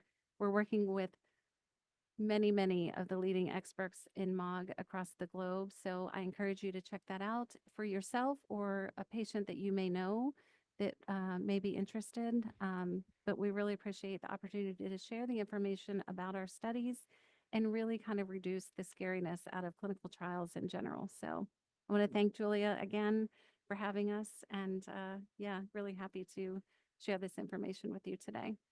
Thanks very much. That's good. That's All great. right. I'm Michael Levy. I'm one of the neuroimmunologists at Massachusetts General Hospital, and I have the pleasure of introducing Jim Broutman. Thank Jim, you. do you want to tell the audience who you are? Yeah, I actually am a patient. I had an episode of transverse myelitis and 2 episodes of optic neuritis, treated it acutely with prednisone. And I went into a steroid-dependent cycle where I relapsed 12 times in an 18-month period, was on a ton of prednisone. And that's how I kind of ended up with Dr. Levy. If And you have you're any in the questions. Cosmog trial? I am in the Cosmog Right? Are trial. you the first? No, I'm you're the second. I'm the second. I'm the 3rd patient in the world, 2nd patient in the country. Right. So, but I basically was in this terrible cycle of just the the side effects of prednisone were so horrendous. Yep. I was fine treating each episode with prednisone. I lost my vision, regained it, but it was just terrible on my body and everything. So Dr. Chen at Mayo Clinic kept saying, you got to get into this clinical trial. There's a clinical trial. We're going to keep you on it until we can get you in it. And you were gracious enough to kind of rush me into the trial. Well, and you- UCB, yeah.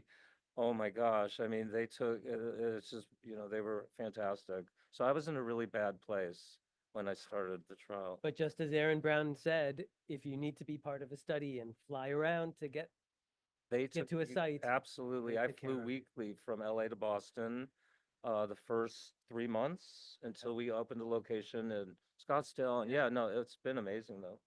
Good. So Yes, you're here today because you have experience with this Cosmog study. correct. And I just like to ask you a few questions Sure. to inform the rest of the audience about your course. experience in the study. So before you even thought about participating in trials, you mentioned you had Mhm. 12 relapses in 18 months. Mhm.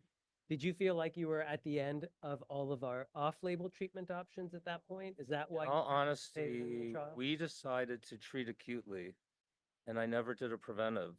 Oh. So I got stuck in that cycle, and that's what led me. So he did not want to put me on IVIG because he was concerned that there's a period you have to be off it before you start the trial, which I think is very important. So we just kept it going until we started the trial. Gotcha. Yeah. Now, did you read up on these trials? There I wasn't did a lot not. of information No, at there, the you know time. what? My you looked philosophy, at- I want to tell people this. My philosophy is when you have a rare disease like this, you have to get the best medical advice, treatment you can, anything you can do. So I went to Mayo Clinic. I got the advice from those guys there. They led me to you. And that's how I just trust my doctors. I'm not a doctor. So Have you seen the new website, the UCB? it's Cosmog amazing. website? Yes. I mean, would you say that that information is Much more available for people accurate? now. Absolutely. It's Really look amazing. it over? Yes, and we on our Facebook support page at the MOG Project, we are constantly referring people to it. So And- it's been very helpful to new and people enrolling. Now, there's the next session is going to be on the other trial Correct, from Genentech. You're not in that trial. correct. It wasn't available at It the wasn't time. available at the time. And so you didn't have a choice? You don't remember this? I don't. I'm just kidding. It's No, a I big did not have a learning. choice, and if it ain't broke, don't fix it. So I probably would not Okay. do anything in the end. So Like, how would you advise people now that they have 2 trial options? do your research. Okay. And it's amazing that we even have 1, let alone 2. And thank you, UCB, for being the first one out there to this is a rare disease. Like, it's so new too, to be able to have a clinical trial, let alone 2, it's unbelievable. And I just would tell people, make sure you talk to us, go on the Facebook support group page, MOG Project, anywhere, and find, we're all there for people. So I want to take you learn. back. Yes. When did you officially enroll? 2020, 2021. 2021? Okay. 2022. Remember the July. day I read you the consent form? Correct. Yes, The consent I do. form is Yeah. like, Yeah, like a a Bible. mortgage. Yeah, you like know, when yeah. it's like And you had to 100 do it on your own because Becca was sick, so you actually did it But we went yourself. through page by page. Yeah. And at the end of that process, Mhm. after all of that information, all the risks, all the things that could go wrong, Mhm. you still decided to participate. Mhm. What was your decision making? I trust you guys. It's very it's really all based on that. A lot of people at the beginning kept telling me, "You're a hero. Thank you for doing this." And I'm like, I'm kind of stupid. I didn't really, I mean, I was smart enough to get the best doctors and I'm just going with that. So I didn't even do any research. I honestly didn't. I trusted my medical team. And you That's the said you truth. were the third person in the world, because second in and the the US? first one was in Japan, I think, or I might be wrong. I might be the fourth. The other person was 2 days before me. You guys got him in right before Why me didn't you say to yourself, I'm going to let a few other people in? because I was and just see desperate. how I they was do? desperate. Okay. I was in such bad shape. Okay. Such bad shape. Okay. Well, you jumped in the trial feet Mhm. first. Mhm. You got your feet wet. What was it like to be in the study in the first few weeks? Really scary. I was So not every feeling well. infusion, you're thinking to yourself, Well, you also had the observation period, which is great because we need to be observed the first few times. Yeah. So you do have to wait, 4 hours after the infusion. But the staff, everyone at your team was so amazing. I like had the best time there. It was like a party. Honest to God, no joke. Like we were bringing each other gifts, the team, like the nurses. So it was actually fun, Okay. as weird as it sounds. all right. But it was great actually. And how long have you been in the trial now? This is your Almost 3 years. almost your third year. Okay. Or almost at the end of your third year. Yes. What are you going to do when the trial ends? You tell me. Well, I mean, assuming the drug is approved, I'm sticking with you're it. sticking with it? Heck yeah. You'll just go on to the commercial payment and get the drug at home and you'll do Absolutely. it yourself? and that's Yes. it? Yes. Absolutely. Not even a Okay. question.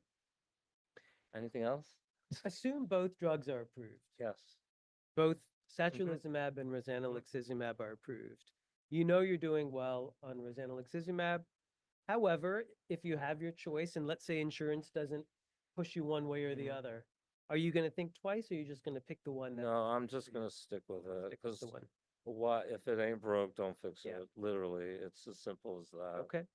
And I would, of course, ask for your opinion as well. And I'm assuming you would say I mean, that. I know you love the well enough. concept of if it ain't broke, don't Right? fix it. Because in MOG, the way we think about things is if you break through a treatment, Sure. and we think that that mechanism is not effective for you. Yeah. And the converse is true. If you respond to a Yeah. mechanism, Yeah. then, why switch? Right. If you tolerate it Right. and you can, and Right. it seems to work for you, assuming that it's Correct. covered by your insurance, Absolutely. your I would insurance be will play thrilled. a part in this. Yeah. There'll be co-pays, there'll be lots of other Yeah. things to consider, Well, of course. yeah. No, it's been amazing. All right, so you're advising a whole bunch of I'm people online advising right everyone now. online. Let's say one-on-one. Mm-hmm. Patient comes to you and says, I'm in a similar situation. I'm stuck on prednisone. I can't, even with IVIG, I can't get off. I'd like to be in a trial. Mm-hmm. What's the first thing you're going to tell them to do? I would tell them to call you guys. I So mean, to one look of in, you. I would send them a link to this trial on the, Okay. yeah, I mean, not even a question. I Okay. mean, I would typically call your office and send them to, wherever, obviously, wherever they're located. I would recommend that closest location. And I don't even mention the other trial. I'm sorry to the other trial people. I'm just. Well, they'll have a chance I to know, and talk it's about like, the I don't know trial. anything about it. I'm just focused on mine, so I can't speak for that, but we're thrilled, all of the patients that we have both trials, in all honesty, so it's amazing. Yeah. We have off-label treatments like IVIG, tocilizumab. We have things that are not FDA approved, but we use them in patients. Mm-hmm. When some of my patients think about participating in a trial and they hear about that placebo chance, Yeah, they're randomized. yeah, You didn't get a choice, did you? No, Did you get an option to be in the treatment arm versus the placebo? no. No. How do you get over that? Well, I'll tell you how fear? you get over it. For me, I knew that the prednisone, it corrected pretty well. I was paralyzed from the waist down, and I walked in here today, and so I'm doing pretty well with that. The prednisone helped with that. The prednisone helped with my vision loss 14 times. I wasn't really afraid. I thought, you know what, if it happens, It'll be it your will be, 13th yeah. attack. And that, Okay. and yeah, so I really thought, I trust you guys, Yeah. and I'm gonna just, if it happens, it happens, and we'll get past it, and yeah, so I really wasn't scared. Okay. My last question is, do you have any regrets in participating? We are thinking to yourself now, honestly. If you could go back, would you be like, I'm gonna give IVIG a chance not even, first?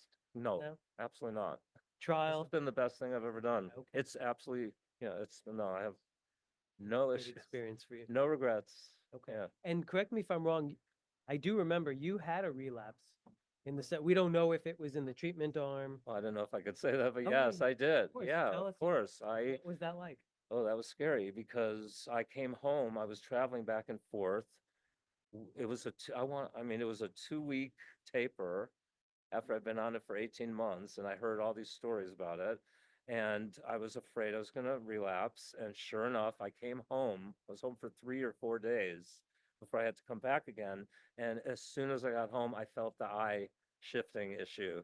I'm like, oh my gosh, I'm relapsing. I knew it.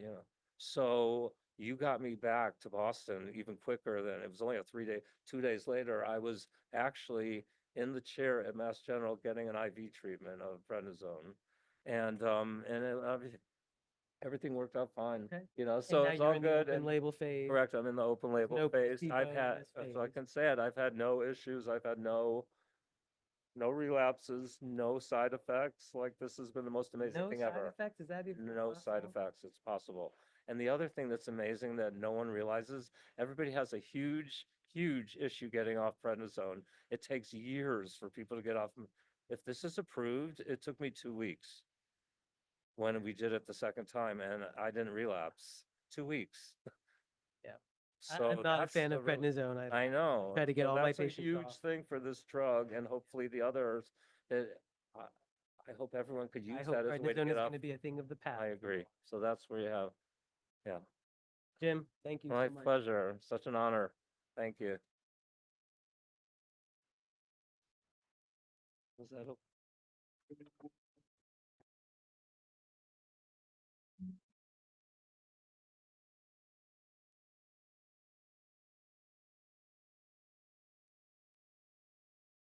Currently, there are 2 phase 3 trials going on in MOG antibody disease. They're both designed to prevent the next attack in MOG and will not help your previous symptoms, but they will hopefully help prevent future attacks from occurring.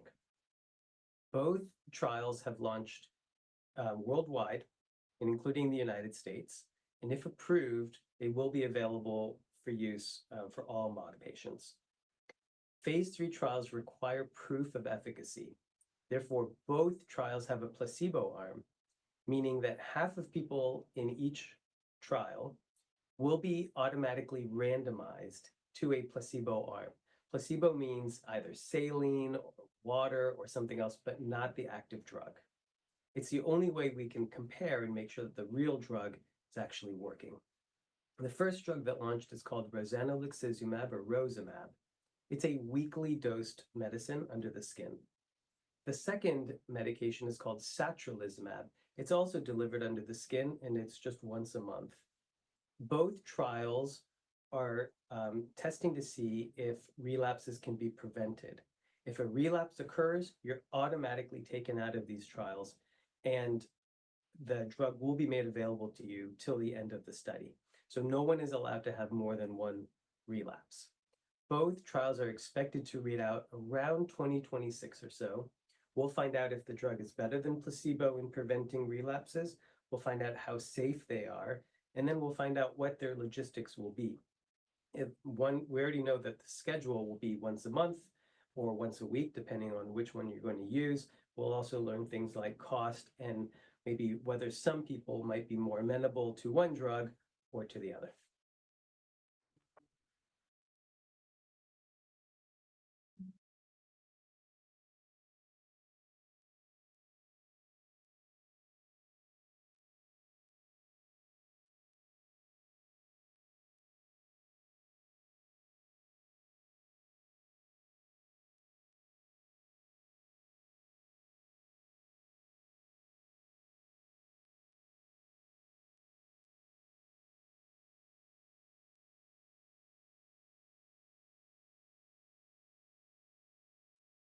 Good afternoon, everyone.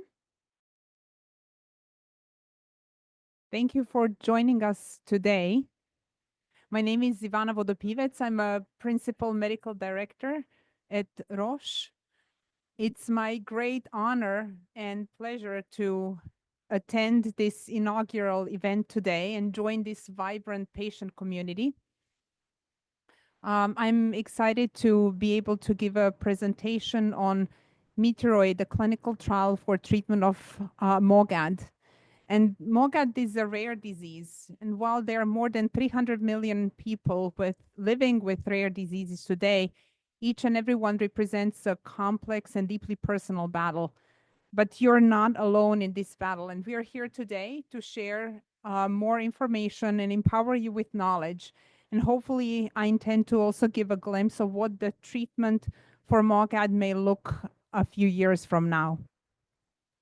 When designing this clinical trial, we invited the MOGAD patient community and also tried to incorporate as much as we could to alleviate the burden on participants. Today, I'm going to speak about satralizumab, and I'm also going to give an overview of the study of satralizumab in adults and adolescents with MOGAD. The trial is called Meteoroid. So just to remind you, satralizumab is an experimental drug investigated as a potential future treatment for MOGAD. This means that it is still has not been approved by the regulatory agencies for the treatment of this disease. However, it is approved for treatment of neuromyelitis optica spectrum disorder. And there were 2 clinical trials that led to registration of satralizumab for NMOSD, and these 2 trials demonstrated that satralizumab was safe and that it works as a treatment for NMOSD. Today, there have been more than 5,500 individuals treated with satralizumab. Satralizumab is a medicine that is given as a subcutaneous injection, meaning injection administered under the skin. It is designed to block a small signaling protein that is called interleukin-6, and specifically its signaling. And interleukin-6 is the signaling molecule that orchestrates inflammation, including inflammation, for example, in COVID. And similarly, it's thought to cause the damage and disability that is associated with MOGAD. As you know, today there have been no approved treatments for prevention of MOGAD relapses, and this study will help us determine if satralizumab can prevent these relapses and then ultimately the damage and disability that's associated with attacks. I'll speak briefly about satralizumab safety risks characterized in the 2 clinical trials conducted in people with NMOSD. You can see there are 2 columns. One speaks about those side effects that are very common, meaning they occur in more than 10% of patients, and include headache, injection reactions, although they're typically very mild, diarrhea, joint pain, and decreased white blood cell count. We also have noticed that some patients do have common side effects that occur in 1 to 10% of individuals, and range from muscle and joint stiffness to rashes, itching, difficulty sleeping, migraine, swelling of hands, hay fever, as well as decreased level of fibrinogen, which is a protein that's needed for blood clotting. But none of these lab results, meaning decreased white blood cell counts, nor decreased fibrinogen, lead to clinically relevant side effects, which would be infections and/or bleeding. And the side effects that are associated with satralizumab use in MOGAD are being studied in the Meteoroid study. Let me now switch over to the Meteoroid study itself. It's a phase 3 randomized. It says double blind, but actually it should be quadruple blind, which means that neither patients nor us as a sponsor, nor investigators or assessors actually are aware of the treatment that the patient is receiving. Placebo-controlled study of satralizumab in adults and adolescents with MOGAD. The study started back in 2022 and is expected to read out next year. The study is split in 4 phases that you can see here on the screen. Patients first undergo screening that takes about a month, and the purpose of the screening is really to determine if patient is a candidate for this clinical study. Then the patients are split into two groups, one that is receiving satralizumab and the other one that is receiving a placebo. And they're being split into these two groups randomly, like flipping a coin. And this is this process that's called randomization. Participants may remain on their current treatment for MOGAD while participating in this particular study, and the list of current treatments or background medications, as we call them, is determined by the protocol. These include steroids, azathioprine, and mycophenolate mofetil. After 24 weeks of participation, participants may have the option to receive study treatment at home, which then also decreases their burden and allows them not to be present at the site. So the logistical piece is also taken into account here. Once the participant experiences their first relapse, or we have accrued a predefined number of relapses that are needed for the final analysis, the participants transition to so-called open label period where everyone is treated with satralizumab for up to 2 years. And then lastly, they enter a safety follow-up phase that lasts 3 months for adults and 6 months for teenagers to really fully characterize the side effects patients may expect in the context of treatment with satralizumab. This slide speaks about the criteria that investigators take into account to determine whether a candidate is eligible for the study. So patients must be adolescents or adults, meaning be at least 12 years old. They must have experienced at least one attack in the preceding 12 months or at least 2 attacks in the preceding 24 months before entering the study. They must test positive for the anti-MOG antibody, as well as negative for anti-aquaporin 4 antibody. We also insist that alternative diseases that are very similar to MOGAD, like MS, be excluded. And we do it by doing a brain MRI at screening.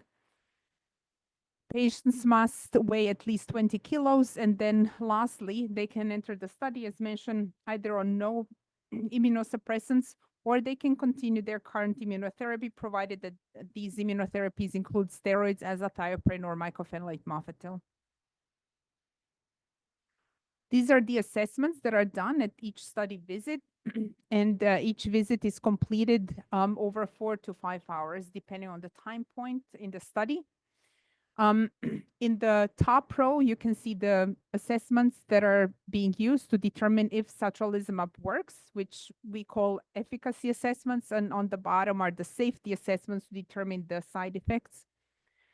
So when it comes to the efficacy assessments, what assessors do, they do a thorough neurological exam, so-called DDSS, which is a scale that is used to determine the level of disability also in patients with multiple sclerosis. They undergo eye and vision testing, including visual acuity testing using the eye chart. They complete questionnaires on the quality of life and pain, cognitive testing in adolescents, and then also the MRI of the brain and the spinal cord.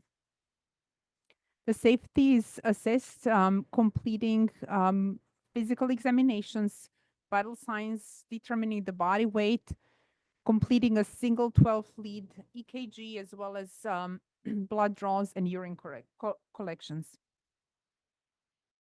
So in summary, satralizumab is an antibody drug that blocks the interleukin-6 receptor. It is administered subcutaneously underneath the skin. The long-term safety of satralizumab has been established, and as I mentioned earlier, to date, more than 5,500 patients have been treated with this drug.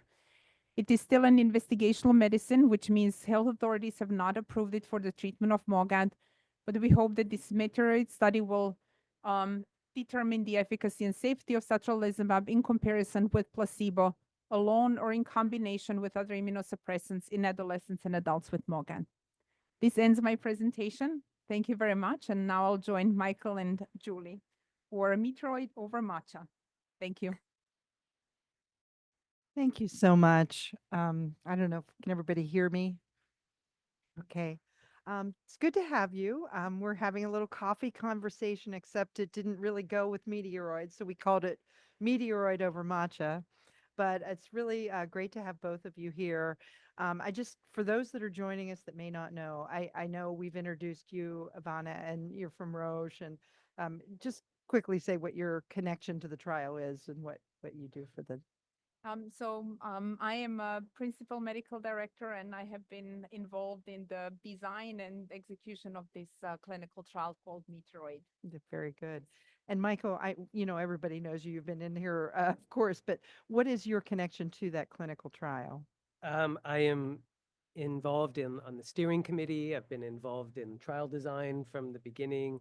We are also a site, I believe one of your larger sites. Yes, in true. the United States, Thank you. very proudly. And yeah, very excited about this trial. Oh, very good. So I want to just go over a couple of questions that I think the community would want to have the answers for. And I guess I should have directed this to both Ivana. I'm going to start with you. Sure. What would you? When do you really expect the clinical trial to complete? And then as a follow up to that, and you may not know this answer, we might hopefully will know. When would the medicine be available to patients? Sure. So our trial is expected to end next year. And then the availability to patients is obviously driven by the review by health authorities. In the US, this process typically takes 12 months. So then if the study ends next year, then we expect the drug to be approved in 2027. And does that apply for any other countries internationally? It really depends on the sequence of filing and reviews. It may be shorter, may be longer, depending on countries and regions. Japan, China have their own rules, but typically we're looking at 12 months for European Union and US. Okay. And I'm not sure who would want to take this, but we're wondering if that medicine, when it does become available, will it be really for patients who are just relapsing? Is it just going to be restricted to them, or do you think it'll be opened up to all MOGAD patients? For instance, if somebody has a really bad first attack and maybe they're afraid to have a second one for more damage. Who would can take take that? this question. Okay. Typically, as the regulators say, meaning regulatory agencies, you get the label based on what you study. Our protocol enrolls patients only with relapsing disease, and there are multiple reasons for this, including the fact that when we were having interactions with the regulators, they recognize themselves that it wouldn't be ethical to treat someone with a chronic immunotherapy if they're not about to have another attack. So this is one of the reasons why relapsing patients have been enrolled. So the way what the label in the end is going to look like, we still don't know, but we are hopeful that physicians will have the freedom to also prescribe satralizumab to patients who only had one attack. But we'll see. It really depends on how the scientific field evolves and what perspective the regulatory agencies will have at time of filing. Okay. Michael, do you have any I can thoughts on add to that. You might want to cover your ears, Ivana, because the field is trending in Yes. more aggressive treatment, Sure. especially early on. So when people have their first event, Yes. we really want to try to make them Yes. be monophasic. Yes. And maybe we could do that with some treatment of a period of time, maybe 3 months, 6 months, 12. We're not Yes. really sure. But it seems with the treatments that we currently have, including tocilizumab, Yes. which is very similar to satralizumab, that we can achieve Sure. a higher degree of monophasic remission Yes. with early and aggressive treatment. And when satralizumab becomes available, my prediction is we're going to be using it for Wonderful. even if regulatory authorities don't course. explicitly approve it Yes. for such. That's a very good question and a very good answer, I think. But I'm going to direct this at you, Michael. The next thought. You have this great clinic. It's obviously enrolling a lot of patients. How do you think it's going at the clinic for the patients? How does that look right now? We're a very busy site. We're enrolling patients into both of the MOG trials. My coordinators are very busy at work. It's hard to even add on new patients because we're just so busy with the patients that we have. I think everyone is excited. They wish that the drugs were already available. I hope that after the trial is done, that the process can be expedited. I don't want to bring politics into this, but hopefully the FDA will be up and running and able to evaluate. But it seems, just by my hunch so far as a trial site, that the drug, it seems to be working in these patients. We'll find out when everything is unblinded for sure. We'll find out how well these drugs work. And then hopefully from there, it'll get to approval fairly quickly. Very good. Well, that leads me to sort of this lessons learned kind of problem area question. So we were wondering, is there a problem that occurred where you had to fix something in whatever the procedures or trial, anything? And this, and tell us about how you solved it. And it could be anything from just even logistics for the patient, or even like a reaction to the medication, or even like some other kind of problem, maybe the comorbidity that came up where the patient just had a problem there. How it, any and all three of those things, if they came up, could you talk a little bit about it?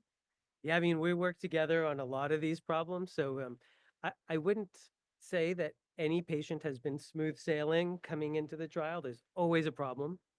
And that's why Ivana is so wonderful, because she helps fix the problems. They might be problems like, when was the last time a patient maybe tested positive for MOG? How old can the MOG antibody test to count? We did allow for some patients who had some MRI changes that were consistent with MS, but were clearly not MS on other scans. We took those into account. There's always problems going into these trials. And I would say that without people like Ivana, I think that these trials would be doomed. Yeah. But because they're flexible and they see the problems as they come up and they're able to address them, I think we're on protocol number 6. So things change as we go through, because problems come up and we have to fix them. Have you ever not been able to fix it? And is there any kind of advice you can give to another clinic about these kinds of things? Problems that we couldn't. In other words, maybe because the patient ended up having to drop out because of something, or did I do have one patient. I think you remember this patient who participated in the study and then had some eye pain, got an MRI, had a very clearly enhancing lesion, and we called it a relapse, and we didn't want to wait for her to lose vision. But the protocol explicitly defined a relapse as having had to lose vision. And we thought we could wait a day and then she'll lose vision for sure. But why would we want that damage? So we decided, nope, we're not going to wait. We're going to treat quickly. And because she didn't meet those endpoints, then it didn't count as a relapse and she wouldn't be able to get the drug. She ended up having to leave the trial, unfortunately. So it is unfortunate. I don't know if other patients have had this experience or if this is just This was just one-off. but one freak chance. Yeah.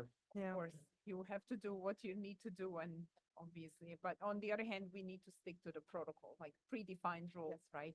To really be able to decide if the drug works or not. Yeah, well, I'm glad that there's so much backing, for all of you to make these decisions. So this one is really about parents and kids. And I know that parents ask a lot whether can my child get into a clinical trial? What can you tell me, and I'm going to start with you, Ivana, about what considerations should parents need to know? Because the child is going to have to do some front work there to get their school. There are other things going on in the child's life. Is there anything you can tell me about how those logistics are worked out for parents? Yes. What I can speak about the aspects that we are covering, or the way how we are supporting not only parents/caregivers, but also adult patients participating in the trial. We provide various services to participants. Although I do have to say that as an industry sponsor, we also need to abide to ethical standards set up on the international, but also national and then regional level. What it means is that we as a sponsor are not supposed to incentivize patients, meaning caregivers, parents, to participate in the clinical trial. And this varies from country to country. So for example, in the US and Canada, we can offer services such as prepaid or fixed stipends that parents or participants can use towards any type of service, including, for example, childcare if needed. This, however, is not possible in Europe or in Brazil, where, for example, only reimbursement for travel is allowed.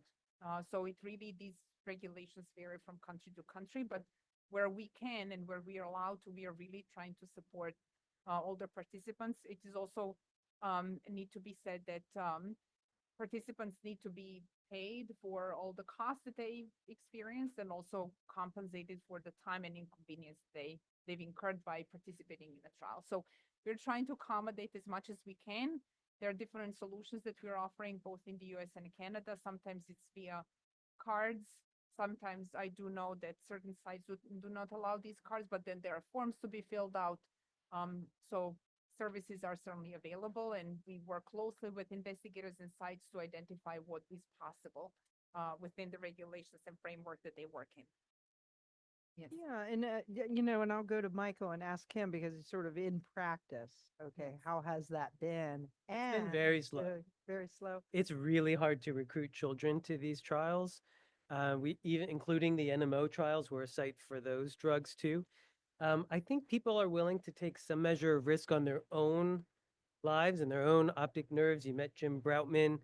He was at it, he decided he wanted to participate in this trial and he could take that chance, and with informed consent, he can make those decisions. I think parents are just much more worried about putting that risk on their children. It's been very, very hard to enroll children. About 40% of our MOG patients are children, and we haven't been able to enroll a single child. Parents are going to look for whatever other safer option they have than to take a chance with a 50-50 placebo risk. And even in the NMO trials, where we now no longer have a placebo, we had to finish the trial in the adults first and then open up a brand new study just for the kids, and then we could enroll kids. But with that 50-50 placebo risk, it's been really hard to enroll kids. Yeah. I'll just add that with Michael's help, we have been also trying and supporting investigators in these conversations with parents, explaining the 50-50, meaning 50 chance of being on placebo, is not necessarily bad for a child. That obviously children, just like adults do, can stay on their background treatments or current treatments for MOGAD, and that eventually they will enter this open label extension phase where they will necessarily be given satralizumab. But Michael, as you've said, it really is hard. And I mean, I fully understand also being as a parent, I really would struggle with this decision, whether this is a good choice for my child or not. I get that too. I mean, I'm a mother, and Yes. I certainly remember, Yes. just the thoughts and the scariness Yes. that goes along with it. But, so let's, before I have a couple questions about that. I want to talk about the adults and their compensation. And I don't know if we talked enough about the time commitment there. So isn't there a time period where it's a little easier to be given there's a front loaded kind of effort to get you into the trial and get these appointments done?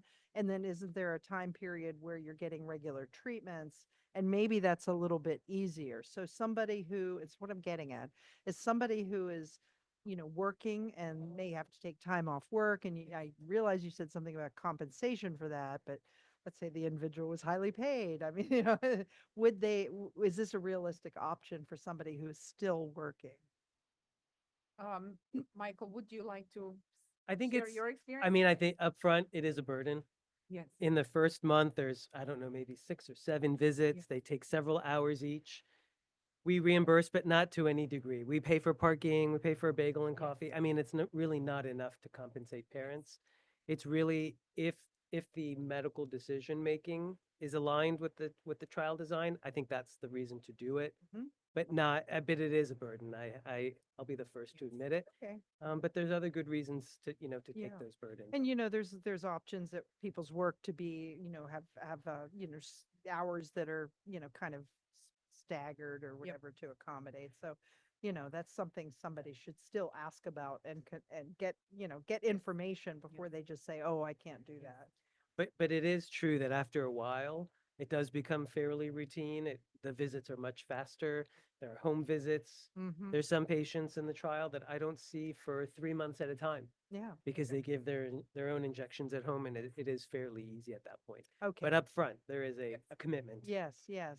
So if you can get past that, it's certainly not a 2-year commitment of that. Right. You can get past that and get these. Yes. Okay, so that's good for people to know how that really works out. Exactly. So, well, another question I had really, this goes back to the parents. I mean, if you really were going to, they worry. I mean, they certainly worry what they're putting into into their child's body. Yes. If, and I'm going to have both of you answer the question. How would you speak to parents and tell them, that it's going to be okay, that this is something, this is good, this is going to be a good thing. In other words, what would you say to them to make them feel a little more comfortable about putting this into their child's body? Well, as you've seen, satralizumab is already approved for treatment of NMOSD. And as a matter of fact, in Europe, in European Union, we do have a label that applies to adolescents as well, as there were 9 adolescents enrolled in these clinical trials for NMOSD. We've recognized that side effects really do not differ between children and adults. And from that perspective, and also having this database of people who have already been treated in what we say commercial setting, meaning patients who were prescribed satralizumab, we do feel confident that we understand all the side effects that can occur in people being treated with satralizumab. Another important safeguarding factor are all these tests and assessments that are being done to catch a side effect really early. So patients are being monitored by doing blood draws, urine assessments, physical examinations. All of this is taken into account to make sure that really no one experiences side effect, or if they do, that, even if needed, treatment is discontinued if something serious is about to happen. That's a great answer. How about you, Michael? You have anything? to Yeah, say? I'm not worried about kids getting exposed to the drug. I'm worried about kids not getting access to the drug. We do use satralizumab in NMO, and we use the older version of satralizumab called tocilizumab. We use that in children, and we love it. It's much easier than IVIG, and it's very, very effective. And I think once the drug is approved, we're going to be using it in kids all the time. The trouble with the trial is just that chance that kids won't get access to it. They'll have another relapse, and then maybe some damage as a result. I was really hoping as part of this trial design, the FDA would allow us to enroll kids only in the satralizumab arm and not have a placebo chance, but it didn't work out that way. And so we'll just have to finish the trial as quickly as we can. Okay. Now, if I asked that same series of questions and you were speaking to an adult who was maybe worried about putting this into their body, would those answers change at all, or pretty much the same?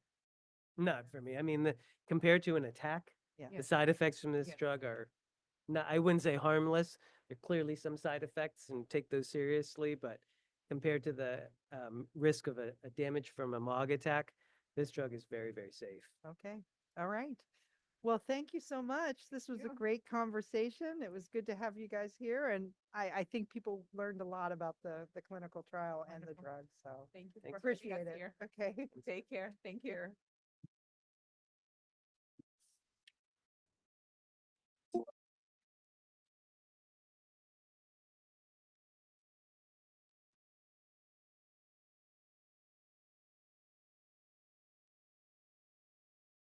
My name is Becca. I have MOG antibody disease, and because of that, I've lost vision in my right eye and a little bit in my left. I use some techniques to manage this, especially when it comes to technology, when it comes to being in crowded places, and dealing with low lighting situations that I might encounter. With my phone, I use dark mode so that it's black background and white text. I also enlarge the text on the phone, and I have the feature to be able to zoom in. So with that, it's in the settings of the iPhone. You have to use 3 fingers and you double tap, and it makes everything a lot larger and more accessible. On my computer, I don't use dark mode, but I do enlarge the cursor, and I make the cursor black, so the background's white and the cursor's black and very large, so I can always see it. When I use other people's computers, when they have a white cursor, what I do is pull it all the way to a corner, and then I can follow the cursor. For crowded places, the most trouble I have is on my right side because I am completely blind on that side. So I do something that might look a little bit silly to some people, but I put my arm out on my right side so that when people walk past me, they'll hit my right arm instead of hitting my body or my face if my head is turned. If I have a bag that I can put on the right side, I will do that. And I tend to stick to the furthest right of the street. Low light situations can be tricky, and I will say it's usually helpful to have someone with me. So if I know I'm meeting someone out at a restaurant that might have low lighting or at a concert or something like that, I will ask the person I'm going with to meet me in a location that I know I'll be able to see them well, and they might be able to help me with that. Obviously, this isn't always possible. I do use the flashlight on my phone a lot, and a regular small flashlight might be just as beneficial. Airports are another challenging place for me. I have a pin that says, "I have low vision, please be patient." I bought that pin on Amazon, and I typed in low vision pin, and there's lots of different colors. And I put that on my backpack, and when I go through TSA, the people can see that on my bag. So they've been a little bit less rude since I've started using that. You can wear it on a hat or on a bag. It's been helpful for me.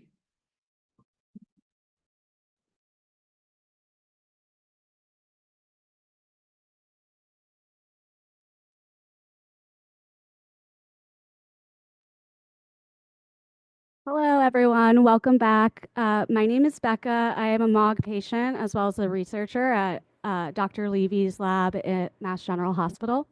I'm here today to talk about comorbidities in MOG, meaning MOG patients with multiple illnesses, whether that be as a result of their treatments or just having other diseases that have to be managed along with MOG. So to start off, I wanted to start with introductions, and then we'll go to Dr. Vishnevetsky to explain the difference between treatment-related effects and comorbidities in MOG.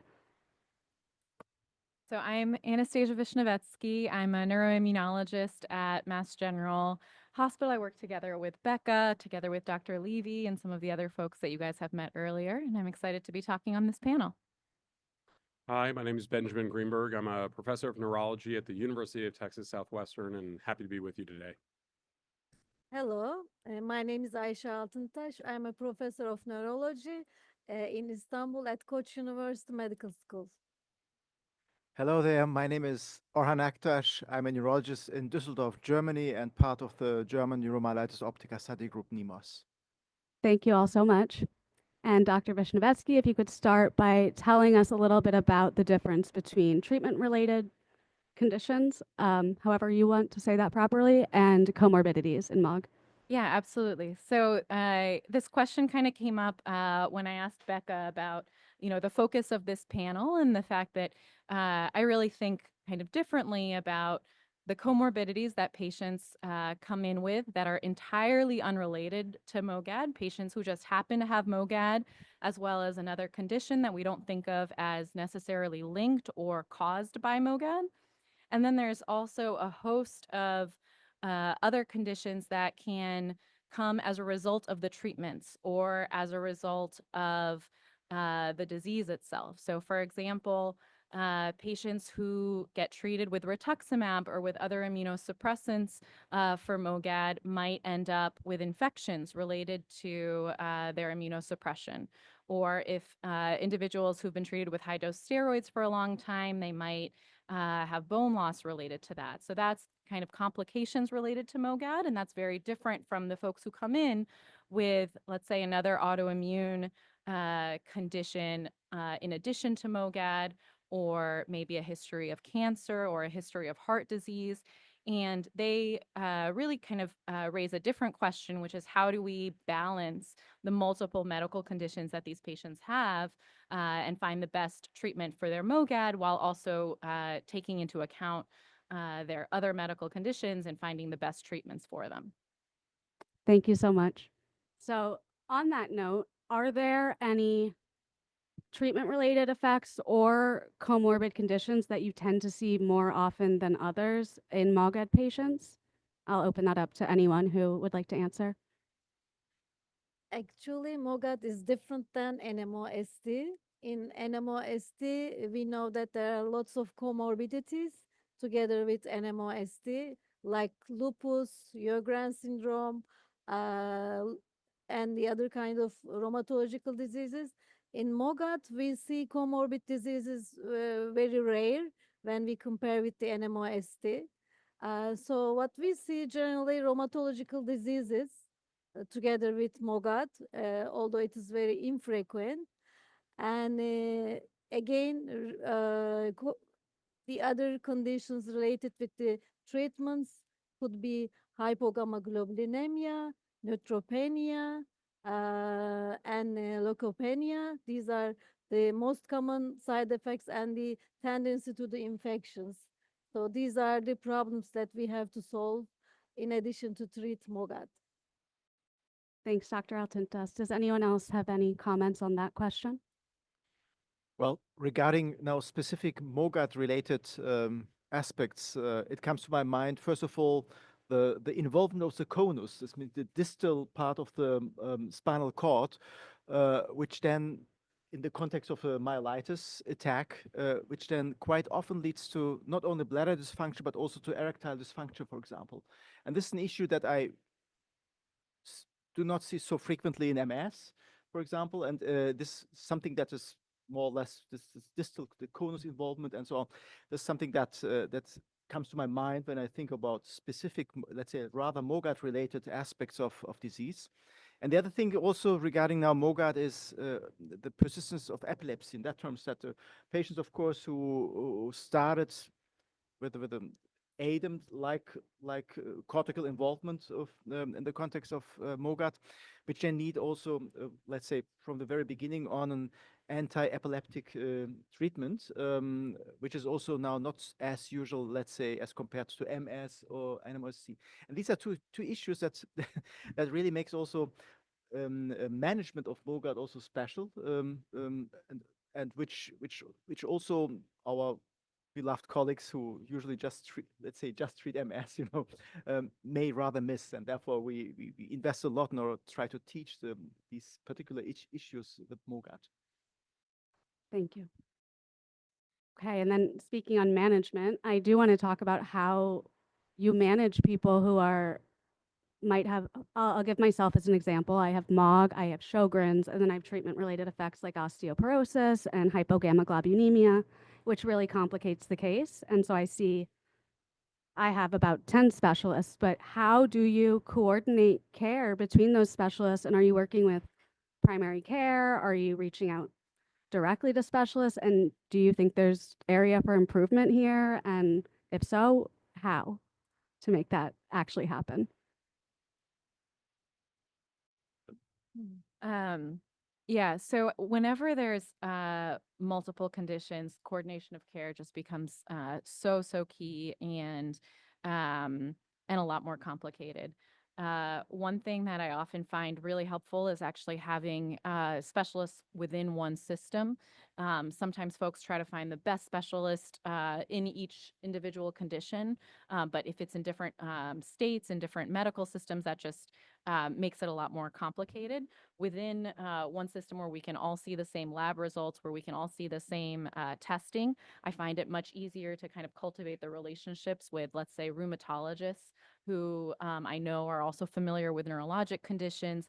I'm often messaging and particularly with rheumatologic conditions. So Sjögren's is a really great example, and it's a bigger issue or an issue that comes up more frequently for AQP4 positive NMOSD than for MOGAD, but for MOGAD as well, is can you find an immunotherapy that treats both conditions at once? And so, for an example I have is a patient who has actually MOGAD and Sjogren's as well. And we probably would have started with a treatment like IVIG for the MOGAD, but because of the Sjogren's at the same time, after talking with rheumatology, we decided to go with rituximab. That's just kind of one example. Oftentimes with if there's an issue with cancer at the same time, you have to be careful to make sure that the immunotherapies don't interact with cancer treatments. So there's quite a lot. If there's cardiovascular disease, then you also have to think about the risk of clotting. IVIG can give a risk of clotting, so that's something that you have to take into consideration. So it's definitely important. And I think oftentimes the conversation goes directly between the specialist in my experience rather than through primary care, just because of the way our healthcare system overburdens primary care and makes that a little bit challenging. Thank you. So along those lines, as we're talking to an international audience and have a great international panel, the systems are so different across our countries and frankly, even amongst our states and our institutions. But at the core of your question is this notion of communication, which is so difficult to do in a frenzied healthcare, fast-paced practice, which we all are parts of. And so depending on the individual and the individual system, coordinating care amongst the different practitioners is critical, and it takes an added step of people talking to each other. I try to incorporate primary care a lot into our patient experience, partly because I remind my patients, just because you've been diagnosed with this rare disease doesn't mean you're at risk for a lot of other things that I'm not screening for. I don't remember when to order the colonoscopy or when to do the mammogram or whatever the case may be. And so making sure people have a primary care physician who feels completely integrated into the team so that they have my number, I have their number, and I can't agree more. Being in one system where everyone's on a single electronic medical record and can see what each other are doing really goes a long way. And so what I'll tell a lot of my patients is, I don't need your primary care physician to be a specialist in MOGAD. I don't need them to be able to spell MOGAD. I need them to be able to communicate with me about these things. And as long as our colleagues in other specialties feel supported and integrated, I think they do overall a wonderful job of integrating into the team. It takes more time and it takes more work. Thank you so much. Actually, it's not easy for me to make a collaboration with the primary physician because because I live in Istanbul, it's a big city with 18 million people. So primary physicians, unfortunately, is not a solution for me.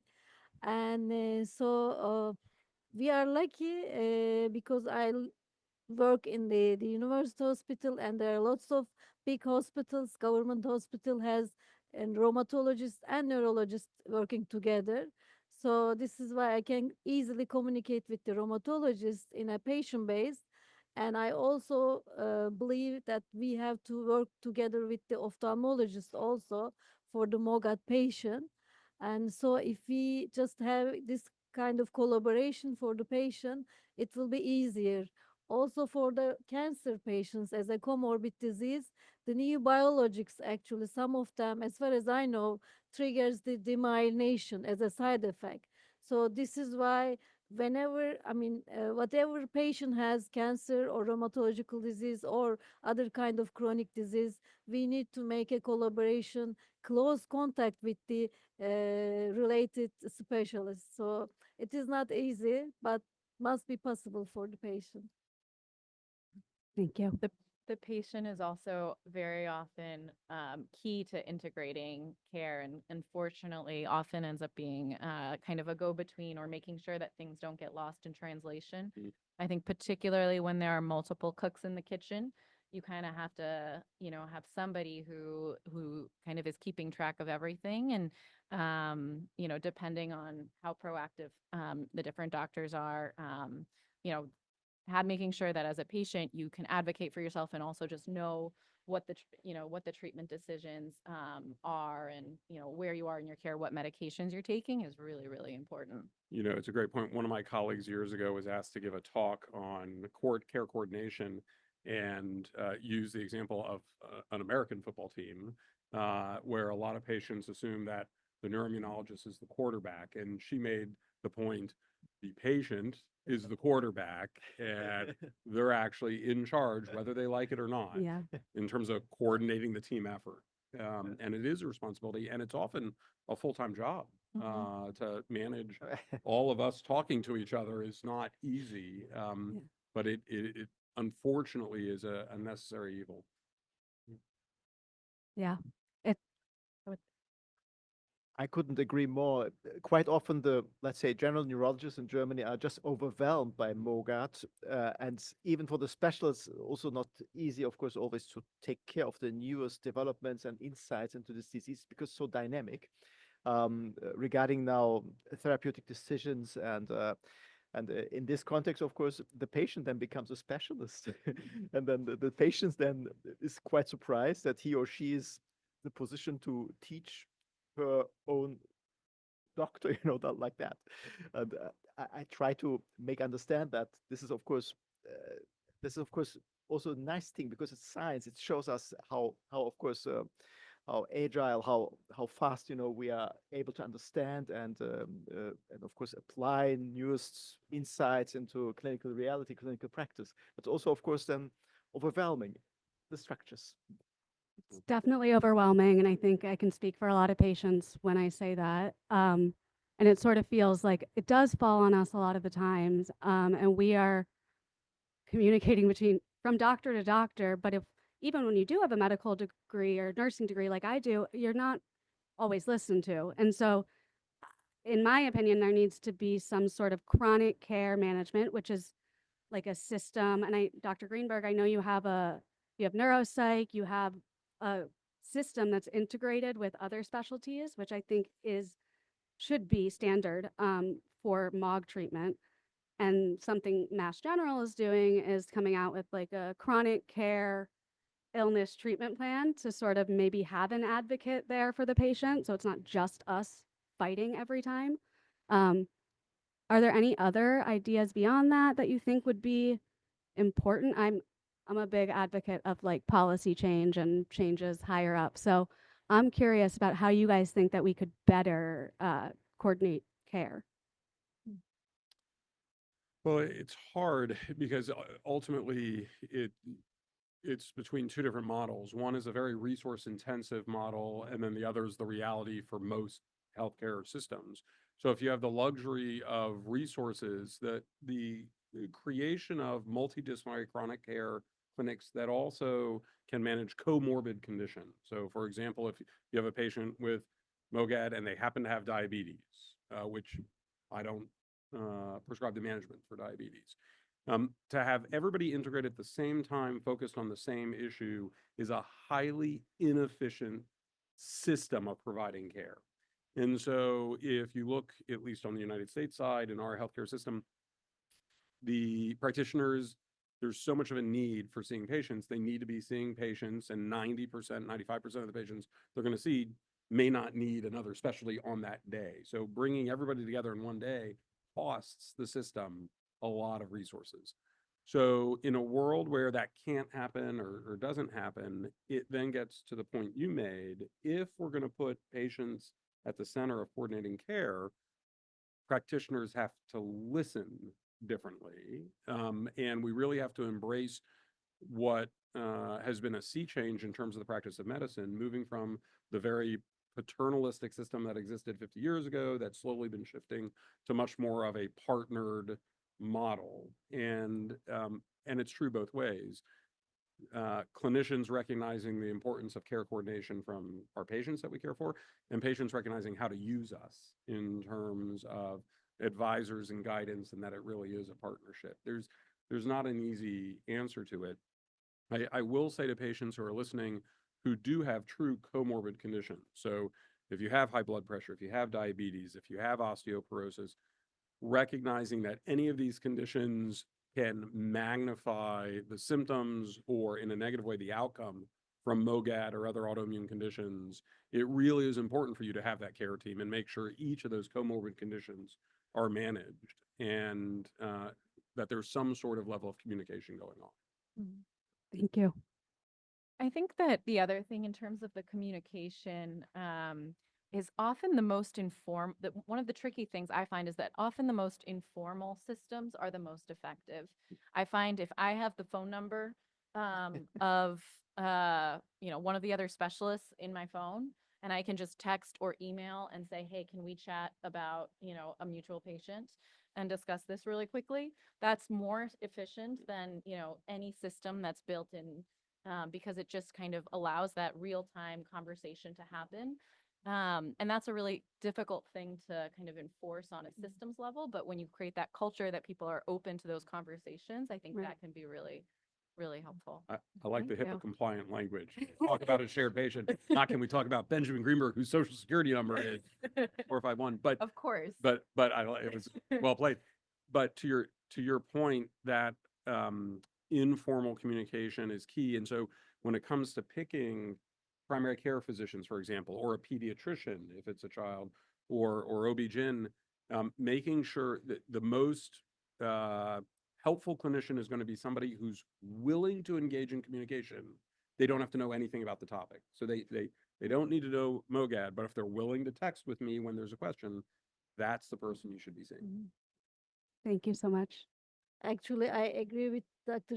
Greenberg about the, centers, specific centers for this kind of disease, but it's not, unfortunately, cost effective. So this is not possible, especially for the disease, rare disease. I mean, if it is a common disease, it could be possible, but for the disease like MOGAD, rare disease, it is not, how can I say, it's not possible to create. So this is why the only solution is just the communicating with the people, specialists. Although, they are willing to communicate and willing to answer your questions and willing to help your patient, which will be the solution, I think. Thank you. Dr. Octus, would you like to add anything? Yep. Indeed, I personally, I also have the experience that informal communication really helps, but it's now not possible on mass scale. This is the problem. On the other hand, of course, in academic centers, where by nature I focus on the interesting edges of diseases, it's of course, academic centers are ideal position, of course, to take care of MOGAD and MOSD. That's clear, and there it's possible, but I'm not sure whether it's really possible on a large scale, broad scale. But of course, we will see in the next few years, hopefully, when we have a more robust understanding of MOGAD, how the textbooks will look like. Because currently, of course, we would have to update the textbooks so often because of the new recent insights, and the whole time we have to teach our colleagues with all disciplines. For example, just think about radiology, to make radiologists understand that MOGAD disease, MOGAD looks different over time as compared to MS or NMOSD, yeah? And this is something that also takes time until the colleagues understand. So. Yeah. It is great to see how much progress has been made since since my first attack in 1997. It's very exciting. And I feel like communication from this panel, communication, and from a previous panel, awareness are kind of the keys here in advocating for MOG and getting collaborative care management. So thank you all so much for being here. Do we have any questions from the panel online? While we're waiting for the questions, I will say a lot's changed over time. We don't have textbooks anymore. So there's no textbook to rewrite. Yeah, you're right. My children Yes, you're right. said, "What's a textbook?" And I was like, "Oh no." Yeah. Any questions? indeed, we just have now living guidelines. You're right. Read that on the screen. My vision is not. It seemed like they're clinical trial related ones. I don't see any questions related to this panel. If anyone in the audience does have questions, please put them in the chat and we'll read them out and answer them now. Answer these. These are about the treatments. Asking for us to answer them. Our director's off screen. So the first question that I see is, since the trials aren't available for children under 18, does that mean that if they are approved, they can't be prescribed to children? What is the process for a label for children? I can answer from the US perspective. I'd be very curious to hear from my colleagues overseas. So it is true that when a clinical trial in the United States is conducted in 18 and older, the label for the approval is restricted to 18 and older. So the only way to prescribe for someone under 18 is in what's called an off-label fashion, which is legal from a regulatory perspective, but has barriers from, in the US, third-party payers on the insurance side. So if an insurance company is sticking to the label, we would need an actual trial to happen in under 18 in order to get that label. I'm curious in your systems, if there's approval for a drug in over 18, are there restrictions in the under 18 category in getting access? There is restrictions in my country, so we cannot prescribe. There are two aspects. On the one hand, of course, the reimbursement, the payment. On the other hand, also the issue of legal aspects. Sometimes, even if you have, of course, have solved the reimbursement issue, then of course, then the legal aspect also plays a role, because the parents, of course, quite often are skeptical if a given drug is now not approved for children, for minors below 18.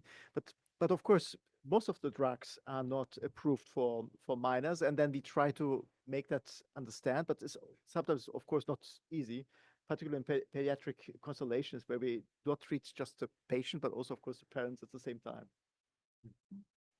Looks like You want to do the first one? Yeah, I can do that next question. So the next question was, why are so many physicians quick to jump to symptoms being psychological, or FND, which stands for functional neurologic disease? It's concerning how much this might occur, causing both delay in diagnosis and treatment, and how can we help shift this mindset?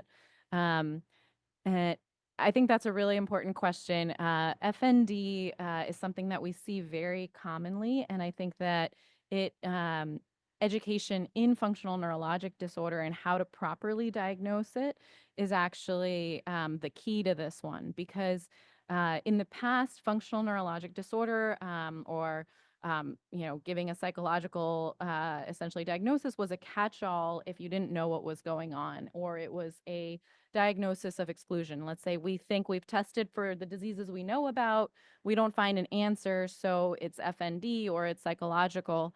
And in our training in the last few years, that's really been that's really changed. Now that there are specific positive signs that show you that the correct diagnosis is FND, and if you see those signs, then you can feel more comfortable with that kind of a diagnosis. And if you don't, I think it's really important as a doctor to be able to say, I don't know what you have. Yeah. I haven't figured it out yet. And it's not your fault. It's not my fault. We just need to keep searching. Maybe we need more time to see how things evolve or develop. Maybe we need another specialist to come in. I think, FND is very, very real. And when you've seen it and treated it and seen people recover, you have a real respect for it. And it should not be seen as a diagnosis that dismisses patients. It's also very common for patients to have both what we call organic neurologic disorder, or a problem of the nervous system, of the nerves, of the neurons, like MOGAD, or like epilepsy, or like multiple sclerosis, or a stroke, and also have FND. So one does not mean that you can have both. It can be a comorbid condition. But I think the key is that you have to have the positive signs. It's not a diagnosis of exclusion. It's not I don't know what you have, hence you have FND, or worse yet, it's in your head. Thank you so much. I think that is our time, right? Yes. Thank you. Thank you all for being here. Thank you. Thank you Thank very you. much.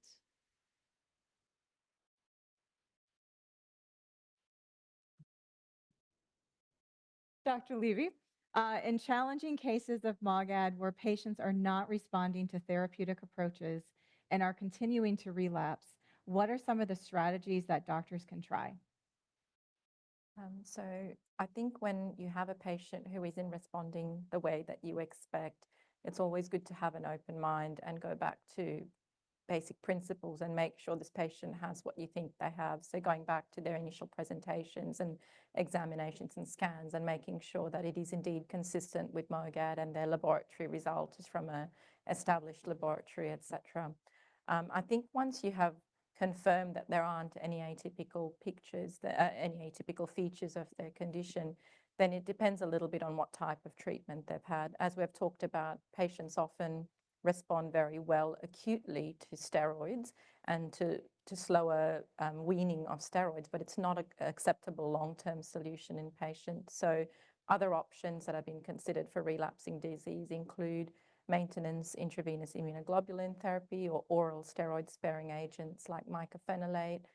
Some studies have reported maintenance plasma exchange, and of course you have drugs that deplete the cells that produce the antibodies, such as rituximab. And studies have shown that all of these agents have an effect in reducing relapse rates compared to no treatment. But these treatments don't invariably work for all patients. So sometimes it is a matter of finding the right treatment or the right combination for a patient. In patients who are chronically relapsing despite escalation of therapy, other treatments with different modes of action have been used with some success. So there's some agents that target the IL-6 pathway and other immune pathway, like tocilizumab, that have been reported as being successful.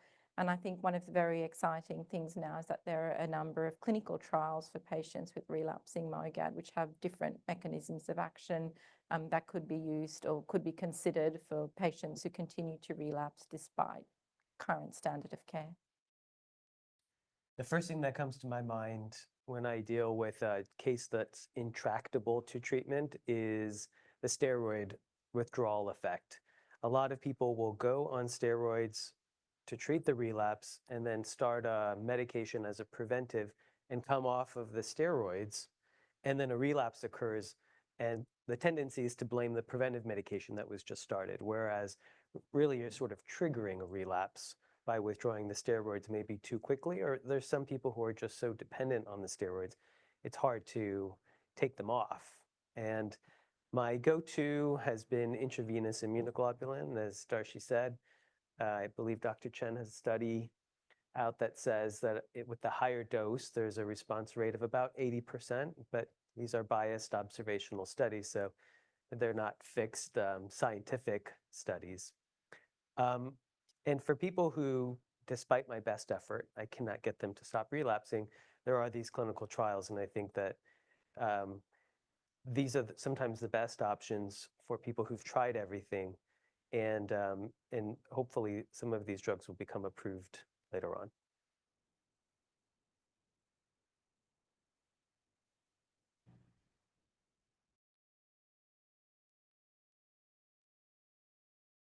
Hi, I'm Gabriella Romano, and for a long time I thought I was an NMO mom.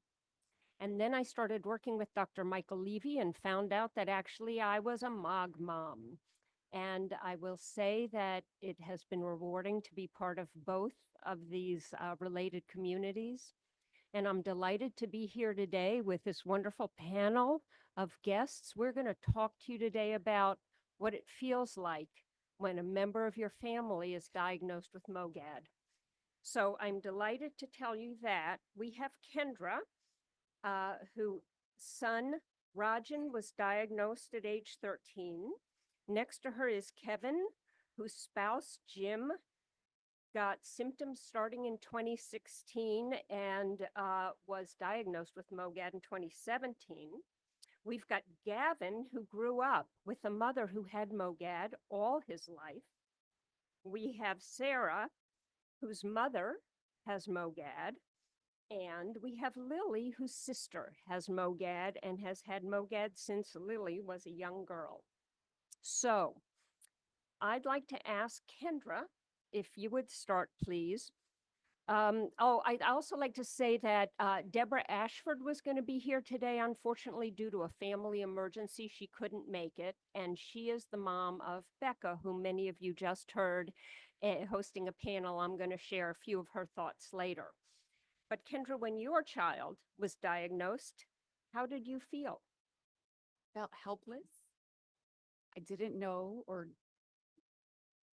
didn't think of like, how could this happen to our family? And my son was in so much pain, and I had never heard of MOGAD, and it was surprising for all of us. And the whole family really did feel helpless.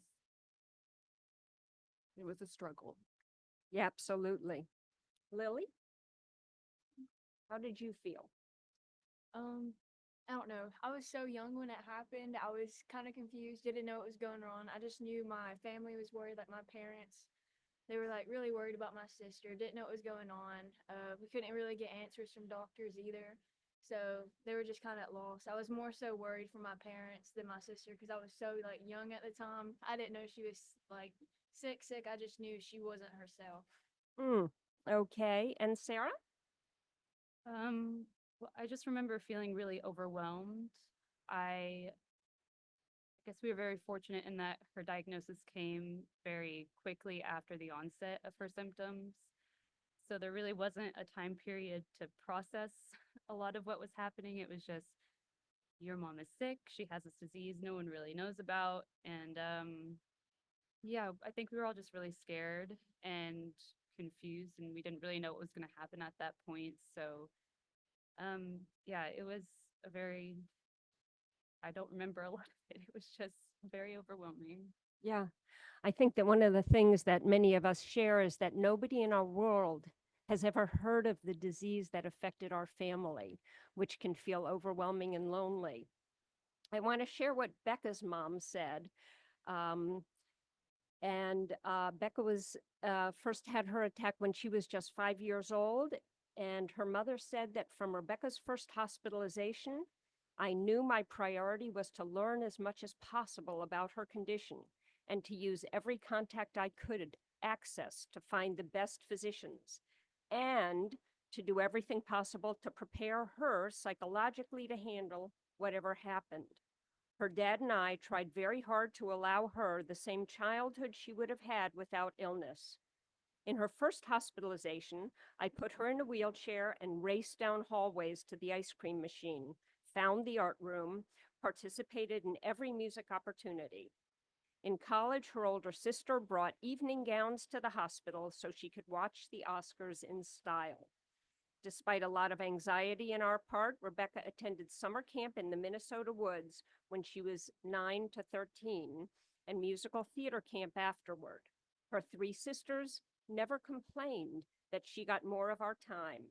I think all these efforts and family support made her the strong, accomplished, service-oriented 31-year-old you all know today. I'm wondering, Kevin, can you answer, was Jim's diagnosis was not at the same time as his first symptoms, am I right? That's correct. And sometime after. so how did you feel with symptoms that were unknown and then diagnosis when you got it? There was it was very mixed. Initially, he was diagnosed simply as having multiple sclerosis. So that was very frightening. I have a good friend from college who suffers from it, and it's very debilitating. And I had seen what she's gone through. So when he finally was diagnosed with MOG, it was almost a bit of a relief because it wasn't MS. That's all I knew was it wasn't MS. And the information, what little there was he had gotten, was that that it was treatable. It was more so than MS. So that's where we started, was there. Great. And Sarah, when you can't help because of whatever in your life, be it your situation or your mom's situations, how do you feel and what do you do? I think it's kind of what Kendra said. I usually feel helpless, but you know, I can't give her what she needs to feel better. When she was first diagnosed, I was going to college in another state, so most of the time I wasn't there. And that was a terrible feeling, but I think what helped me the most with dealing with that was just forming a community of people who could support us when, I couldn't be there for her. And yeah, I don't know. It's a hard thing to describe, but yeah, just having people who are there to help when you can't be there always is, I think, the best thing. Yeah. Do you ever reach out to those people, or do you leave it to your mom or your dad? Well, when she was first diagnosed, I or my dad was doing all of the reaching out because she really wasn't coherent. Remember probably for the first month or so, she really couldn't walk well or anything like that. So I was trying to coordinate with my grandmother, who also lived in another state, and neighbors who I really didn't know that well because I wasn't living with my parents at the time, which was hard. But I think over time you form those connections with people, and we were very blessed to have so many good people around us who were willing to help. But yeah. Thank you.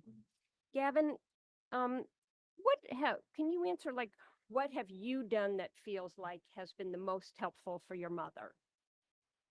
The thing I feel like would be most helpful is to just help around the house whenever she can't, or whenever her steroids or drugs come in late or don't even at all, is to just do the stuff that she can't or is unable to do at the moment.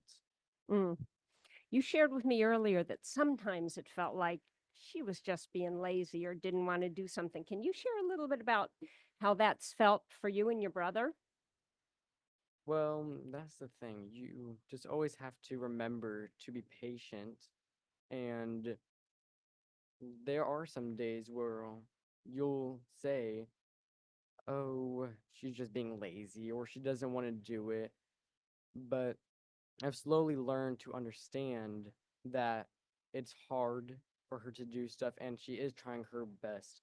But for some people, it still won't be enough.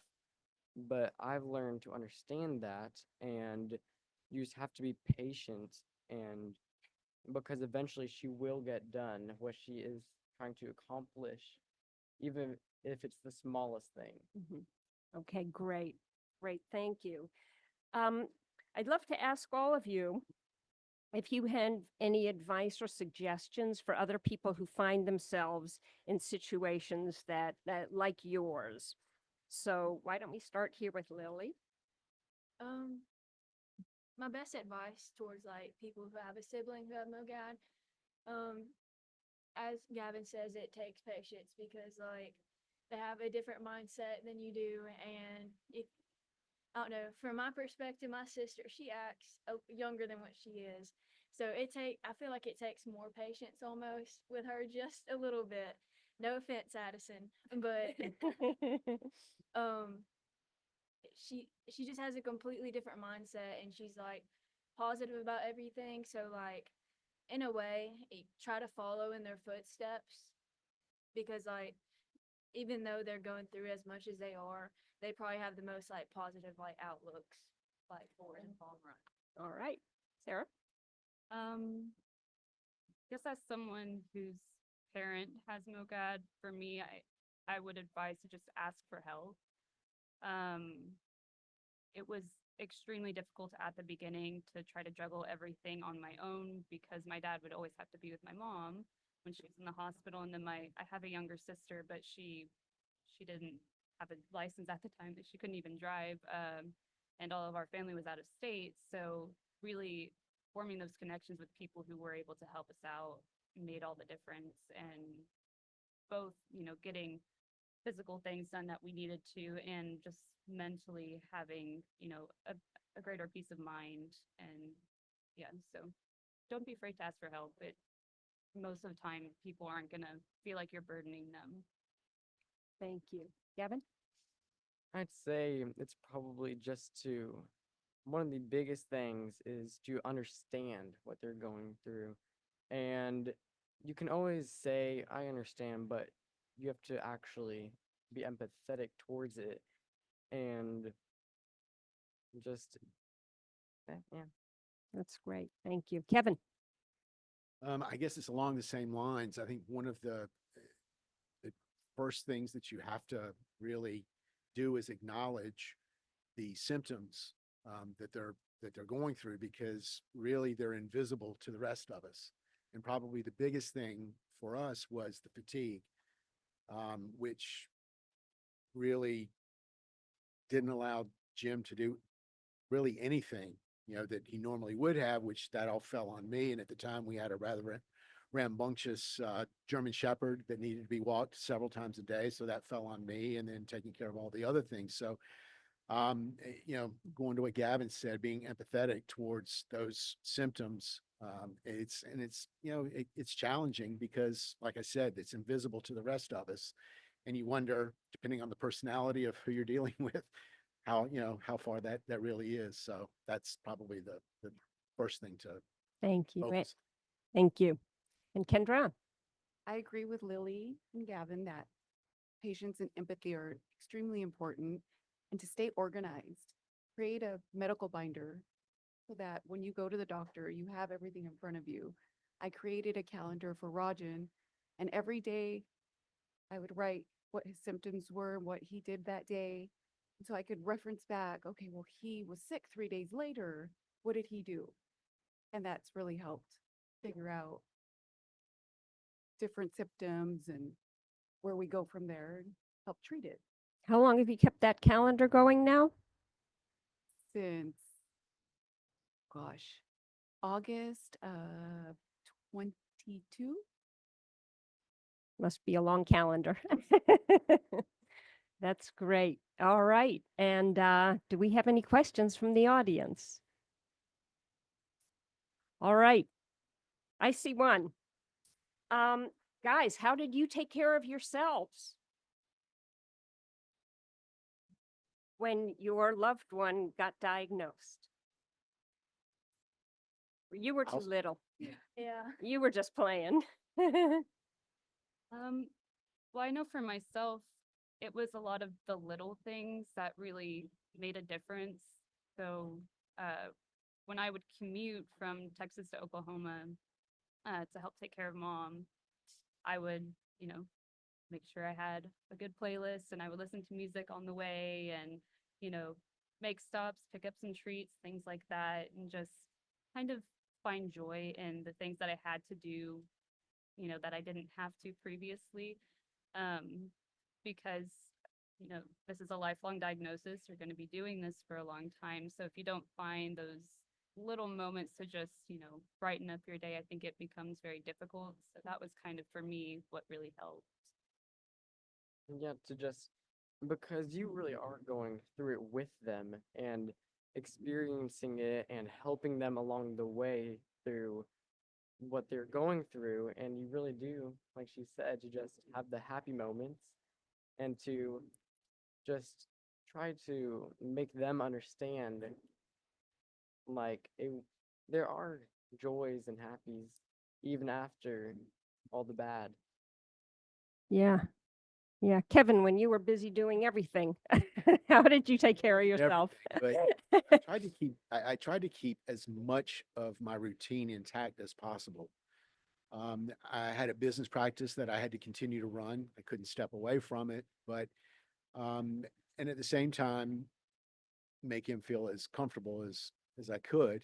But for myself, I kept that balance, that work-life balance, intact as much as possible, and that did it for me. And being able to do that, nothing got thrown off. So it was that was good. That's great. Kendra? Mine was asking for help and creating a good support system of family and friends that were able to step in with our daughter at the time when I couldn't. So I wasn't spread too thin, but it was just to ask for help. Yeah. And that was difficult. That's great. And I guess I also want to share that one of the great treasures that we have as a community now is the MOG Project that is offering not only this fabulous first patient day on this first ever World Patient Day, I guess, and all the work they've done, the educational resources they provide, and the love and care for the patient community. So thank you all for attending. And Dr. Levy's going to come back and say a few words. Thank you.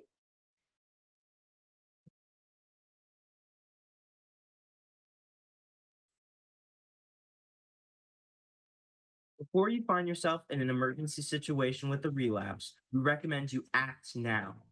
A stands for action planning. Make sure you create an action plan with your doctor that defines what steps to take when you believe you are having a relapse. C stands for caregiver. Have a family member or a close friend who's up to date on your medical situation ready to help out. T stands for track. Keep a medical journal of your hospitalizations, medications, and contact info for your doctors and prior hospitalizations to be used in any emergency. Tracking can come in handy in discussions with any medical provider concerning your condition. These documents can be made available on handheld devices such as your smartphone or your tablet. If you don't have these devices, a binder should be ready to take with you. The more you know about MOGAD, the more empowered you are.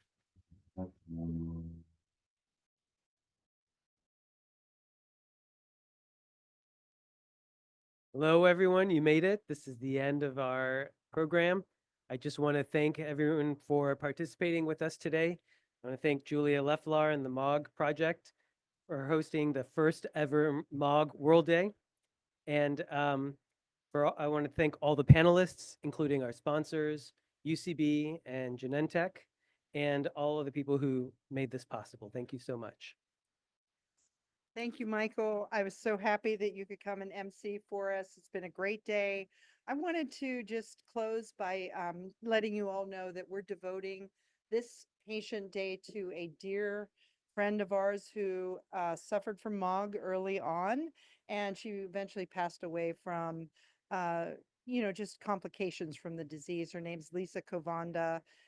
We also have one of our original members, Peter Fontanez, who is sadly not here with us today. His daughter, Isabel, was one of the earliest ADEM MOG patients, and she is doing beautifully now, thanks to some great support from her doctors. And he really worked hard to get us built up, and to this point, we're very sad that he couldn't be there because of his own personal problems that he was having. And he is, he's wished us luck for today, and we just want to, give him a shout out because, he got us here. Thank you. Anyway, thanks for coming, everybody.